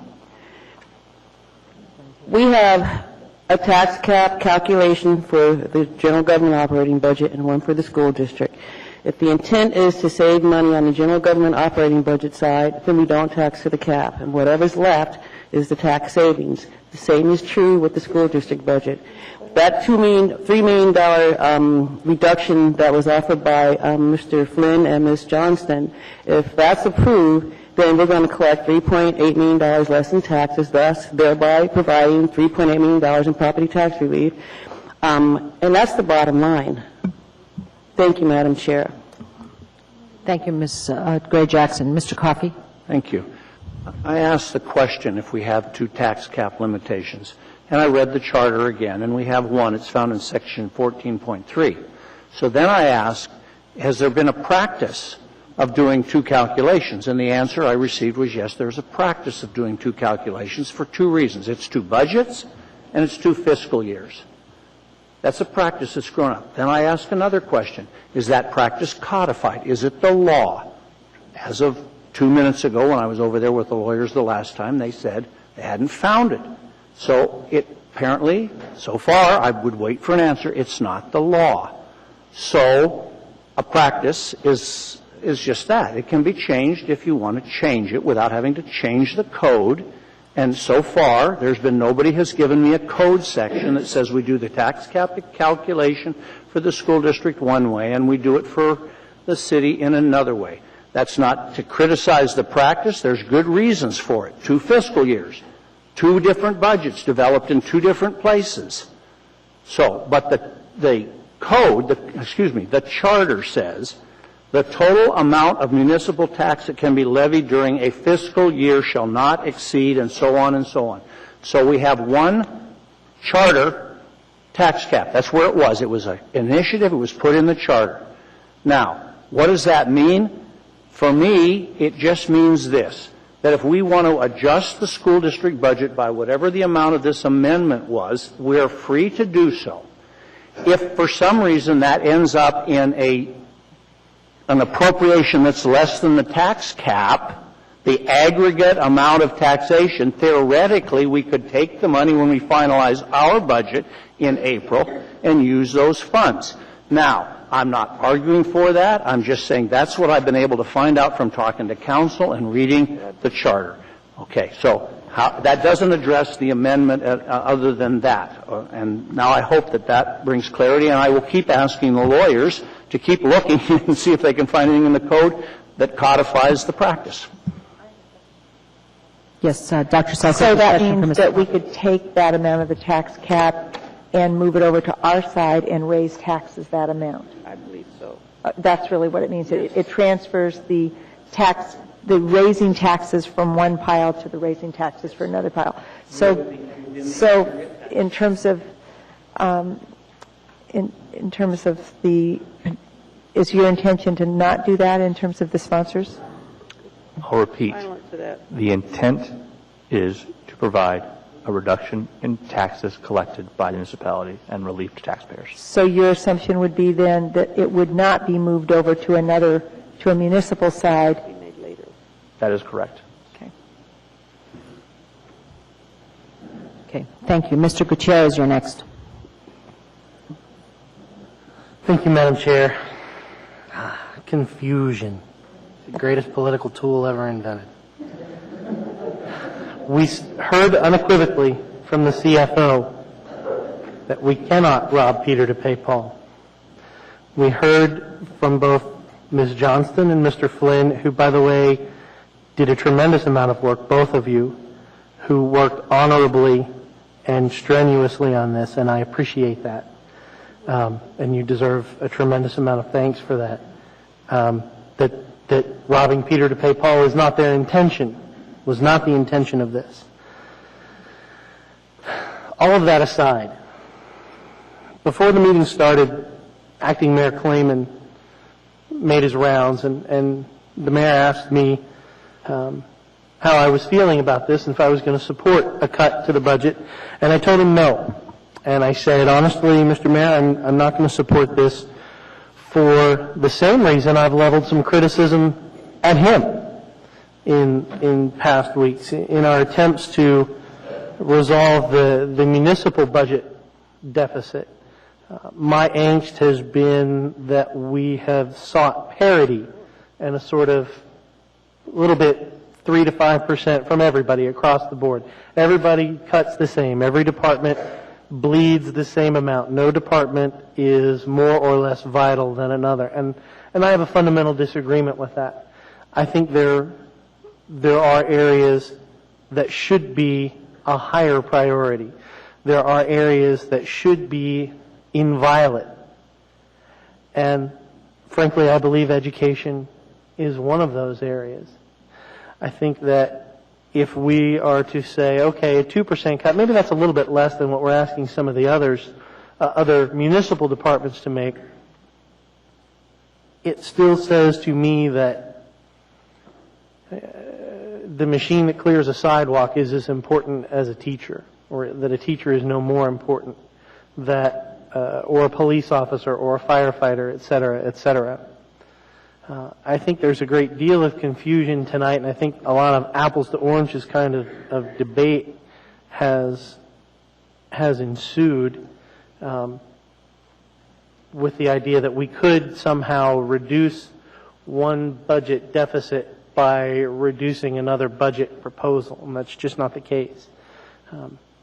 For the reason that I really strongly believe that education should be a higher priority than many of the other things we're talking about, I will not support the proposed cut. Thank you, Madam Chair. That's all. Thank you, Mr. Gutierrez. Mr. Birch. I'm of the view that no area of our budget should be without scrutiny. I think we have a duty and an obligation to the community and the folks who elected us to closely review every budget that comes before us. This is a huge budget. $762 million is, it's $750 million. And when you start talking billions at a national level, they get tossed around pretty easy. But it's a huge amount of money. And I think, and I would commend as well the makers of the motion. I think that I prefer, or personally would prefer, a larger reduction in a larger number. But if this is successful, and I think it's heading in the right direction, that it does provide some relief to property owners, and I think we need to do that. And I am fully supportive of the amendment. Thank you. Okay, Dr. Selkirk is next on the list. Okay, we're only speaking twice each. Anyone else wishing to be heard? Anyone else wishing to be heard of the Assembly? I'm going to be speaking to the main motion. We're getting to that, aren't we? Oh, you weren't on the list, Mr. Starr. I'm sorry. Well, we're not speaking to the main motion Okay. yet, so. Dr. Selkirk, I'm going to have to turn down your request to speak. Everybody's had 2 chances to speak, and Mr. Starr is waiting. Mr. Starr, could you punch in, please? Or did you want to wait after the amendment was voted up or down? Okay, thank you. I'm waiting for a number from the Chief Fiscal Officer. I'm sorry, Madam Chair, I don't have the numbers, so I'm going to give you an estimate from my memory, which is about 45,000 property tax bills per year. Thank you.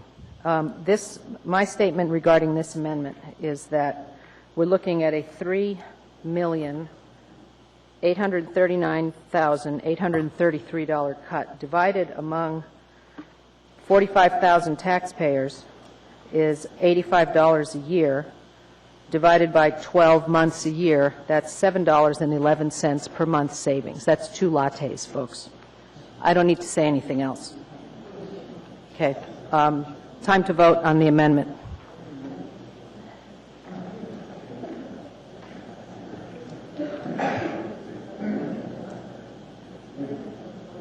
Mr. Starr? Dr. Selkirk? Did you need additional clarification?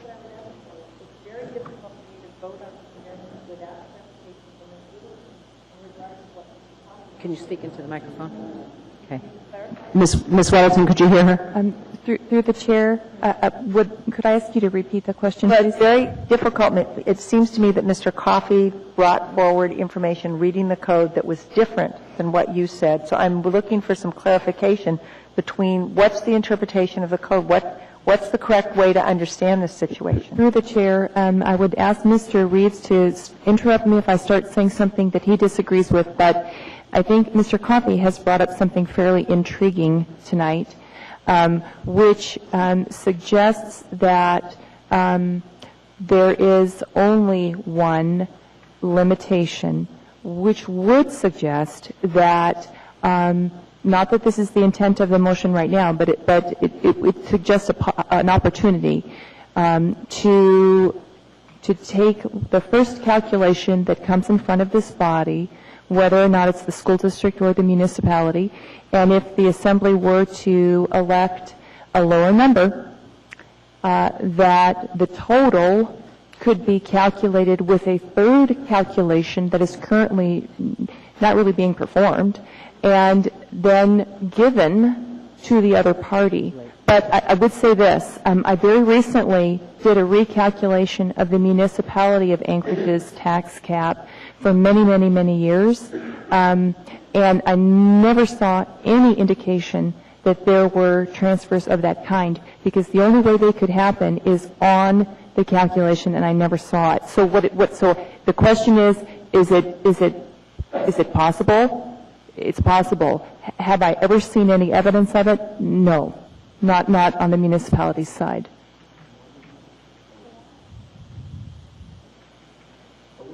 Okay. I'm sorry. I don't know if I mistakenly called for the vote, but apparently there's still some concerns here. Ms. Osiander, do you have a Ms. Weldon, when I first got to this body. Okay. There's some people who are having a problem voting because they're not clear on the effect of the.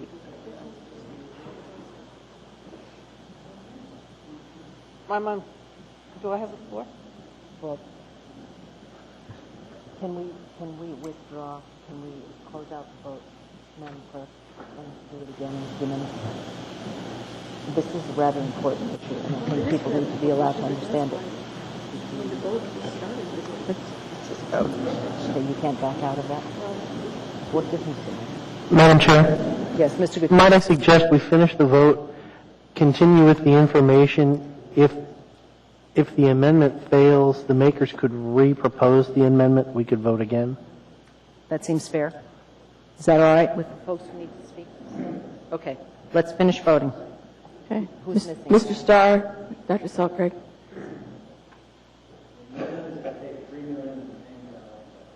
Almost 4 million. That passes 6-4.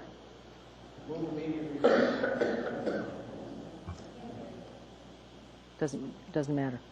Okay. Any further discussion on the budget before us? Ms. Osiander. I just very briefly add that the Assembly had this very discussion on one tax cap versus two when I first got on this body.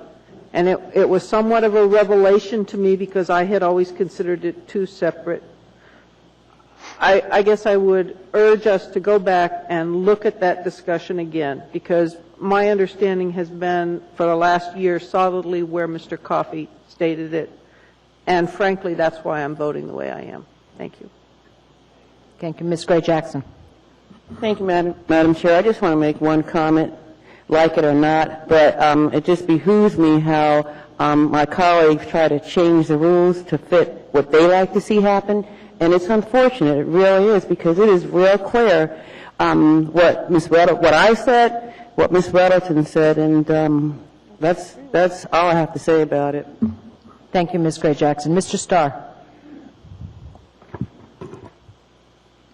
My challenge is that the budget doesn't reflect the current economic challenges we're facing. It's not what you do every day or how you show up. I don't think it's realistic, and I think it's unsustainable. We see two factors that to me suggest that it's unsustainable. We may get through it this year, folks, but we're basing the budget on increased assessments, and we're also tagging it with an increased mill rate calculation. Next year, I'll bet you the property tax valuations require reductions in assessed values. Will we know? Perhaps not. But you see record indicators that are saying to me that the inventory of used houses and that the downward pressure on the assessed value is going to cause us to do two things: reduce that and raise the mill rate. The debate over here is helpful, but for me, the source of the money is the same for either budget. It's the same two sources. We get money from the state, we get a little bit money from the feds, and we get taxes, local generated dollars. It's also the same check at the end of the day. You know, you get one tax bill, you write one check. Your mortgage company writes one check. It's to the folks that pay it, they don't write two checks. They don't know what the mill rate separators are. They realize that it's an increased amount every year. And that's the pressure that I'm hearing. I think that I see ever-increasing costs with no clear end in sight. That really concerns me. It's this circular argument that you listen to about if we had new buildings or if we increased our teacher pay or if we did that. We circularly move around that argument basis, and I don't see any clear end in sight. And I don't know when you measure that the investment that we're making satisfies our needs. And every year it's the same, we're not making it, we're not getting close. I don't hear the optimism that what we did last year really is working, and I'm really concerned that it's a case of more money. I believe we've maxed out. I said this at the general budget times, and if it's prophetic, I'm not trying to do that, but I think we've maxed out our ability to collect revenues. I think that's a clear factor. Where do we go, folks? Where do we get more money from? I think we've reached a level where we have taxed out and maxed out our ability to collect revenue. You know, I'm not pleased with the predicament. I don't particularly like, reciting these sort of things, but I've heard loud and clear from the constituent bodies that I represent, through the debates at the coffee shop, through the meeting of the minds in the general sense. And again, it's time, I think, that we pull back and we rebalance that. It's this constant tug of war over dollars, and I think we've got it out of balance. For that, I'm going to be voting no on this budget. Okay, Mr. Flynn, thank you. Thank you, Mr. Starr. Thank you, Madam Chair. I'll be brief. I want to thank everybody for coming tonight. I know most of you are here to support the budget of the school district and wouldn't have liked to see the amendment that Ms. Johnston and I proposed pass. I think it was a responsible thing to do, and I apologize for the extra work, Ms. Como, Mr. Friedman, that we've endowed upon you. But I think this was the right thing to do. I am going to support this budget. I'm supportive of the excellent work that the school district does for our community's children, and I look forward to continuing to work with you to strike the right balance between the needs of our taxpayers and the needs of our children. Thank you. Thank you, Mr. Flynn. Mr. Coffey. Thank you. I'm a lawyer by trade, 34 years as a lawyer. And so what I do when I have questions, I read the code and I read the charter. That's what I did tonight, and that's the questions I ask of other lawyers. A procedure is something that's done in a clerical manner. This is how we do what we do, but it's not the law. So by following the law, we don't break the rules. So I don't take any umbrage at that. When that's the way you did things, that's the way that you did things. But the law is fairly clear. There is one cap. And now, I want to say that. I said that. The other thing I want to say is I have no intention of taking money from the school district to make up the deficit that the city caused. That's not what I was planning. It didn't enter my mind until we had the debate here. So it's as Mr. Flynn said, it's a benefit to the taxpayer, the real property taxpayer, not something we're going to have to do. And I think you'll see it. And if you read the proposed appropriation reductions that Ms. Johnston, Mr. Starr, and Mr. Coffey introduced, you would see that for a fact. So I support this and supported the amendment, obviously, and I just wanted to get it on the record that the law is what the law is, and I try to follow it. Thank you. Thank you, Mr. Coffey. Dr. Selkirk, you've got the last word. This is the second school budget I have voted on, and I would say that in the last 3 months I've been fairly challenged over a variety of votes because of a lack of clarity associated with the legal framework around what we're doing. And I appreciate having Mr. Coffey next to me, who's a lawyer. But it is challenging when we have multiple interpretations of what the implications of things are. And I found myself in that position tonight. And I am going to support this school budget.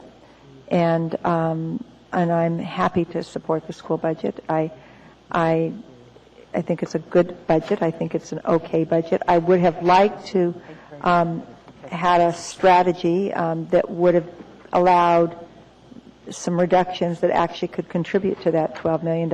And I didn't support, by the way, I don't know if you noticed, I didn't support the amendment, the reduction. So it's been a complicated night, and I think partly it's been a complicated night because of some lack of clarity about the understanding of our part in terms of what this tax structure is, which is quite phenomenal at this point, I think. So I just am disappointed about the kind of different messages associated with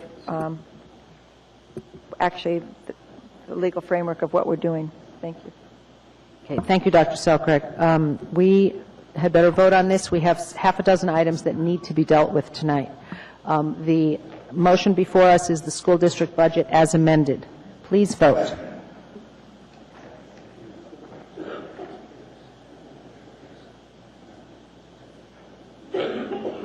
Mr. Coffey?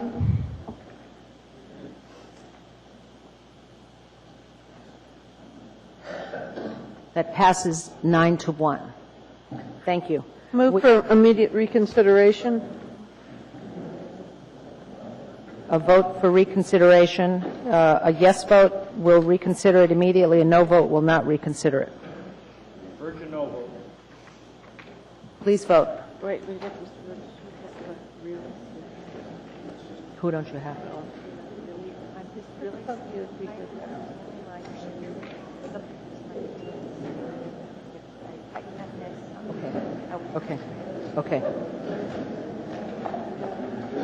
Okay. If you could exit quietly, please. We're still doing meeting. Thank you. Assembly members, there are 5 items that we must complete before, 6 items that we must complete before 11 o'clock. If we have to extend for 15 minutes to get these done, do I have 8 votes? Okay, let's go. Tax anticipation notes. We need to reorder the budget in order, let's see, we'll get onto this one. This is the next item. Item B, 14B, Ordinance AO 2009-33, an ordinance of the Municipality of Anchorage authorizing and providing for the issuance tax anticipation notes, $150 million in aggregate principal amount. Motion would be in order? Oh, I'm sorry. Public hearing is open on this item. Anyone present wishing to be heard on tax anticipation notes? Anyone at all? Seeing and hearing no one, the public hearing on this item is closed. Wish of the body is? Second. Thank you. Any discussion? Mr. Yeah, Starr. get on the thing here. Mr. Starr, go ahead. Well, the question is to Ms. Welton. You know, I asked you today how many millions of dollars we floated last year, and the answer was 95 million. Is this an indicator of the fiscal health that needs to borrow 150 to bridge till the tax revenues come in? Through the chair, Mr. Starr, no. Okay, why are we borrowing 150 million, do you think? Through the chair, Mr. Starr, we're not necessarily borrowing $150 million. The ordinance is not to exceed $150 million. So what could very well happen is that the ultimate TANS issuance could be $130 million, not $150. In the other years, I thought the logic was that they were sort of a revenue-generating opportunity because we could, make money on them, if you will, and that's not the case this year. I see the interest costs or the dollar in issuance cost of just $982,000. So in this case, we're spending money to have the opportunity to balance our. I mean, when would we actually need it? You're saying between now and June we'll have cash flow problems? Through the chair, Mr. Starr, remember the analogy that we've talked about at work sessions, that our revenues come in like a camel's hump? The problem is that our costs are fairly flat throughout the year, so right before that hump comes, we're out of money. And it's not really a budget issue, it's a cash flow timing issue. I'm aware of that. I just was trying to get my arms around just how remedyful that was. I'm looking at the cash pool amount, for example, and we drew $26 million out of it. In the cash pool value went from $551 million now to $509, and I assume that it's difference than checkbook amount. I'm aware of that, but are we concerned about the fiscal health of the city when we see indicators where we've got more money in the borrowing queue than we did last year? Through the chair, there are a lot of indicators of fiscal health that I would rank substantially higher than this one. Okay, thanks. Okay, thank you, Mr. Starr. Any further questions? Please vote. Is there any objection to this item? If there's no objection to this item passing, it passes unanimously. Madam Chair? Mr. Coffey. Move to change the order of the day to take up 14N, P, Q, T, U, and H. These are requests by the administration, and H, there's people who would like to testify in that rezone who have been waiting all evening. Thank you, Mr. Coffey. Is there any objection to reordering the agenda at this point? Pardon me? Is there any objection to reordering the agenda? N, P, Q, T, U, H. All right. Is that all right with everybody? Okay. That's the agenda is reordered. Item N. Resolution N is in Nancy. Resolution AR 2009-33, a resolution of the Municipality of Anchorage appropriating $966, blah blah blah, for replacement vehicles and equipment. The public hearing for this item is now open. Is anyone present who wishes to be heard on this item? Anyone at all? Seeing and hearing no one, the public hearing on this item is now closed. What's the wish of the body? Move to approve. Thank you, Mr. Coffey. Any discussion? Okay. We had a work session. We had a work session. Okay. Any objection to passage of this item? Seeing no objection, that item passes unanimously. Item O, Resolution AR 2000. Oh, I'm sorry. Resolution AR 2009-34, a resolution of the Municipality of Anchorage appropriating a U.S. Department of Transportation Federal Transit Administration grant of $114,000 purchase of 4 van pool vehicles. Waive reading. The public hearing on this item is now open. Anyone present wishing to be heard? Welcome, sir. Please tell us who you are. You have 3 minutes. And please try to take less time. We have half a dozen items we've got to deal with. Thank you. I'm Sean Peterson. I came here thinking I was going to comment under 14D, first public hearing for the revised budget. Doesn't look like that's going to happen tonight, and I'm falling asleep in the back. What I'm here to talk to you about is the cuts to people mover service. I, like so many others, rely on these 2 routes to commute from Eagle River to downtown Anchorage. I live far enough away from bus route 102 that I will have no means for getting to work on a regular basis. Sir, if 77 and 78 are eliminated. I apologize. I appreciate your concerns about bus service, but that is under a budget. It is a budget issue, and it will be dealt with in due time. This is about the purchase of van pool vehicles that bring commuters from the Mat-Su area to Anchorage. Okay, I saw that it was related. I thought I'd give it a try. No, I'm afraid I'm going to have to say no at this time. The budget issue will probably be taken up on the 14th of April. Okay, so I can go home now without worrying that this 14D will come up? We share your concerns about the bus travel. You're yes. correct. Excuse me? Say it again? 14D will not come up tonight. No. Thank you. Thank you, sir. Yes, Dr. Selkirk. Right. No, we're not going to deal with it tonight. There'll be another public hearing. Okay. All right. Anyone else wishing to be heard on this item? Seeing and hearing no one, the public hearing on this item is now closed. What's the wish of the body? Okay. Any objection to purchasing these 4 van pool vehicles? Seeing no objection, these van pool vehicles are unanimously approved. Item Q, 14Q, Resolution AR 2009-51, a resolution of the MOA appropriating $139,464 to the State of Alaska for impaired driving enforcement. The public hearing on this item is now open. Anyone wishing to be heard, please come forward. Anyone at all? Seeing, hearing no one, the public hearing on this item is now closed. Thank you. Any objection to pass this item? In case you didn't have it. I think there we have. Okay. Any objection to the passage of this item? Seeing and hearing no one, this item passes unanimously. T. What happened to Q? 14T. Okay. 14T, Resolution AR 2009-61, resolution of the MOA appropriating when tendered $5,700,000 from the Federal Aviation Waive reading. Administration Airport Improvement for 2009 Merrill Field Rehabilitate aprons. Anyone wishing to be heard on this item? The public hearing is now open. Anyone at all? Seeing and hearing no one, public hearing on this item is now closed. Wish of the body is? Move to approve. Second. Any objection to passage of this item? Okay, seeing none, that item is approved. 14U, Resolution AR 2009-64, a resolution of the MOA appropriating $686,000 from the U.S. Department of Housing and Urban Development for capital improvements to the Mountain View Service Center. Madam Chair? Yes, sir. You will recall when this was introduced, I was determined to have a conflict on this item. All right, very good. Let me ask you the question. We already made the determination. Did we do that? Yeah, you Okay. really had a conflict. All right. Okay, Mr. Gutierrez, you don't have to vote. He's supposed to. Oh, you have to leave the room, apparently. Okay. Oh. Make it fast. Yeah. Public hearing. Anyone wishing to be heard on this item, please come forward. Anyone wishing to be heard? Seeing and hearing no one, the public hearing on this item is now closed. What's the wish of the body? Okay, any objection? No, Madam Chair, I have a quick Accepting these comment, funds? if I might. Mr. Coffey, go ahead. Okay, I spoke with the department and with Jewel Jones, who's associated with the Land Trust.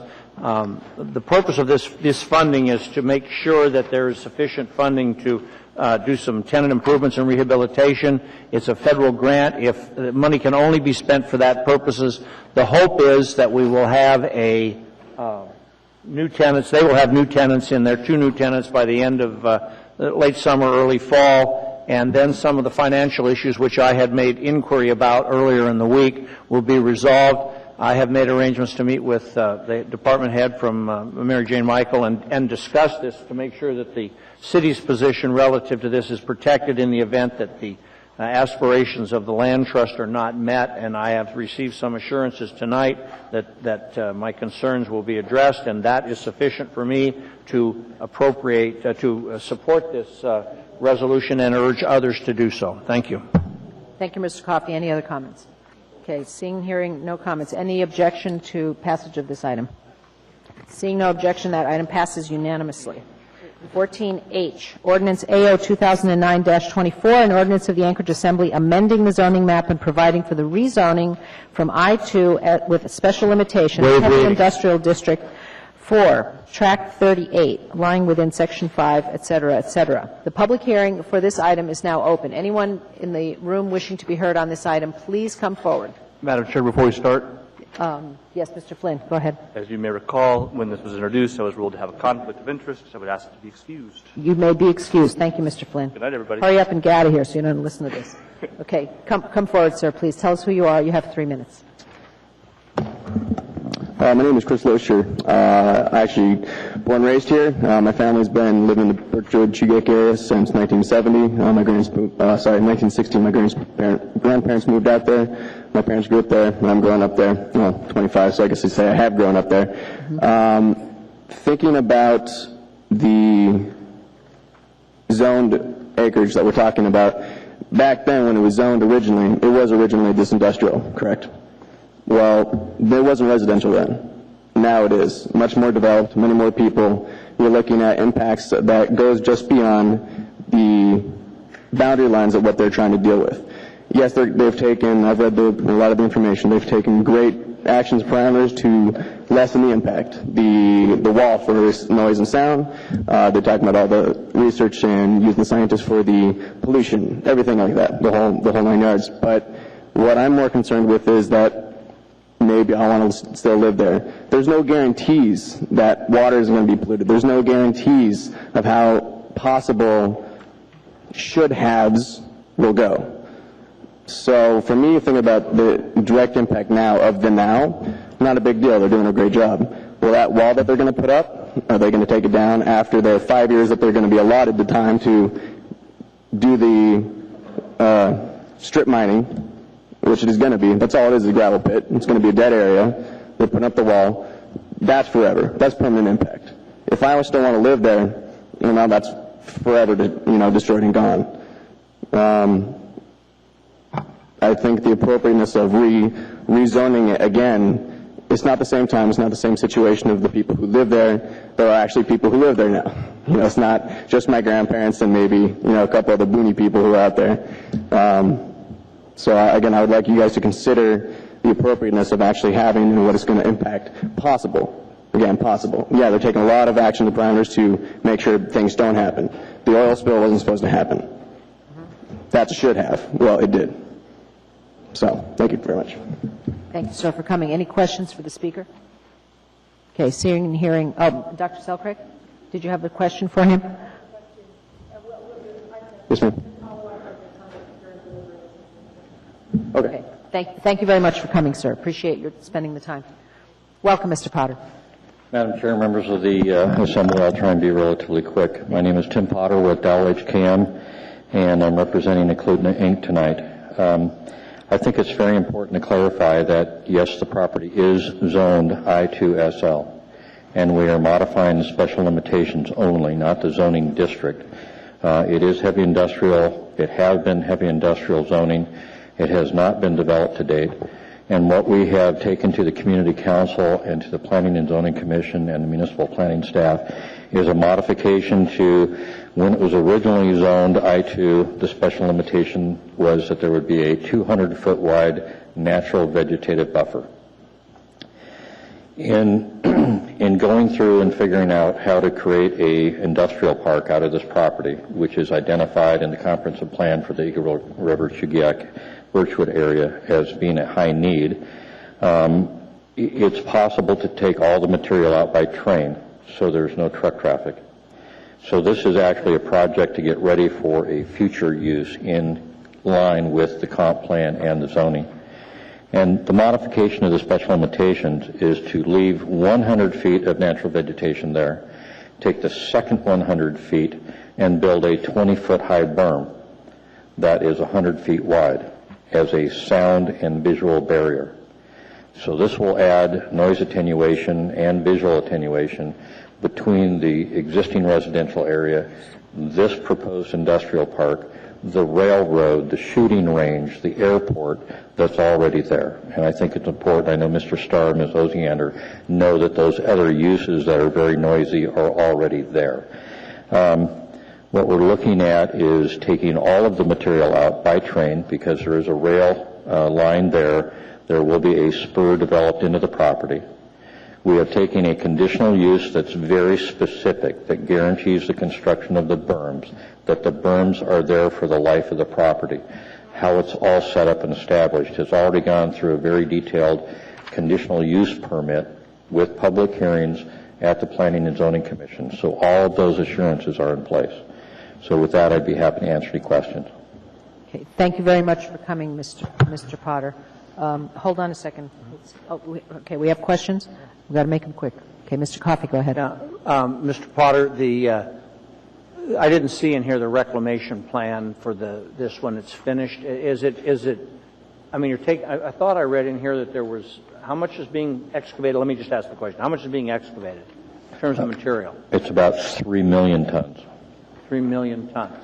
And what elevation changes is that going to result in? There is probably a 40-foot differential at the southeast corner of the property, which is the deepest place. Right now, the property slopes from the existing residential area down to the railroad tracks, and we're basically building a flat bench at the railroad level and then benching up to the buffer. Okay. Will that be the final grade, the final configuration? Yes. So the industrial park then will be separated from whatever is adjacent, which is R9, R1, R5A, and so on, by that berm that's described in this. There won't be any further reclamation by sea. You're going to develop the property. That's correct. It's to get the gravel out of the way so you can have a industrial park at a railroad track next to the airport, and it's been zoned industrial. And we've figured out a way to take all the material not out by truck because the road, it would be very objectionable to do that because the road, as Ms. Oziander knows, needs to be upgraded. So we're taking it all out by rail. which is an advantage that most gravel operations don't have. And then final question, does the conditional use permit have all of the, dust mitigation, hours of operation? I don't know if there's any blasting associated with it. I don't imagine. No blasting, there is no bedrock. Hours of operation are in there, dust control, noise control, monitoring wells to be installed. That plan's been approved by the city. It's a very comprehensive and covered conditional use. The Planning and Zoning Commission and staff did a good job. Sounds like the conditional use is probably far more detailed than the rezone. The conditional use is way more detailed than the zoning. Thank you. Okay, Dr. Selcraig and Mr. Starr, and we have 5 minutes left until we turn into pumpkins. Go ahead, Dr. Selcraig. So there'll be a 40-foot drop towards one end, and do you imagine that filling with water? I mean, what's, I guess I'm trying to understand. Well, you need to, again, understand that the property, and I do have pictures that I could use Elmo with, but if this is the residential area here and here, the property slopes to the railroad. And we're shelving in or digging in like this, so we won't be at the water table. And we have drainage developed for anything that falls on the industrial park to go out to the existing ditch system next to the railroad tracks and through biofiltration swales to be treated before it exits the site. So basically the reclamation is the development of an industrial park there. Correct. On that site. And the monitoring of wells, assuming that there's a negative impact on the surrounding well, how will that be addressed? Is that addressed in the conditional use plan? We have worked with the community in the surrounding area, and we're doing two things. Following the rezone tonight, then there'll be completion of the contract between Eklutna and Siri, which owns the substrata rights, and Wilder Construction, Central Paving Products. And at that time, there is a consulting contract already set up, and we've identified with volunteers through our community council meetings adjacent property owners who will have their existing wells tested to establish a baseline. Our geohydrologist has reviewed all the well logs in the area and has indicated that the natural run of the water and groundwater is away from the residential towards the ocean. So we don't believe that there's any chance for cross-contamination or interruption of flows. But we're establishing a baseline just in the insurance policy, both property owners and ourselves. Then there will be, as worked out with Department of Health and Human Services and PM&E, 5 monitoring wells within the Greenbelt buffer that will monitor the existing groundwater. And if there's a negative impact, who's responsible? Well, it could be a situation where it's one of the residential properties that is having a problem and contaminates Eklutna's property. Well, I'm just wondering about depletion of the water table. Just like everything else that's done. With constant monitoring, we'll have an idea if there is something that's changed, and then that can be dealt with. If it's a problem that Wilder or Eklutna Inc. now or in the future, or the railroad or someone else's caused, be responsible. Then you've got all your causes that you can handle as currently done. Okay, thank you, Dr. Selkirk. We need to interrupt for a minute. Move to extend to complete this matter. Okay, how long, Mr. Coffey? Well, until it's done. I don't know if there's anything else to testify. Is there any objection to until we finish this item? I would hope so, Mr. Birch. Okay, thank you. That the meeting is extended until this item is completed. We have Mr. Starr and Ms. Osiander in line for questions to Mr. Potter, right? I have a question for Mr. Potter. Go ahead, Mr. Starr. The conditional use doesn't allow material to be trucked into the property. Is that what you told me at the break? Is there any assurance that we're not going to have this as a dump site? The value is in the future use as an industrial park. I don't want to see overburden hauled in from other properties surrounding to build the berm or to do it. I mean, the outflow of truck traffic is a good mitigator, but, right. You know. There is a dump site across the railroad tracks that's currently operating. We have identified and evaluated based on test borings and test pits on site what the soil conditions are on site and how much vegetation, organic materials will be. The berm will be constructed of approximately 70% inorganic soil materials and about 30% organic materials. So from the local parcel, from the site, That'll be stripped off the site, built into the berms. Nothing will be trucked in. Okay, so if I start to see a truck farm, I spend a lot of time out there. If I start to see truck calls, then I call you. You call me day or night. Thanks. Phone number's in the book. Ooh, thank you, Mr. Urge Starr. approval. Any further questions for Mr. Potter? Ms. Osiander? Okay, fine. Thank you very much for coming, Mr. Potter. Okay. Anyone else wish to testify? Anyone else? Seeing and hearing no one, the public hearing for this item is now closed. What's the wish of the body? Second. Madam Chair. Okay, Ms. Osiander, go ahead. Mr. Loescher was exactly correct. This area is more and more residential, and yes, it's true, it's been zoned industrial, and it's envisioned in the comprehensive plan for the area as an industrial park. But this is one reason why it's important to have a separate chapter for Chugiak Eagle River. We've had to deal with the mitigation and the buffering here as a conditional use in this particular issue. What we should have is standards in place in advance to protect the residences around this area, because this is going to be a focal point that's going to get very, very hot as the future progresses. This is also where the police shooting range is about to go. And you will hear more people than Mr. Loescher here, is my forecast. Wow. Because we don't have a good plan in place for the area.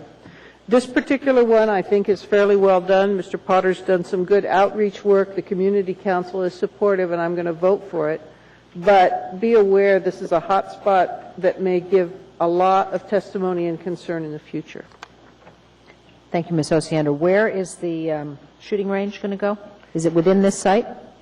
No, it's not within that site, but it's very close to that site. It's to the south of the runway area there, on a Klutna property is what's being proposed. And the berm that Mr. Potter described isn't going to help keep the noise, isn't going to help shelter It's a noisy area already. The berm will help somewhat for this extraction. It probably, will not be relevant to the shooting range. Okay, thank you. Any further discussion?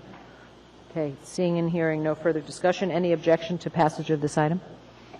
Seeing and hearing no objection, this item passes unanimously. Move to adjourn. Thank you, Mr. Coffey. See you on April 14th. Be sure to vote.